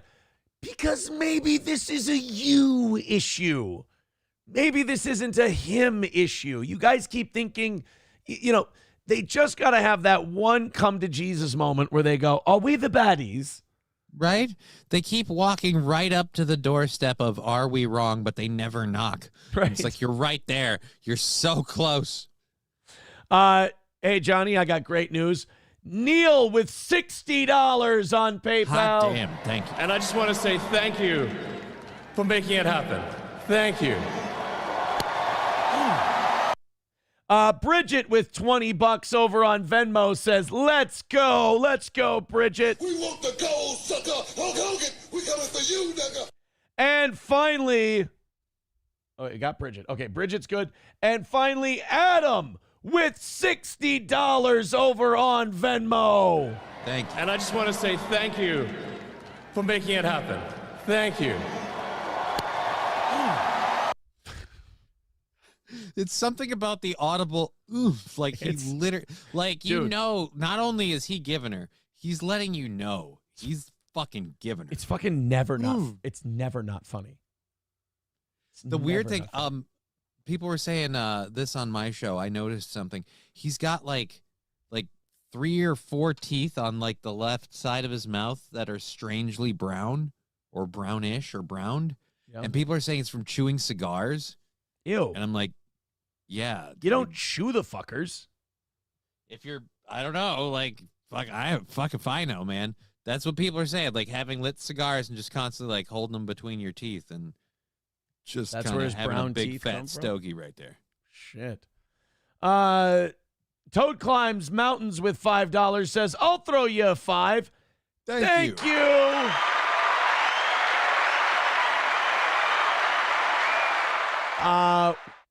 Here's the conundrum I have. We're $75 over.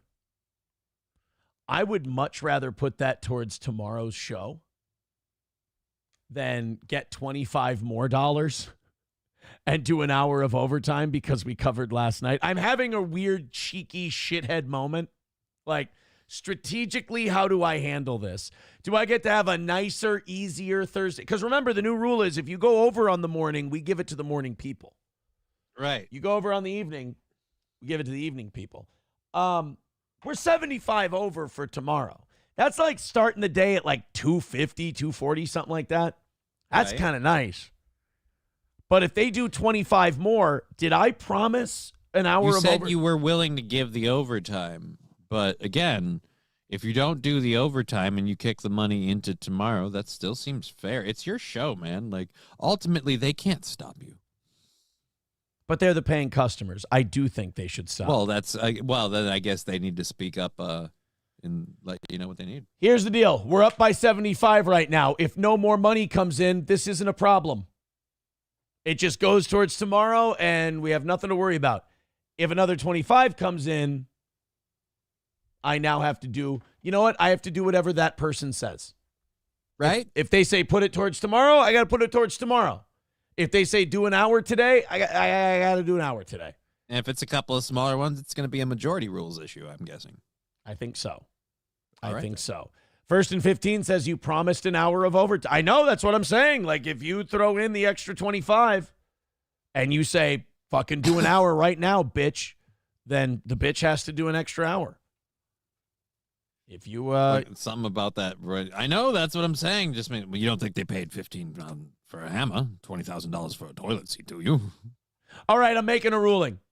There's guys you can hit and there's guys you can't hit. He ain't exactly a guy you can't hit, so I'm going to make a ruling now. You don't fucking hit him. We do the 25, I'll do an hour. That's the rule. right. I taste my own pre-cum with $5, says, what's my name? What's my name? There you go, buddy. Thank you. All right, now we're 80 ahead for tomorrow, or 20 away from doing an extra hour this morning. Well, I wanted to win before 9:55, didn't I? Yeah, we got it. So now we don't need to mention the goal at all and just have fun for the last half hour. And Let's if do people it. say that that's where it happens, then we'll see it happen. We've got a woman who wants to protect her house from Jesus, or wants to protect her house for Jesus. She wants to Okay. protect her house from demons. I think this is important for a lot of our audience. I feel like there's probably a lot of people who watch this show who feel like, you know, maybe their soul needs a little extra protection, if you will. And this could help them. Let's watch a godly woman prepare her home. This is not satire. This is 100% real.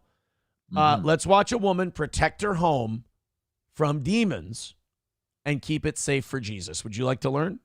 Yes, sir. All right, here she is. Look at she little cute lady with her little ball hat on. Let's take a look. Did I just spend a freezing cold afternoon walking around my yard in the snow, pouring grape juice along the entire perimeter of my property? Yes, I did. And also, I know what you're thinking. She's finally lost it, but hey. No, you can stop the video there. I mean, we started with you being a woman, so I was kind of already halfway there. So I want you to make a guess. Why did she pour grape juice all around her house?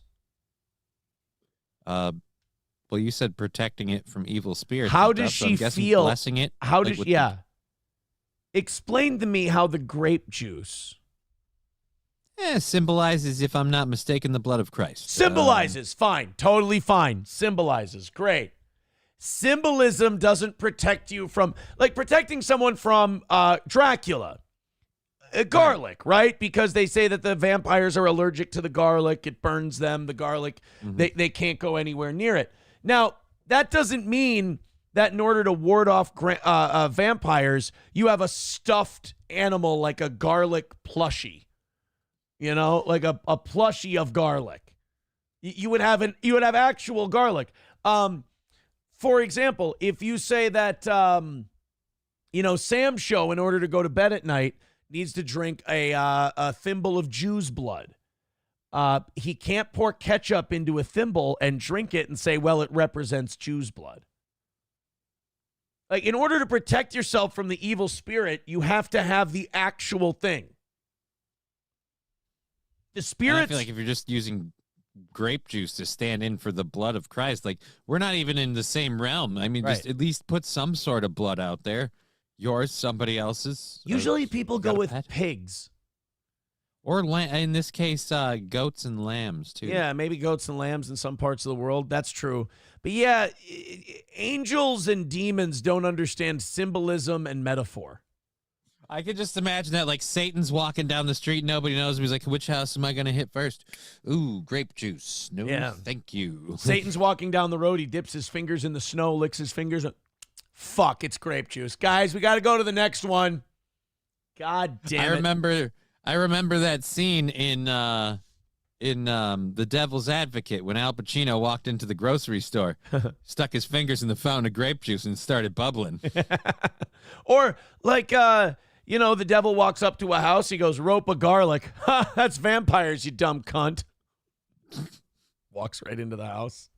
Hang in there with me. I heard another Christian talking recently about how we use the oil to anoint our homes and our people, but what we really need for protection is the blood, as in the blood of Jesus. She said, yeah, but that's grape juice. Again, that's not the blood of Jesus. It's not the blood. That's Welsh's grape juice. That's, you dumb bitch. You're taking that from your kids. That's something your kids could drink. Right? For a nice little beverage. Jesus. I was talking to another friend of mine. Let me guess. She's a woman? Yeah, she's a woman. You're both going to come up with bad ideas. I was talking to a bishop the other day who thought it was a good idea to look at the president and telling him to be nice to trans kids. A lot of people say goofy shit at church. if your house is filled with chaos, yelling, fighting, things breaking, just pure madness, then honey, you might need to break out the Welch's. And you don't. And you don't need to be brand loyal either. It's not going to work no matter what brand it is. So save some money. Be fucking retarded if you go up to... Well, I mean, she's trying to be Christian, okay? If her house had the Torah, I'd understand, like, why go expensive? Grape juice is great. Hold on a minute. I'm going to look at who owns Welch's. I'm going to see. Oh, Parker gave us $1 over on PayPal. Thank you. Here we go. Who owns Welch's? National Grape Cooperative Association. All right. Who runs... Oh boy, how many levels to this hole are there, and why do I feel like it ends on Jew? This is not going to go well. The family farmers who grow grapes for Welch's own. Welch's is a subsidiary of the national... That's goddamn American. Holy shit. Dude, Welch's is like the most American fucking company there is. Hot shit, guys. If you're looking for the most American company in the country, it's Welch's. It's owned by the farmers. God, that is a sign of hope. It would be too bad if we went to the headquarters of the co-op and it was like, oh, welcome to a grape farm. You want some grape juice? Be awful. That was a German, by the way. I was like, say less. Except I went with the Kroger brand because budget. She told this story about how Oh, you went to the Kroger brand. Well, guess what? Now the devil's going to come and R-word Jesus in your house. Congratulations. You fucked over your Lord and Savior because you couldn't spend an extra 89 cents on your gapey juice. No, well, hear me out. Or maybe, just maybe, she summons Nickelback, and like fucking they have a wicked concert. Like fucking Chad Kroger just shows up in your front yard. Who knew? Hey, where are you going to get your groceries? I'm going to Kroger's. Every house is around to be big. Not you, chick. Get the fuck out of here. I'm tired of this. Look at this grocery store. Every time I go there, I need more. Look at this grocery store. Last week they put in revolving doors. It used to say, pull, don't push. Oh. It's so dumb. Look at this grocery store. Every time things costing more. I used to pay all my bills. Now I'm living on diet pills. Look at this grocery store. Every time I come here, costs me more. A can of beans used to be 50 cents. Now to get a discount, I put in dents. So dumb. In her own life. I used to afford produce, but our money's been manipulated by the Jews. Wait, oh my God, Kroger's based as fuck. Jesus Christ. Politicians took half my check, and now I can see my dick. Oh God. The grocery store takes all my cash. These people were better when they were turned to ash. Oh my God, Jesus. Oh, wow. Oh my. Wow. How many cookies do I gotta make for a big 6? All right, hold it. Just slow down. I liked it better when the grocery store was white. I guess Elon Musk was finally right. Whoa. It's not good. Should I go back and try to graduate? I think 6 million was an exaggerate. Whoa, all right, that's enough. I think we can cut it out now, Chad. We get it. The grocery store is expensive, but you seem a little resentful. That's Just all I'm again, saying. look, this is all we're saying. Be more specific on your fucking grape juice, all right? The fucking Kroger brand. Look at the direction we go, just to put a smile on the face of Sam Show. If we're spiraling we out of read control. Politics and news, and for him we bag on the. All right, again, slow down. He starts to get a little skittish when I go Agavult and speak some Yiddish. All right, that's enough. Let's go back to the white lady putting grape juice in her yard like a fucking asshole. A pastor friend had suggested that she anoint her property with the blood of Jesus, and she did it, and bam, peace, blessings, testimony galore. And listen, with the way things have been going around here lately, I figured, why the heck not? If nothing else, I get a little workout in, tromping through the snow and some fresh air. I already know some. You burn a lot of calories dumping grape juice in your yard? What do you mean the way things have been going around here? Can you elaborate? Like, is this one of those, like, look, I'm worried about the country because we elected Donald Trump, so I poured out some grape juice. Like, all right, great. Gay guys just keep penetrating each other in her front yard, and she's trying to figure out how to get it to stop. She figured Jesus would help. I get it. And by the way, who goes to the grocery store to put grape juice all around their house and buys one bottle? She went back to get more. It's like you thought one was going to do the trick? Yeah. Come on. I'm sorry, ma'am. You're going to need a jug.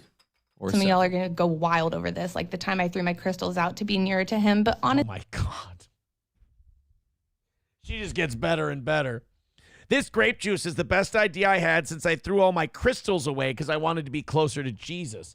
Do you think that maybe he's avoiding you the same reason the ex-boyfriends do? You're a little high-strung, you know? Now I get why she didn't need that juice for her kids. You're right. They're not really there. She hasn't met that guy yet. No guy will give her a coom. That's why this lady has an empty womb. honestly, I don't care. At worst, I wasted $6 on grape juice, and at best, my house is protected by the blood of Jesus, and we finally hop off this wild, chaotic, awful roller coaster that we've been stuck on. So here's to blessings, peace, and divine protection. And that's actually her period. I mean, you could have gotten some blood in house. Am I right? Oh. She had her menses out in the lawn, and shit happens. And maybe some confused neighbors too, wondering why the heck I'm out here baptizing my yard in grape juice.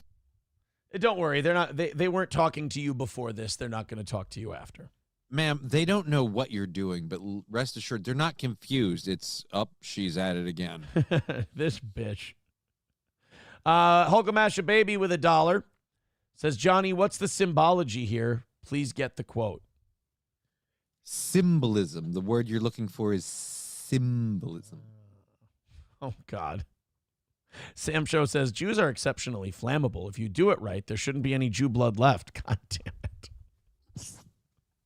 Every time we're like, we've taken it to a level where he's like, all right, I'm a piece. He's like, no, you can dip in more. That's a toe. Go whole foot. Baba Shah putting National Grape Cooperative Association in 3 parentheses on each side. Sam Show is saying the Welch family is all Jews. Oh, my God. Welch grape family.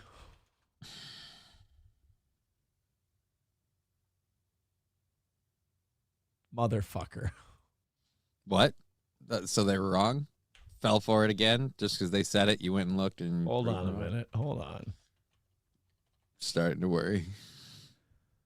British American Methodist minister and dentist Thomas Bramwell Welch. Thank you very much, Sam Show. How do you like that? Oh. Sam Show says, I'm not happy with any of this. Well, she's trying to ward off evil spirits. And yes, you guys heard right. She threw out all her crystals so she could be closer to Jesus. As Das Optic Nerve says, Jesus hates geology. Don't you remember that story in the Bible where Peter picked up a rock and said, this is sandstone, and Jesus slapped him in the face and called him a queer? I don't. I must have been absent that day. Oh, yeah. There was a time where Matthew picked up quartz and Jesus kicked him in the dick and called him the gay F word. Jesus. That's in what the did Bible. Judas pick up then? Judas picked up a boulder and just smashed Jesus in the head with it. And Jesus was like, you see that? This is a boy who got the drop on all you fools. You will be playing basketball at Pontius Pilate's detention center when I'm done with you. I run this bitch. Y'all just live here. The rabbi ain't got shit on me. Because you see this temple, I'll burn this motherfucker down. The Romans looked at Jesus and they said, will you nail yourself to this cross? I feel really bad. He's like, got to put in your own work around here, homie. All right, guys, let's continue on. You know what? That lady, she's going to be fine. Yeah. She got the evil warded off with the blood of Welch's Christ. Or no, Kroger Christ. The Welch's grape juice. Yeah, the Kroger brand grape juice protected her from all the evil spirits. And now the guys she meets on Tinder dates won't think she's fucking insane anymore. Right? That's good. Parker, thank you very much for the $1 if I didn't thank you before. I appreciate that. You guys have gone way over today. I can't tell you how much I appreciate it. Thank you very, very much. I love this headline, and we're going to do this story simply because I love this headline and there's video. And I want our audience to redeem themselves. You know, a lot of people call our audience racist. Right, and I don't know where they'd get that at all, but okay. I mean, Sam Show, yeah. Dude, holy shit. Some guy just texted me. Does that happen a lot? This is Master Chief. Okay. Sent me a 2-verse chorus and bridge steel toe song. I shit you not. Like verse 1, chorus, verse 2, chorus, bridge, chorus. Like this is like a steel toe theme song. Okay. You know what we need to do? We need to get Rockapella to fucking record this shit. Jesus. Well, thank you, Master Chief. I appreciate that. Forward it to me. Let's see what I can do by next Monday. Oh, by the way, people are writing Nickelback parody songs. And, of course, it's our audience, so they're being racist.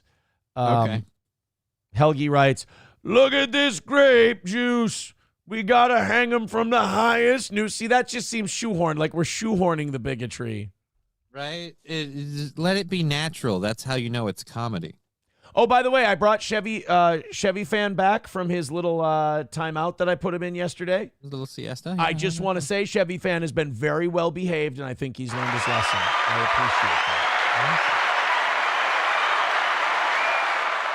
I mean, he's still remarkably unfunny, but you can't blame a guy for that. Otherwise, I'd be out of a job. I was about to say, I've been a co-host for how long now? Chevy Fan says, Aaron blessed his yard with Celsius, and it caught fire. There you go. There you go. Good job, buddy. All right. There was a fight at a McDonald's over an order. The employees and the customers started fighting each other. I mean, we're talking food, fists, feet, everything just flying around. Before I hit play and before I leave the chat for a little bit and we cover the actual story here, I'm going to watch the chat for a little while, and I'm going to hope against all hope that they don't do what I think they're going to do before I even hit play. Chevy fan says, I texted you a transurrection video from Minneapolis yesterday. You should play it. It's gold. Look at him just kissing my ass. Look what they do for the Lionheart. Yeah, see, MSO just goes right away. Black. Turd Burglar says Nogs. Sam Show just drops the hard R. As he does. All right, I can't wait. Dude, I can't wait to prove you guys wrong. I'm so excited to play this video and watch you guys go, oh, I sure feel like a dick because I made all these. Bigot because I made this assumption. Yeah. How do you guys know I'm not setting you up to just look like a fucking retard? Because you guys are taking your racial assumptions and just projecting them onto this story. You ready, Johnny? Yep. Let's go. Okay, off to a bad start. All right. Okay, we're throwing shit around. There's, technically this is kind of a race war because the customer end looks white. I don't know. I can tell you this. People involved look all. The person filming the fight is definitely black because there's something about black people in taking cell phone videos where they can't stop shaking the goddamn thing and they can't stop filming dumb shit like the floor. Right. But by the way, if you're asking about audio, there is none. But that ass, though. These are whites, dude. What? The employees are mostly black, but that customer, those are whiteys. Oh. I love this guy. Okay, this guy's officially my favorite. This is I don't sense danger very well guy. And he just stands right in the middle of all the fries and the seasoning and the burgers and the sauce packets that are being thrown. He's like, best trip to McDonald's ever. Fucking dude, can you imagine this shit? Oh my God. This guy doesn't realize he's about to be pelted in the head with a fucking microwave. He's just like, this is so cool. This is a story. This is worth the joint I smoked outside. Uh-oh. Man, this is awesome. Uh-oh, this one's dude, about to throw a garbage can. This one's about to. Oh, boy. Here we go. It's EC Dub. EC Dub. EC Dub. All right. What's the. See, now I really want audio. They keep throwing soda at them. What's really funny that's why the floors are slippery. Is like throwing the shit and then slipping. That would be fun. To watch a guy chuck a burger at somebody and then fall on his ass. Oh, what is it? Now, is that seasoning or soda that he's throwing? Oh! I think it's soda. That was a good shot. Oh, there goes the garbage. Oh, that doesn't feel good.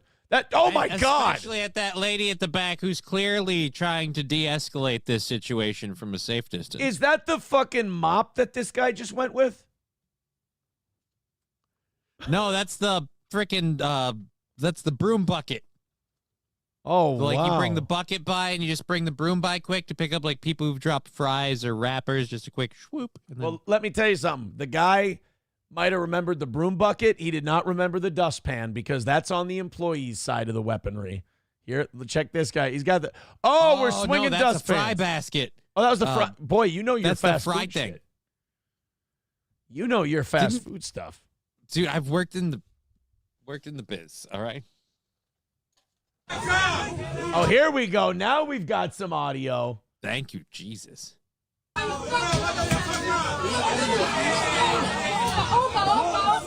You guys kind of look like racist dickheads. This was definitely a race war kind of thing. This was mixed.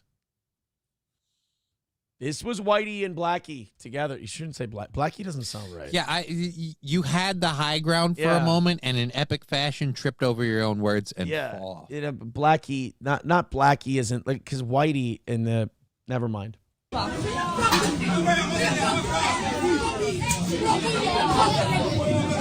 Guys, could you get out of the way? I'm trying to film this race war, and you guys are obstructing.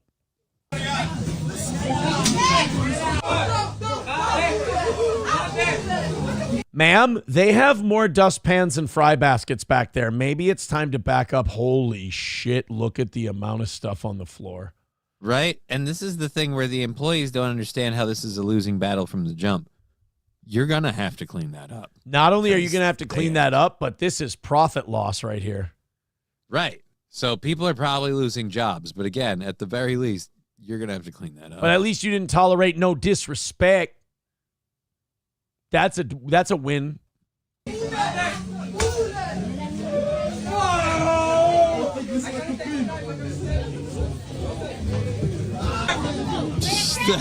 Oh, wait a minute. Oh, they're literally carrying that bitch out of there. They're like, all right, that's enough. Get out. Thank God Tobey Maguire wasn't being Spider-Man and he could jump in and do this.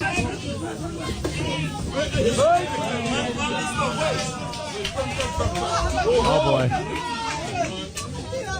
All the black men are like, man, if I could carry white bitches out of a McDonald's like that, I would be so happy. So happy. I do that. I catch a felony charge, motherfucker. Man, I'm jealous of these white boys. They can just grab white bitches up and just move them out. More things change, the more they stay the same. See, it's, people are in the chat. Some people are admitting they were wrong. They didn't have race war as the cause of this. They thought it was going to be black on black. It was all of us not getting along is what it was. MSO says Ed and Michelle would give this place a thumbs up. They probably would. What do you want to do? I'm going to give you the choice. Mersh getting shut down by his friends or Ed and Michelle at the Pita Pit? I'd say Mersh first. All right, Johnny says Mersh. What do you guys say? You want to go Ed and Michelle? We got time for one. Ed and Michelle at the Pita Pit or Mersh? One person writes, speaking of Jews, read my Adam Simon comments, and he is guaranteed to send you more money in Super Chats. Is it in Rumble? I don't know where it is. I didn't see any of your Adam Simon stuff. Text it to me. All right, what do they think? Ed and Michelle? Okay. Says Carlos Cameo. Somebody writes Jews. I don't know how that. Ed and Michelle. We got two Ed and Michelles. We got one I guess, Mersh. they're not very Mersh oriented. MSO, we didn't make the 100 for 1 hour of overtime. We're $80 ahead. $80 ahead into that $100 miss from last night. If we knock it out, then I do an hour. Ed and Michelle, says McBuster. So we got Ed and Michelle, Ed and Michelle, Ed and Michelle, Mersh and Mersh. So it's 3-2. It's kind of close. Maybe I should let you do the Mersh thing today. Okay, sure. Because we got, well, here, I can play, here's what I can do. I can play you the quick synopsis. Okay. Mersh's friends told him to be at the venue for their comedy show at 4 o'clock in the afternoon. He got there. Nobody was there. They were all shooting guns, and they left him there alone. Awesome. And then he didn't get paid for this live event. And this guy, Top Lobster, who I don't know, seems like a decent enough guy, he threw this big event. He invited these guys down there. And Mersh goes on his show and just says, I'll never work with this fucking guy again. I don't trust him. This, that, and the other thing. He's like, oh, that's really nice of you. That's kind. Why don't you agree on a price and then get paid up front? Come on. Yeah. No. Nobody's fucking here. Nobody's fucking here. So this is him showing up at 4 p.m. at the venue. And by the way, this is Crystal Crocodile, if you want to subscribe to his channel. He does some Mersh clipping. I think _Mersh does the best job, but Crystal Crocodile ain't bad either. I'm sitting here like a fucking asshole. And Royce goes, oh, yeah, nobody's there because we had a Suppress Fest. We had, there was like a gun range event, and Top Lobster invited me and a couple of the boys and everybody. That fucking stings. I actually feel bad for Mersh on that one. The guy who invited you out to do this event fucking invited everyone out. And it's not like, oh, he just invited Royce out. It was that. He goes, he invited Royce and a couple other people and a couple other people. And we were shooting guns. Sorry we told you like a bitch to go to the venue hours early while we were having fun shooting guns, but shit happens. We had there was like a gun range event, and Top Lobster invited me and a couple of the boys and everybody up to go shoot suppressed weapons at this like gun range, and I'm like, oh, that must have been nice. So your friends, quote unquote friends, didn't invite you to the gun range. You didn't get paid for the fucking gig. I'd be mad too. I don't know if I'd go on and be like, fuck this Top Lobster guy, because it sounds like Royce had a good time. Royce liked it. Your business partner thought it was good. I feel bad for Royce because, like, Mersh burns so many bridges for him, and he might be more trouble than he's worth. Because, like, Revenge of the Sis is a big enough name where Royce could get a co-host. Funnier, better political takes, less mercurial, and could probably draw a crowd. And Revenge of the Sis would live on. But here's Mersh. Rumble's like, guys, I don't know if I'm going to renew your contract. And Royce is like, I'll talk to him, whatever. So Mersh just goes on the air. Fuck Rumble. I'll get the fucking CIA involved. Chris is a piece of shit. Their numbers are all fake. And my money, Johnny, what did that money better be? That money better fucking be there. And he starts talking in his fucking fake gangster voice. And he's like, I'll do some shit. I'll do some things. I'll get the CIA. I'm like, you ain't going to do shit. You're going to sit in your apartment and you're going to drink and complain about your internet and gain weight. That's all you're going to do. Just like the rest of us. Fake tough guy Mersh is the most embarrassing Mersh there is. Where he's like, you prove your slope wrong, but I've been losing weight. Like, to the point where I was surprised when they gave me that number. No, thanks. No, that's great. No. You're welcome. No, that's awesome. Again, it was shocking. I'm coming down, just not very quickly. Yeah, I'm sure you're doing. Just like I said, I'm playing games, sitting at home. That's good. Lost a lot of weight. That's good. So his friends don't invite him to go shooting. They goof on him by telling him to go to the venue way earlier than any of them will be there. There's only two reasons they do that. One, they disrespected you to fuck with you. Or two, they think you're like a problematic drunk and you won't be there in time if they don't tell you an earlier time. Or C, all of the above. Or both, yeah. I just rushed to the venue on a Saturday afternoon because I thought I needed to be here for Enraging. I wasted a whole day of my life for this fucking show and I didn't get paid a dime. Then to find out Leonardo Jordy gets all the fucking money? Fuck y'all niggas. I ain't never doing it again. So Royce can talk to Rumble and maybe he can smooth things over, or maybe they can work out some ongoing relationship outside of a contract. Mersh, I'm going to fucking sue these guys. Chris is a piece of shit. Siraj sucks ass. Their numbers are fake. Blah, blah, blah, blah. Jesus. And then this Top Lobster has the ROTC guys out and they do a live event. And, this is a relationship that we can kind of build on with this Top Lobster guy. Maybe we can do some shit in the future. They told me to be there too early and they didn't fucking pay me. Fuck these N-words. I'm not working with them ever again. Mersh, I bet you there's been times where Royce has been on the phone with people they have a professional relationship with. And he's like, yeah, no, we can work something. Hold on, what's that? He called you the N-word. Said he's never working with you again? It's going to make things complicated, isn't it? All right. I bet you Royce has said this a lot on the phone before.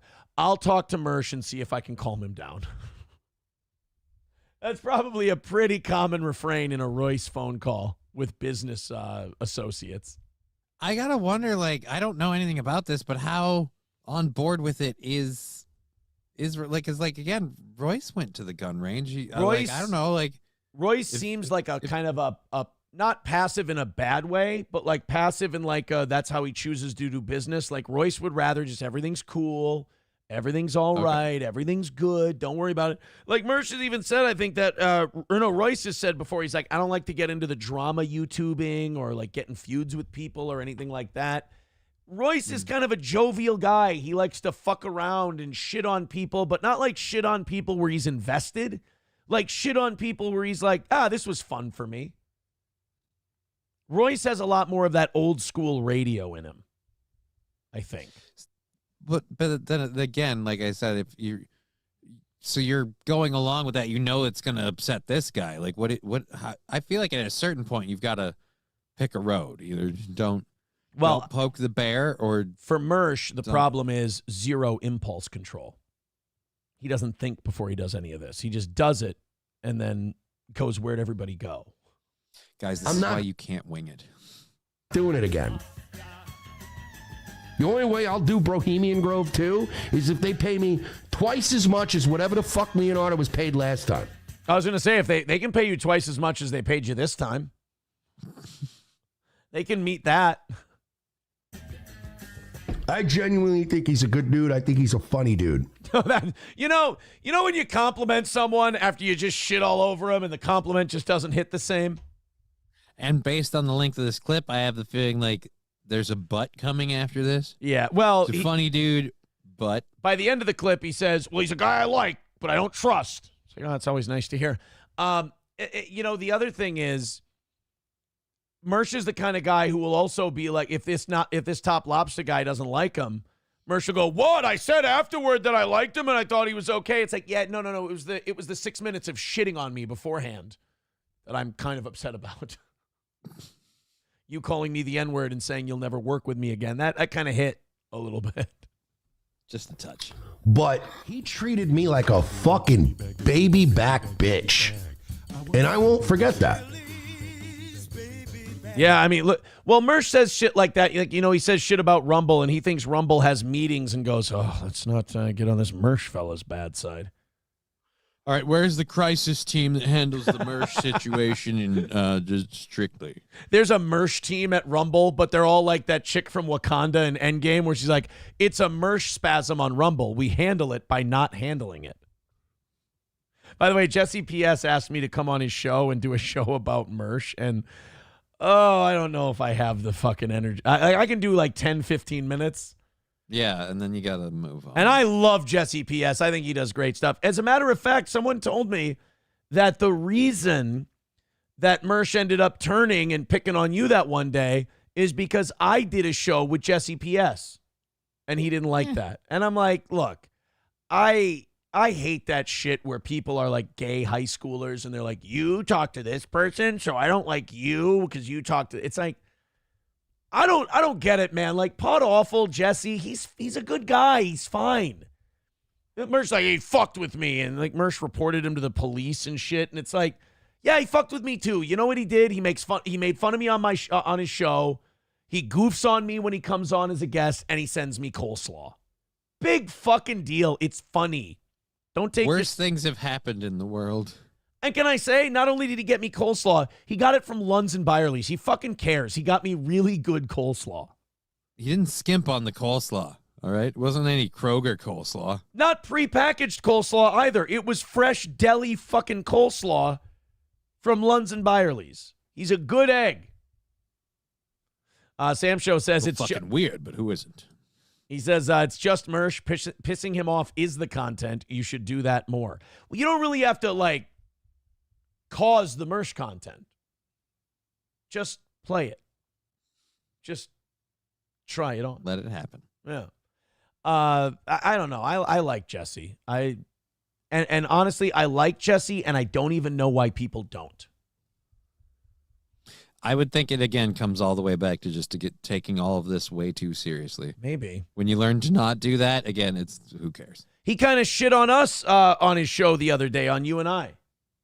Yeah. And I watched it and I thought it was funny. And he's arguing with me because I'm like, I don't think we're in the Dabbleverse. We kind of observe it. I don't want to be associated with this fucking people. He's like, you're in it. He's making fun of me, shitting on me, saying you're in it. I'm like, I'm not. I'm an observer. I don't consider myself in it. We're in the days of identifying as. I do not identify as that. So therefore, that's legit. Thank you, Liquid Evidence, with $1. Appreciate that. All right, I have to come clean.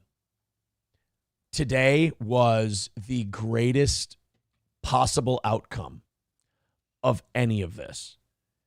If we would have done the $100 from last night, I'd be going an extra half hour right now.